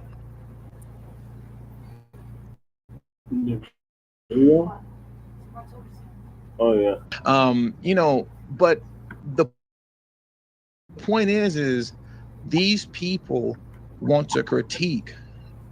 Right. Oh my God. We finally got through that ridiculous interview. That shit was ridiculous. Yeah, shout out to Jay Dizzle for keeping it funny and hilarious. So moving along, get Jasmine Crockett shit. It's Big Mac at Brian Donalds. Get married a black woman. Selective outrage once again from the Democrats. Others' choice in marriage and who they choose to be with. Meanwhile, like I just stated, you can't pay a man to throw his life away to be with you. But this is who you're supposed to follow behind. People like Jasmine Crockett and Umar Johnson, these goofies that'll critique you based off what you're doing with your wee-wee, you know, the wee-wee police, as I like to call it. And then as far as a Umar type is concerned, this is somebody who's creating broken home after broken home after broken home. But this is who you're supposed to follow behind. Jasmine Crockett is an idiot. Big facts. Hold on, let me throw my hat on one time, just to make y'all really mad. Hold on. Bam! One time. I had to throw the hat on, just to make you really mad. Let's get into it because Jasmine Crockett is an idiot. Right? This clip has been going viral on social media, and it's this clip of Jasmine Crockett apparently, I guess calling out Byron Donalds for having a white wife or something like that. So I just want to play this real quick. Let's see what she's talking about. I heard it already, like maybe like a couple seconds of it, but it's not too long. It's like 45 seconds long. But let's see what she's talking about, and just always remember, Jasmine Crockett is an idiot. And if we continue to put people into office, and that even means some of our skinfolk who definitely are not our kinfolk, such as Byron Donalds, who are going to continue to say that, the fact that you're sitting around talking about life was better under Jim Crow. He never said that. This is why I can't stand Democrats. All they do is lie. Byron Donalds literally never said life was better for Black people under Jim Crow. He literally did not say that. He never said that. Anybody that's saying that Byron Donalds said life was better under Jim Crow is a low IQ buffoon. You're an idiot. You're retarded. Your mom raised a simpleton. He literally never said that. Jasmine Crockett is an idiot. Is this because you don't understand history, or literally it's because you married a white woman and so you think that whitewashed you? I'm not really sure, what it is. Well, but I didn't need even be married to a white woman under Jim correct, and it took Joy to call him out. So I'm like, bro, what are you talking about? What are you saying? He just out here, I feel like they give him his talking points and he's like, yes, massa, I got it. That's literally what she does with the Democrats. They give her talking points and she says, yes, massa, I got it. I think the whole idea, when people bring up the race of somebody else's spouse, and this is something that's uniquely Black, right? I've never listened to a white person, right? A white politician or, political pundit refer to another white politician or pundit that they disagree with and bring up their wife being of a different race. Same thing with Hispanics and every other racial group. This is something that's unique to the Black community, or excuse me, let me bring that back to the Black community. That's something that's unique to the community where we do this. And in my opinion, this is the highest form of unintelligence. It's the highest form of unintelligence because what it shows is that you have no actual argument against whatever it is the individual that you're speaking against stands on, right? Whatever their politics are, whatever their ideals or ideology is, whatever it may be, you're not intelligent enough to form an argument that shoots down whatever it is that they stand on, in which you're able to articulate an idea well enough to convince others to take your side of an argument. You lack the intelligence to do that. So then what you then do is default to his wife is white. And apparently because Byron Donalds' wife is white, that makes whatever it is that he stands on wrong. And that's also, we're just dismissing the fact that you completely lied on the man, because Byron Donalds literally never said that Black people's lives were better under Jim Crow. But like I said, this is people that also come from the mindset and of the ilk also of an Umar Johnson. You get what I'm saying? What you'll notice, speaking of Umar, is that people like Jasmine Crockett, and we'll throw what's her name? She gets passed around a lot. She got passed around. Angela Rye. She gets passed around crazy. On the DNC side of the political spectrum, she definitely gets passed around a bit.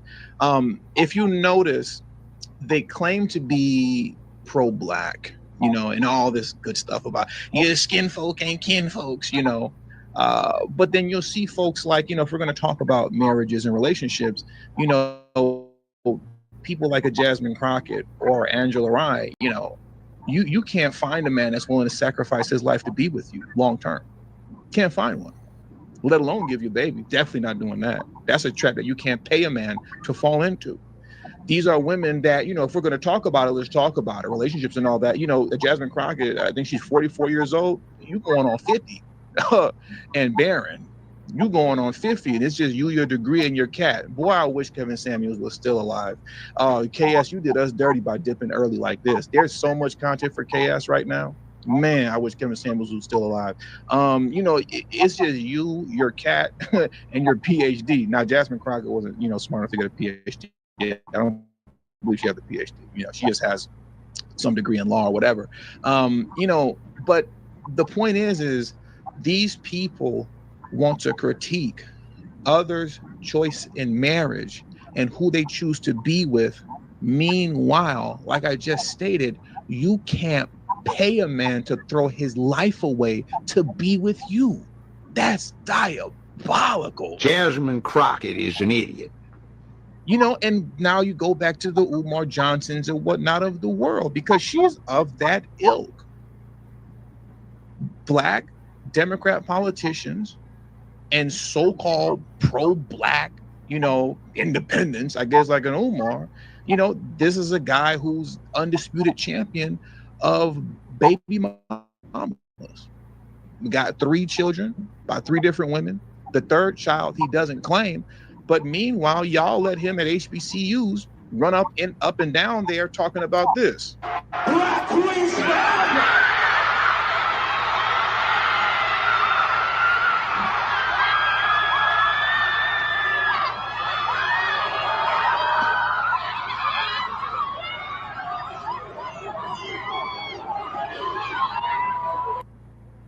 Some of y'all ninjas love being stupid. You know how they say baseball is America's favorite pastime? For a lot of you ninjas, being stupid is your pastime. So y'all ninjas love being stupid. So you got people like this who don't do nothing for the Black community. They don't accomplish anything for the Black community.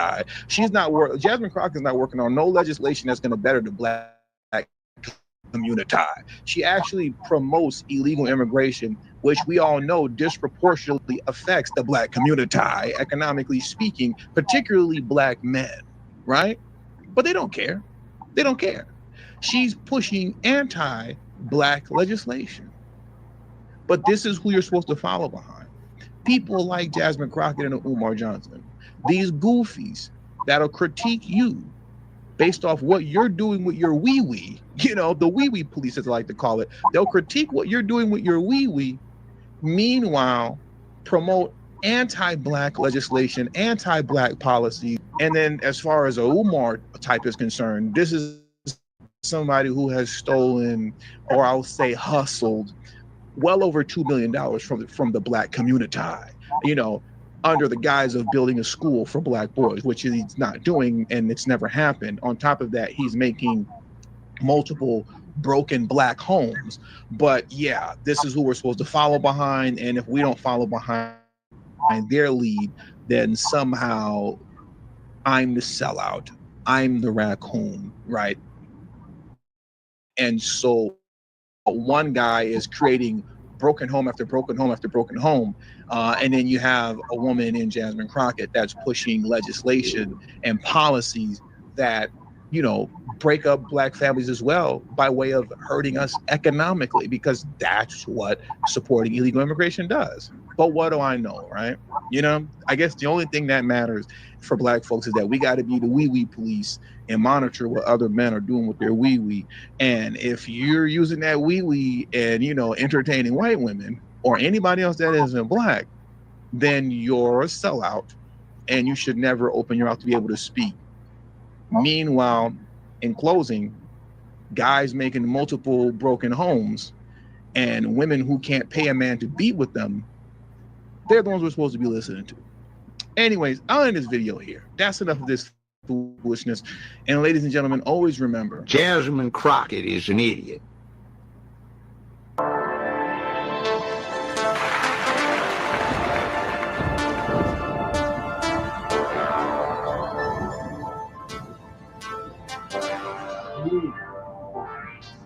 What's up, everybody?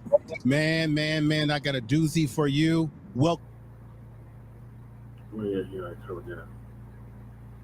What I'm gonna say?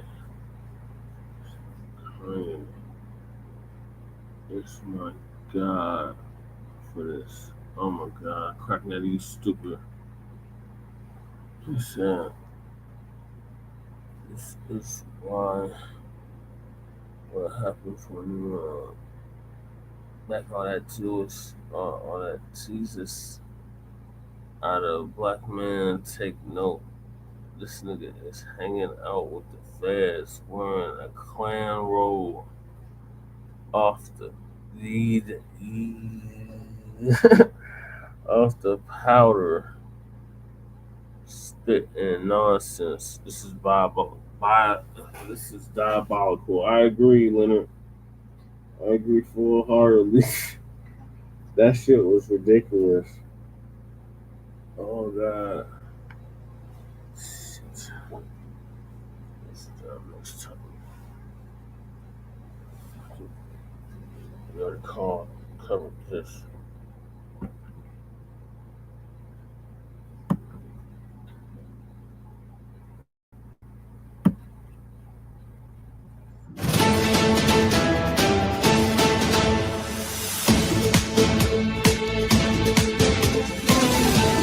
As we know, a lot of young people don't go to church, and it's definitely, you know, we discussed it before, reasons why. But is one sister going to break down another aspect of this? Go ahead, check this out. Y'all aren't in church, and that makes them nervous. Because, see, you're harder to watch if you're not in there. You're harder to track and control when you're not in there. They can't channel your energy if you're not in there. They want you in there. And now that you're not, they're wondering, what are you doing with all this time that you're not using to get reprogrammed? We're trying to teach you how to be peaceable and how to wait for your heaven and your paradise. So if y'all ain't here, where are y'all? And what are you thinking? Got them nervous. Yes, it do make them nervous. And let me tell you why. Because in that church house, you can be indoctrinated every Sunday. We're not talking about indoctrinated into the fear of the Lord. We're not talking about being indoctrinated into following God's, laws, precepts, and commandments. We're not talking about that. We're talking about how they sit up here and want you just to be just docile and life will be better on the sweet by and by. Basically, just be a good slave in America, right? You'll be watered in heaven. And if you're not in that church house getting that false teaching, right? Not that it's not a false teaching to say you're gonna be rewarded in heaven. I'm talking about that false teaching of just being docile. Mm-hmm. Oh no. God didn't call us to be no docile people. Mm-hmm. You're not in there. The Democrats come to the church. You're not in there. So why should the Democrats come? They used to having a church packed of people they can speak to potential voters, right? Mm-hmm. The Democrat Party had a major advantage over that. They don't have advantage with these younger people. Yeah. A lot of churches will have to close coming soon. Why? Nobody's attending. He said that how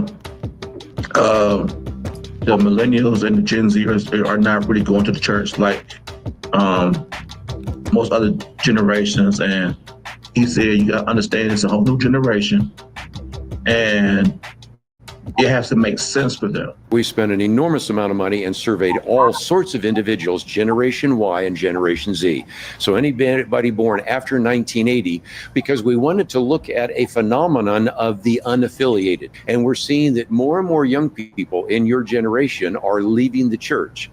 Now, they're not leaving the church because they disagree with the church. They're just leaving the church because they don't think it's really relevant. So the church, at least as an institution, is not as powerful as it was. But I also think at the same time, in light of all the things happening in our culture, those individuals that are actually committed. You're like, yeah, if I want to watch church, I watch it online. You understand what I'm saying? I mean, I guess you want to be a pastor these days, right? And you can be. Shoot, just do your online platform, podcast or something, and teach the word that way. You see, a lot of overhead you save, and you can make revenue, online as well. Servers. But a lot of young people not fooling with the church house. Once again, it's not because of the God. It's not.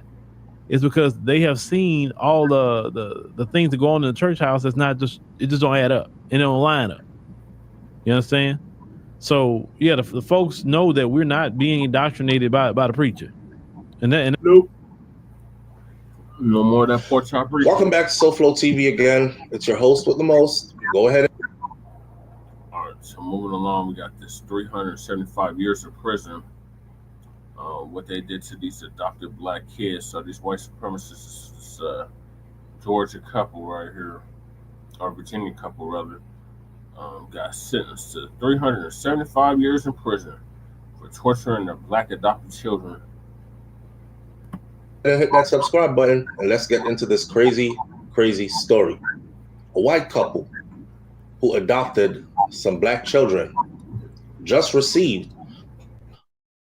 hundreds of years in prison. Justice is served.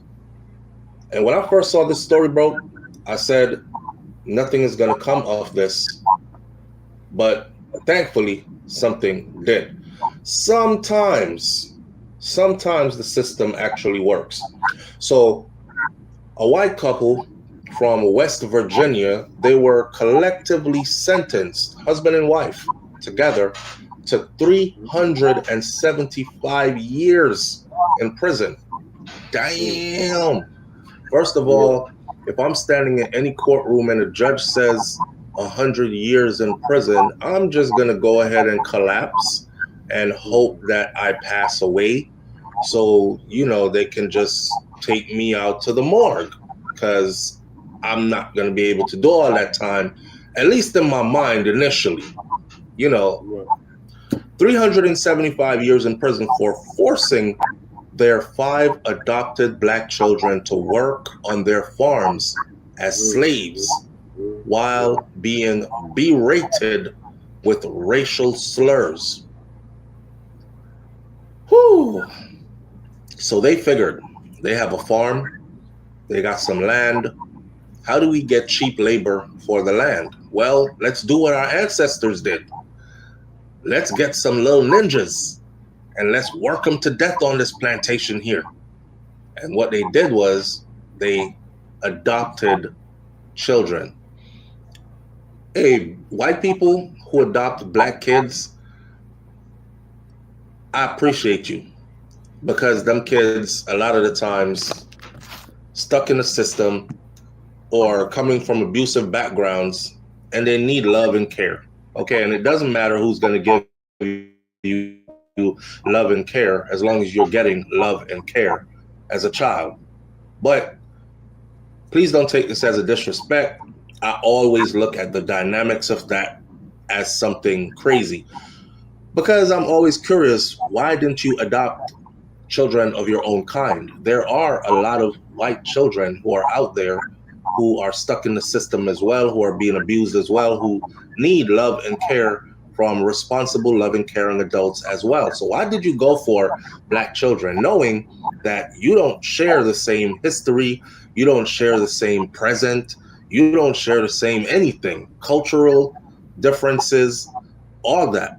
So you're about to raise these children in a way where they will be accustomed to things that are not of their culture. And then in most cases, they are even alienated. So after you raise them, they go out into the world, they're confused as hell. You know, they like their meats not seasoned or barely seasoned. And then when they get grown and the world says, you black, go over there with the black folks. Or if they're just seeking identity and seeking to fit in, they end up around their own kind anyways, only to find out how different they are. And a lot of the times they become the laughing stock, right? Because growing up, you know, you've heard it, black kids will tell you to your face, oh, you act so white. Why do you speak like that? What is that you're eating? You know? Anyhow, man, adopt who you want to adopt. These children need a loving home. I'm just saying, if you're going to adopt black children and you are white, please do the extra work to give them a chance to be acclimated to their own culture, their own history. And definitely don't treat them like slaves. So Jean K. Whitefeather, that's the name of one, the wife, Jean K. Whitefeather, received up to 215 years in prison, and her husband, Donald Lance, will serve up to 160 years, which is the max of his sentence, after the pair were convicted of forced labor. human trafficking, and child abuse and neglect. He brought these children to West Virginia, a place that I know as almost heaven, and you put them in hell. This court will now put you in your hell, says Circuit Justice Judge Mary Claire Atker as she barked at the defendants on Wednesday. The judge was angry. Not for nothing, but West Virginia, the judge knows West Virginia as heaven. I'm not going to dispute her history with West Virginia. She might have had a beautiful time in West Virginia, but I don't know West Virginia as heaven. Most Black folks I know West Virginia for its storied history of the KKK and their traumas that they left on Black folks in West Virginia. Matter of fact, even today in 2025, there are lots of places in West Virginia that are sundown town. And for those of you who don't know what sundown town means, it means your Black ass best not get caught around these parts when the sun go down, boy. Now, they took the kids to West Virginia to work on their land, on their farm. The judge said, may God have mercy on your soul, because this court will not. The 4 oldest children, they wrote some emotional letters to their adoptive parents. All these kids wanted was to be loved. They didn't care who was adopting them, Black or white. They didn't care about all the other stuff. They just wanted a stable home and a chance to have a childhood. Once your childhood is gone, that's it. It can't be remade, redone. You'll just be an adult trying to relive a childhood. You understand? So the children wrote some very emotional letters, which these letters were then read out loud in the courtroom. And the children said in these letters that they have endured life-changing trauma that has left them scarred with trust issues and nightmares. I mean, they really had them in slavery. One said, I'll never understand how you can sleep at night. I want you to know that you are a monster. This is the oldest child, who just turned 18, said. Last month, the 18-year-old actually sued the couple, alleging several severe physical and emotional abuse incidents and neglect that has scarred her permanently. The couple adopted the 5 Black siblings in Minnesota. Then they moved to a farm in Washington State in 2018 before picking up and moving to Sissonville, West Virginia in May of 2023, when the children were between the ages of 5 and 16 years old. Now, Whitefeather, the wife, and Lance, the husband, they were arrested months later in October 2023 after child and welfare led to the discovery of 2 teenagers. So you have Child Protective Services. Somebody saw something and called Child Protective Services. Child Protective Services was trying to keep up with the children. They kept moving so the children could not be found. It is also said that they inherited a multi-million-dollar property, land and house. So they had assets, and they had sold one of these multi-million-dollar property, and they had liquid money and assets available. So they were able to move around a bit to lose the children so they wouldn't be tracked.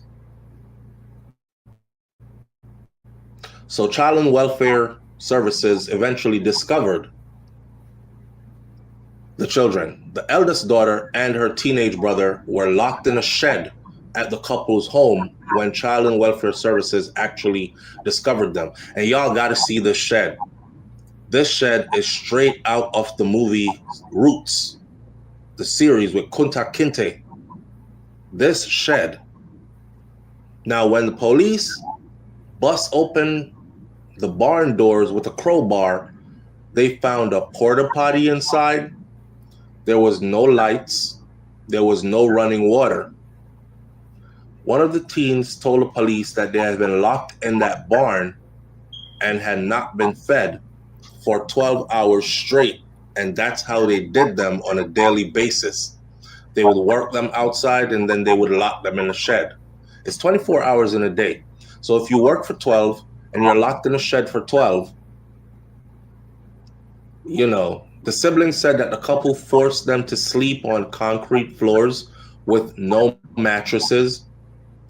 And they both wore dirty clothes, and they both had body odor that the officers described as just sick.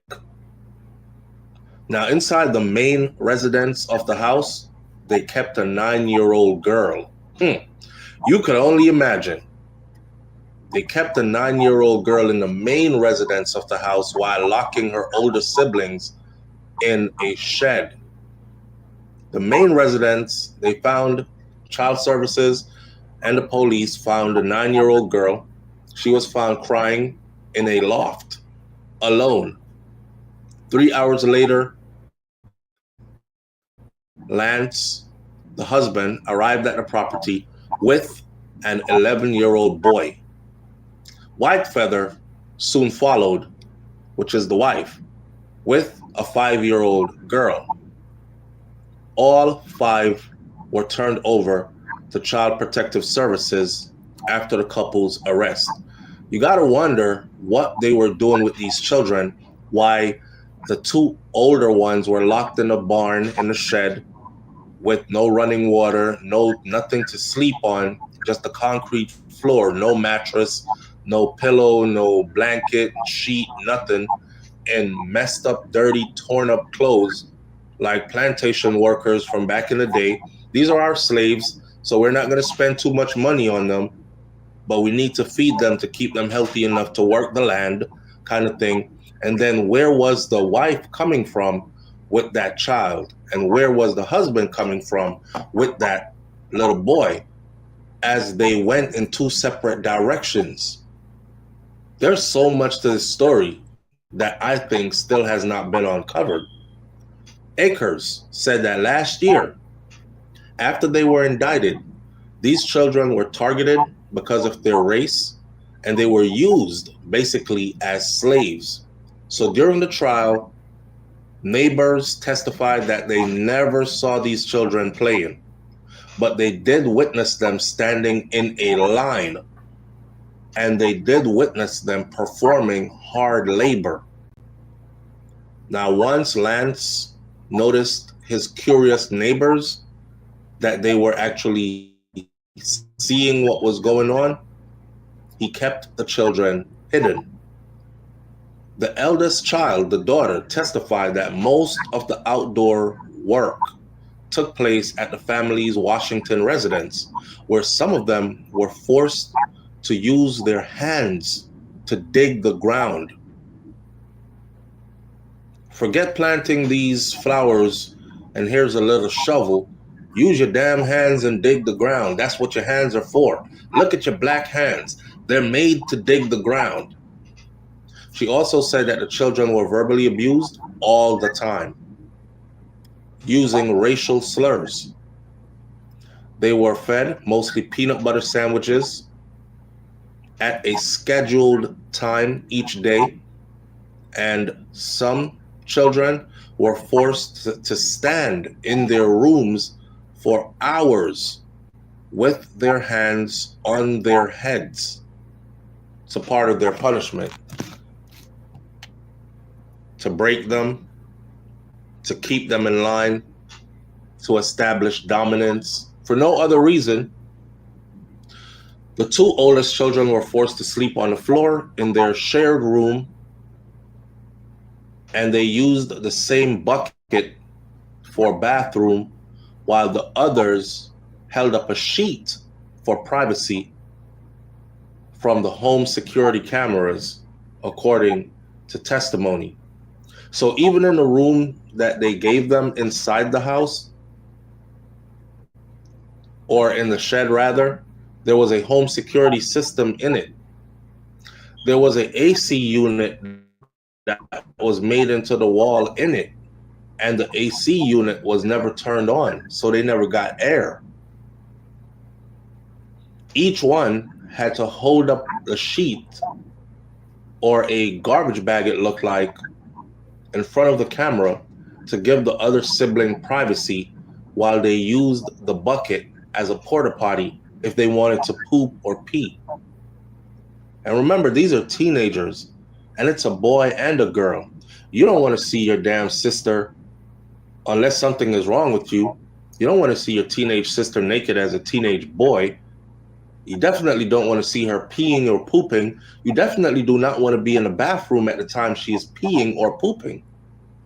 They traumatize these children. For what? The couple's defense attorney argued that they were just overwhelmed after taking in the children who were also suffering from abuse from their biological parents already. This is what their attorney got to court and said. Whitefeather's attorney, the wife's attorney, Mark Plants, said that during closing arguments that the couple's only crime was bad parenting. These are farm people that do farm chores, Your Honor. It wasn't about race, and it wasn't about forced labor. Yeah, right. If it wasn't about race and it wasn't about forced labor, why didn't you get 5 white children? Why did you not adopt 5 white children? Why did you not use racial slurs geared towards 5 white children?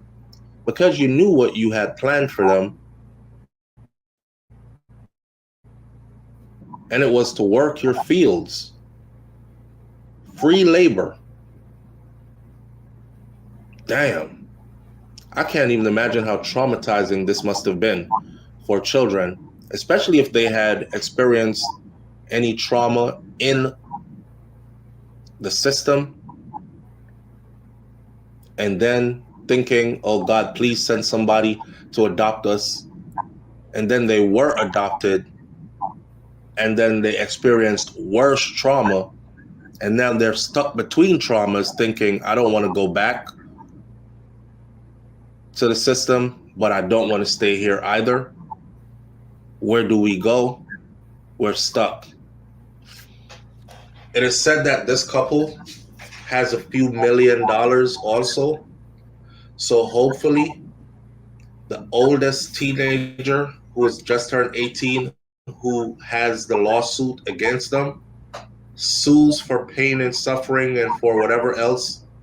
And I hope that their assets are liquidated and the monies are turned over to the children so that they can have a chance at a normal life. It's a small price to pay, or a small reward, I should say, for the suffering that they went through. I appreciate good work. Thank you, Judge. That's a lot of years, but it's a lot of years well earned. Leave your comments in the comment section below. Tell me what you think about this video, and I'll catch you on the next video. It's SoFlo TV. I'm out. Peace.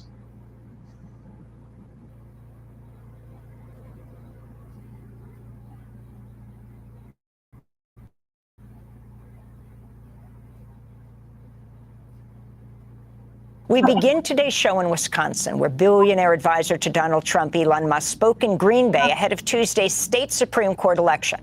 Musk has spent around $20 million to support Trump-backed candidate Brad Schimmel over liberal Susan Crawford in what's become the most expensive judicial election in U.S. history. On Friday, Wisconsin's Attorney General sued Musk for offering to give $1 million checks to 2 voters who signed one of his petitions. On Sunday, Musk went ahead with his giveaway. Let me first hand out 2 $1 million checks in appreciation. Musk is heavily involved in Wisconsin's judicial election, claiming liberals could use the 4-3 they have on the state Supreme Court to change voting districts and impact election results in the swing state. The importance of the election on Tuesday is gigantic. It could decide the future of the House of Representatives. It could decide then the future of America and the future of the world. So it's absolutely critical that you need to just drag friends and family to vote on Tuesday for Justice Schimmel and for voter ID. As Elon Musk backs conservative Republican Brad Schimmel, the Democratic Party of Wisconsin's countered with political ads endorsing Judge Susan Crawford. Firing air traffic controllers, cutting rape crisis centers, attacking Social Security. Elon Musk is out of control. And now the power-hungry billionaire is unloading millions to buy the Wisconsin Supreme Court. He knows MAGA politician Brad Schimmel is for sale. For more, we're joined by longtime Wisconsinite John Nichols of The Nation magazine. His recent piece headlined, "The Wisconsin Supreme Court Race Has Become All About Elon Musk." John, welcome back to Democracy Now!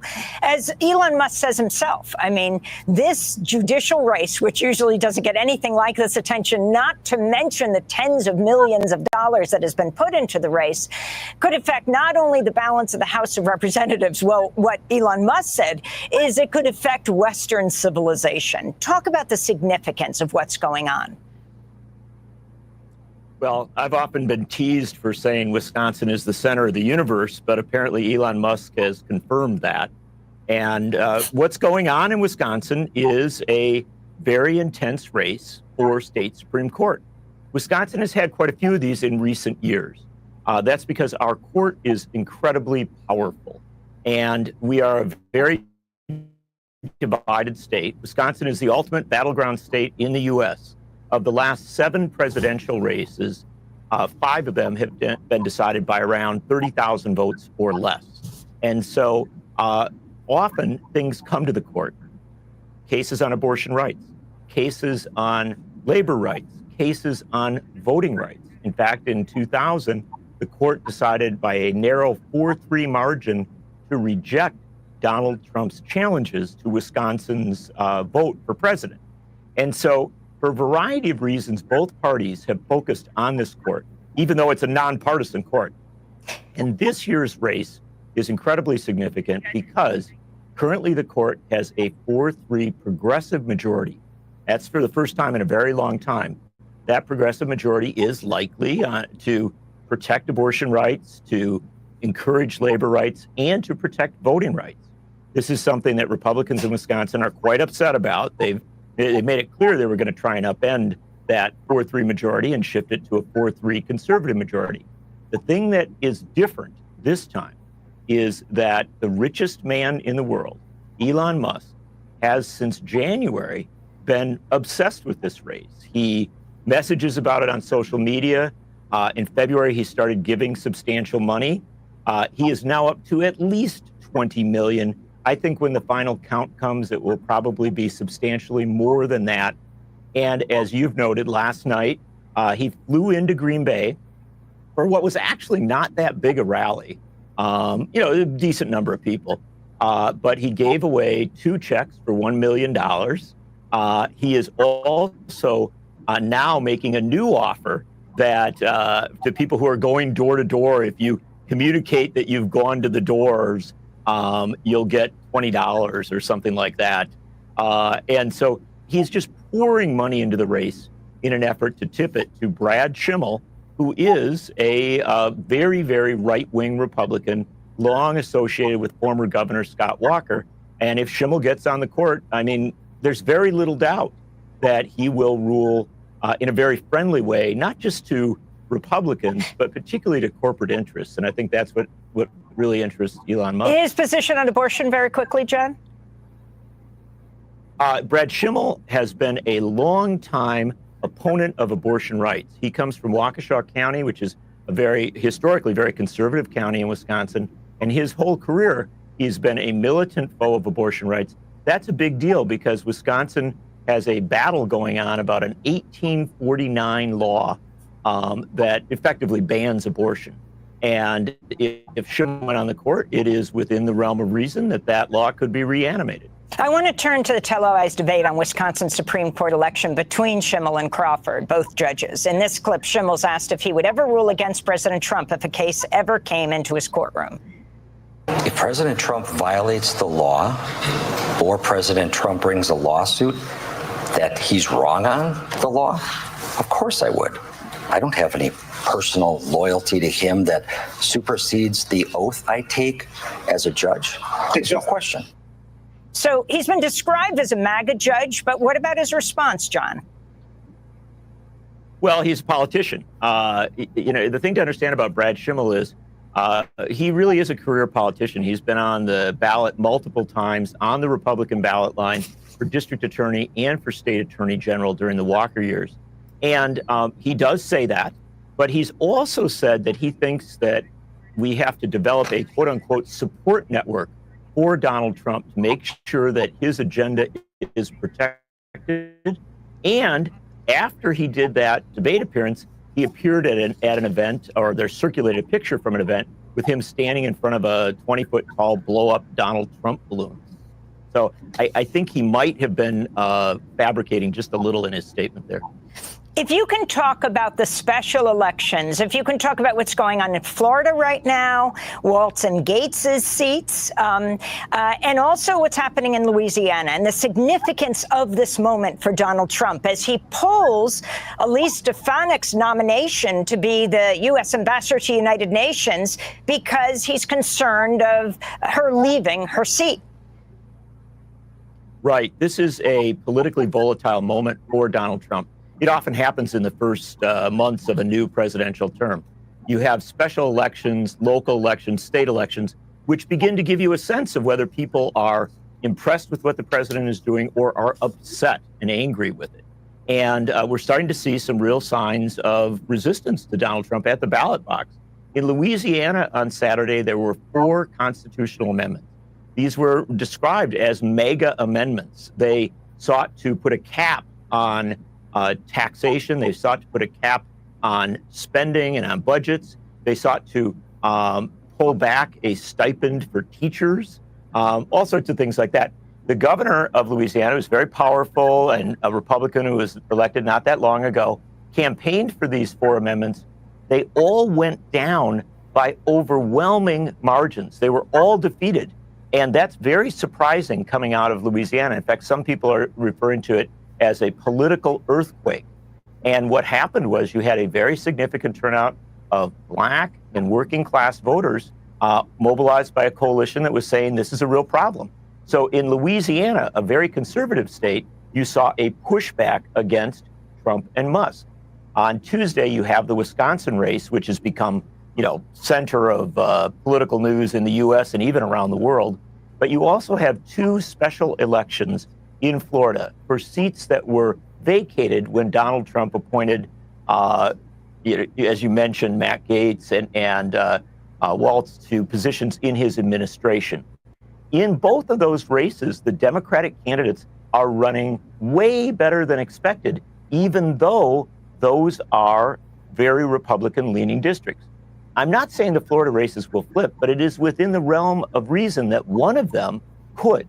And if you have this scenario where Louisiana rejects these amendments, where a Florida seat flips, where Wisconsin rejects Elon Musk's money, you could have a real significant measure of the popular objection to what Trump and Musk are doing.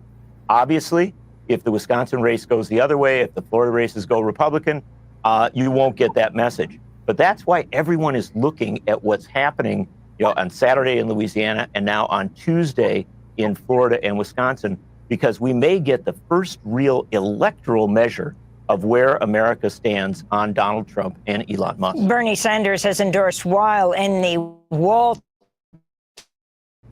open seat race right now in Florida. Bernie Sanders, who's been going around the country in a fighting oligarchy tour and been getting unprecedented thousands of people coming out. The significance of this in Florida, in DeSantis's Florida.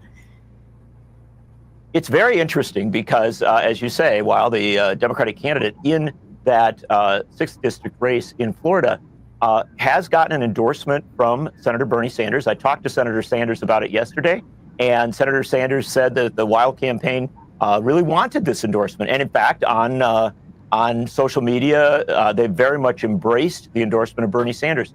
Now, that might not have been a typical thing in a Republican-leaning district, except that one of the things that is fascinating about Bernie Sanders' tour of the United States, this fighting oligarchy tour in which he's been joined by Alexandria Ocasio-Cortez, Greg Casar, and others, is that he is going generally to Republican-held districts. And that's one of the kind of lost realities of this. He's drawing thousands of people in Republican-leaning areas. The theory is, or the thinking is, that this may be a moment where the typical Democrat might not do so well. There's a lot of objections to where the Democratic Party is, even people who believe that the Democratic Party hasn't done enough to fight against Trump and Musk. But there is a high degree of buy-in, if you will, for Bernie Sanders' message that billionaires should not be controlling our government. And so we're going to, again, get another test of that down in Florida.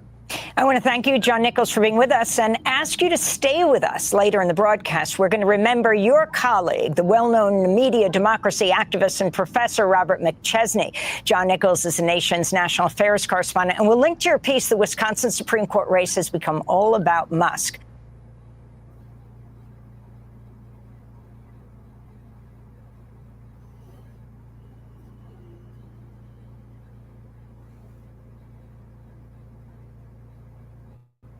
Family and fellow soldiers, I'm the professor, and this is the moment of truth.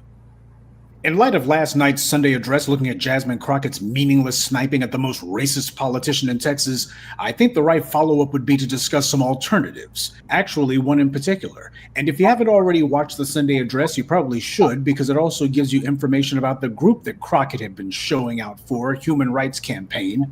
I don't believe for an instant that Jasmine Crockett is the best that we can do. In fact, I know she isn't, but she has organized white money behind her, and we see her trying to climb the political ladder within the Democratic Party. But you know something? Two can play that game. We all know that these bootlicks that white power picked up, propped up, and presented to us happen to be a large part of the problem. But we also have to look to ourselves for a solution, and we all have to start somewhere. That begins with gaining positions in the official areas of power. Getting on the political ladder doesn't necessarily mean coming in as a mayor or a congressman or a senator, but what it does mean is seizing political office. And that's what I mean, seize it.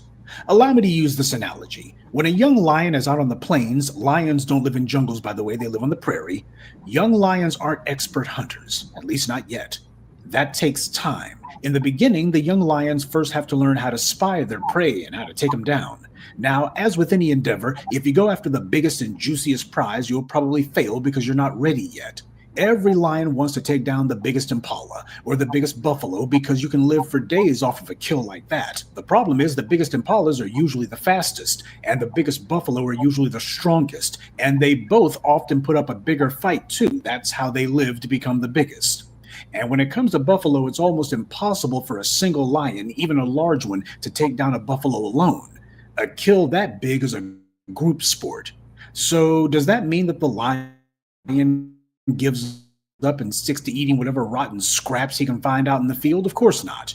What it means is he needs to work his way up. Start by examining the target and look for one that seems easiest to capture. This isn't about taking down the big cheese first. This is about getting some points on the board. Spot an impala that appears weaker. Perhaps it's smaller or maybe not as spry and fast as the others. Observe. See if it struggles to keep up with the rest of the herd. Impalas in particular will often try to defend each other from lion attacks. So spotting one that the rest of the herd's not keeping such a close eye on is a good place to start. Size up the target. Figure out how much effort you'll need to put out to take it down. How much time, how much force you need to expend.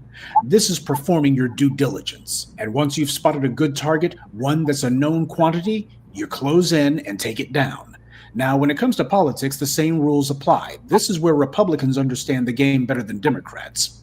They realize that politics is a ladder. You start by going for small offices, ones that aren't very sexy, but that's how you get your foot onto the political ladder.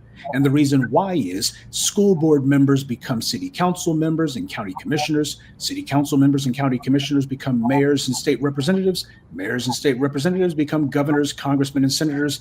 Governors, congressmen, and senators become presidents. Ordinarily, I would say that very few people have ever entered into politics as a novice and then gone straight to the White House. But the reality is there's only been one, Donald Trump. But then again, we live in a society where celebrity and political figures happen to overlap. Politicians are celebrities. So that being the case, that's why he was able to go ahead and skip a couple of rungs, but you're not going to be able to do that. So if you're going to decide to get into politics, my recommendation would be to go for something that's actually feasible for your first step, something that's not very sexy. School board, county clerk, judgeships, offices that aren't legislative or executive in nature. There are others, of course, but offices like this tend to require the least amount of campaign funds to be raised.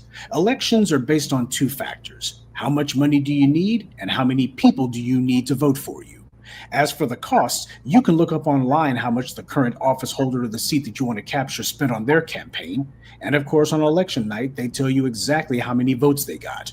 The thing about elections is that the majority of eligible voters almost never turn out to vote. They have no reason to because no one's offering them anything. Now, before we go any farther, there is something that a lot of Black folks who try to run for political office don't understand, and that is most successful political campaigns begin 2 years before the election. When people try to call themselves waiting until the filing deadline to start their campaign, that's simply not enough time. Political races are called campaigns because they're just like military campaigns. It's all in the timing. It takes time to get your name out there, to find out who you can get on your side. The only way that you can leapfrog that process is if you have massive amounts of money. And even then, that only works if you already have name recognition, which most newcomers to politics don't, so that won't work for you. However, there is one thing that can overcome a huge war chest: shoe leather. If you're not bashful about introducing yourself to people, a lot of people, then the best advertisement you can give yourself is yourself. Every city, town, village, and hamlet has some sort of political in-crowd, machine for want of a better term. Now, of course, you'll always have the local clergy involved. The ties between politics and the pulpit are incestuous, but also newspaper or local radio or TV stations and certain businessmen, as well as social groups who all know each other and try to vouch for each other, a mutual admiration society. This is how we keep getting the same crowd of liars and losers every single election. But understand that the main thing that they prey on is that no matter how many people turn out to vote, it will never be a majority of the electorate. It's no secret that the largest political party in America is the constituency that votes for the couch. As a result, this country's being ruled over by the least popular people in the room. That's where the white media comes in. They use lies, manipulation, and hype to distract people from caring about their own issues. And in many cases, they get people so riled up for the latest fast-talking BS artist that the voters totally overlook the fact that Obama or Biden or Kamala or Trump or whomever hasn't actually said anything, much less anything relevant. Every election cycle, it seems the number of people turning out to vote gets lower and lower. Problem is that elections aren't based on eligible voters. It's based on how many people actually bother to vote. And if only 3 people turn out to vote for an election, well, whoever gets 2 out of those 3 votes wins. We don't live in a democracy, people. Get that out of your head. This system wasn't made to be responsive to the needs of the people. It was made to protect the interest of a few wealthy white men and to make sure that nobody ever took away control of their property. And by property, that means Black people, you and me. I've been saying for 15 plus years, to bring about justice, you're going to have to make the system do things it wasn't designed to do. And it wasn't designed to listen to Black people or our concerns. This system was created by corrupt racists for corrupt racists in order to perpetuate corruption and racism. And the people who all these regular politicians deal with, they recognize it too, but they also know that they're being offered something by this corrupt system, so they play along with it. And I'm talking about the politics that go on in your hometown, yes, including a number of them Black politicians that some of you may actually look and go, no, not my guy. He's pure as the wind-driven snow. No, most likely him too. That's a lesson that we should have learned by how those Black sellouts acted after they shot down reparations out there in California. That's a sad fact, but it is a fact. And you want to hear another one? The only people, and I mean only ones out of 8 billion people on this planet who want to change this is you and me. And this is a task that we cannot neglect. The white media and the white political powers that be have already figured out that black folks are starting to wake up and get on code, so they've begun trying to flood the zone with more of their hand-picked puppets. These are some new faces with the same old tricks, trying to pretend as if, oh, here's a new crop of new black leadership. Oh, these are fresh faces. They're so different. No, they're not. It's the same gang of sellouts and suck-ups that white power has always propped up. Yeah, the names may be different, but the slimy tricks these guys pull and their utter refusal to stand up for any of our interests, that's exactly the same. As is the same old gang of political operators that these guys answer to. Keep in mind that just a few years ago, nobody even knew who Jasmine Crockett was.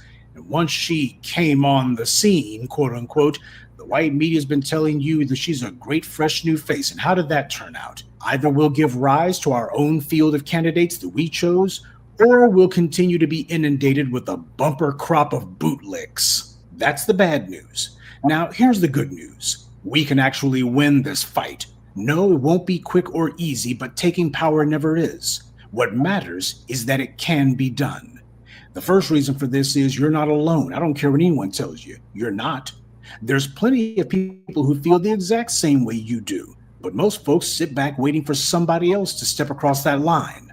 Why not you?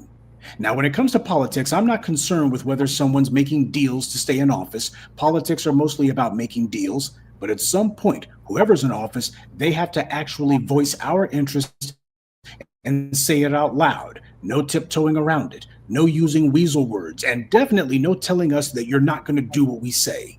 We are all we've got. So let's do the work and continue to spread the word that we're getting real selective now about who gets our money and our votes. The reason that we get so many bootlicks, shills, turncoats, and backstabbers amongst us is that they know they can betray our community and undermine us and still be able to eat the next day because white supremacy will feed them. Well, the same goes for the black political misleadership class. The Jasmine Crockett's, the Jim Clyburns, the Daniel Camerons, the Tim Scotts, and the Barack Obamas. They know that they can attack us, and they don't have to worry about eating the next day because white supremacy will feed them. But at least where these politicians are concerned, that changes if we discipline our vote. Think about it. Had we stuck to our guns in 2008 when Obama was running for office and made it clear that his disrespect completely and thoroughly disqualified him from getting our vote, he would have been politically finished. Instead of having millions of dollars in speaking fees and white corporate money like he's getting today, instead of being the first quote-unquote non-white president, he would have instead wound up as a two-bit lawyer still working for his wife somewhere in Chicago. See, white power may be able to feed these political prostitutes, but it cannot vote them into office. Only we can do that. That's the terrifying secret that white supremacy doesn't want you to wake up to. Our political discipline can overcome their dollars if enough of us get on code. Just ask Kamala Harris if you doubt me. I began putting the word out about her 7 years ago when she first ran for the Senate. I didn't start sounding the alarm on that when she mounted her campaign in 2019. I did at least 2 years before that. You see what I'm getting at? I warned everyone well in advance what was coming and sounded the alarms. White power gave money to her Senate race and then her first failed attempt to become president, but the word was out by then, and she crashed and burned. And while Biden tried to do an I'm white and I say so by making her his VP pick, the black grassroots stayed on code. So when she mounted her second do-nothing candidacy for president, that $1 billion in white donor money went up in smoke. It meant absolutely nothing. That is the power of disciplining our dollar and our vote. Yes, when it comes to our vote, we've talked about withholding it from parties that don't do anything for us. And that is a defensive posture. And the reason we had to start there is because power is used as a shield long before it's used as a sword. Now, we don't necessarily have the sword razor sharp at this point.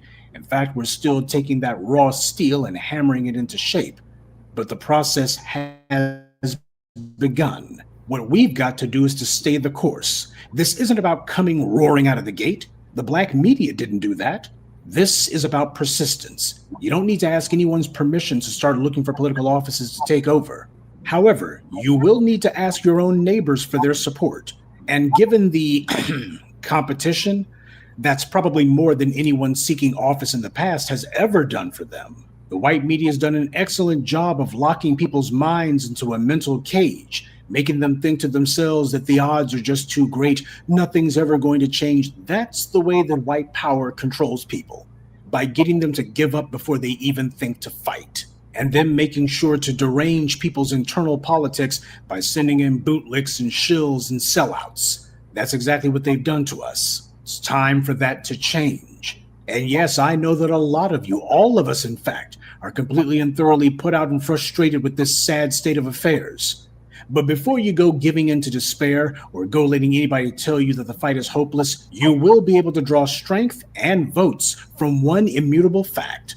No matter what the black misleadership class tries to say, no matter what the white media tries to tell you, no matter what the so-called experts try to claim, there's plenty of people, a majority in fact, who feel the same way you do. And I know that a lot of people may feel, well, if you're not starting off by capturing some big sexy office, one that's going to really make a ton of headlines, then is it really worth it? And the answer is yes, because all politics is local. That's not just a slogan, it's a fact. And as far as what it takes to change the political dynamic of an entire people, do not ever underestimate how important starting small can be. Even the biggest redwood starts from a single seed. Good day, and be one. I'd like to take a moment to mention some of our contributors: Suleiman Alaji, Michael Clark, Antithesis, Deborah Cooper, and Mustang Crazy ATL. Salute to them, and thank you to everyone for listening, liking, and sharing this message. Black empowerment only exists because of you. All Americans, not only in the states most heavily affected, but in every place in this country, are rightly disturbed by the law of illegals entering our country. The jobs they hold might otherwise be held by citizens or legal immigrants. The public service they use impose burdens on our taxpayers. That's why our administration has moved aggressively to secure our borders more by hiring a record number of new border guards, by deporting twice as many criminal aliens as ever before, by cracking down on illegal hiring, by barring welfare benefits to illegal aliens. In the budget I will present to you, we will try to do more to speed the deportation of illegal aliens who are arrested for crimes, to better identify illegal aliens in the workplace, as recommended by the commission headed by former Congresswoman Barbara Jordan. We are a nation of immigrants, but we are also a nation of laws. It is wrong and ultimately self-defeating for a nation of immigrants to permit the kind of abuse of our immigration laws we have seen in recent years, and we must do more to stop it.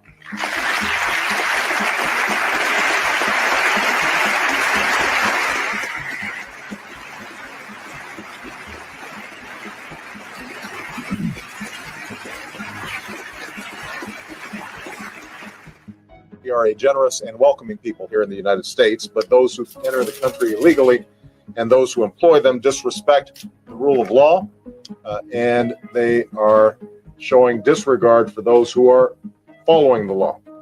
We simply cannot allow people to pour into the United States undetected, undocumented, unchecked, and circumventing the line of people who are waiting patiently, diligently, and lawfully to become immigrants.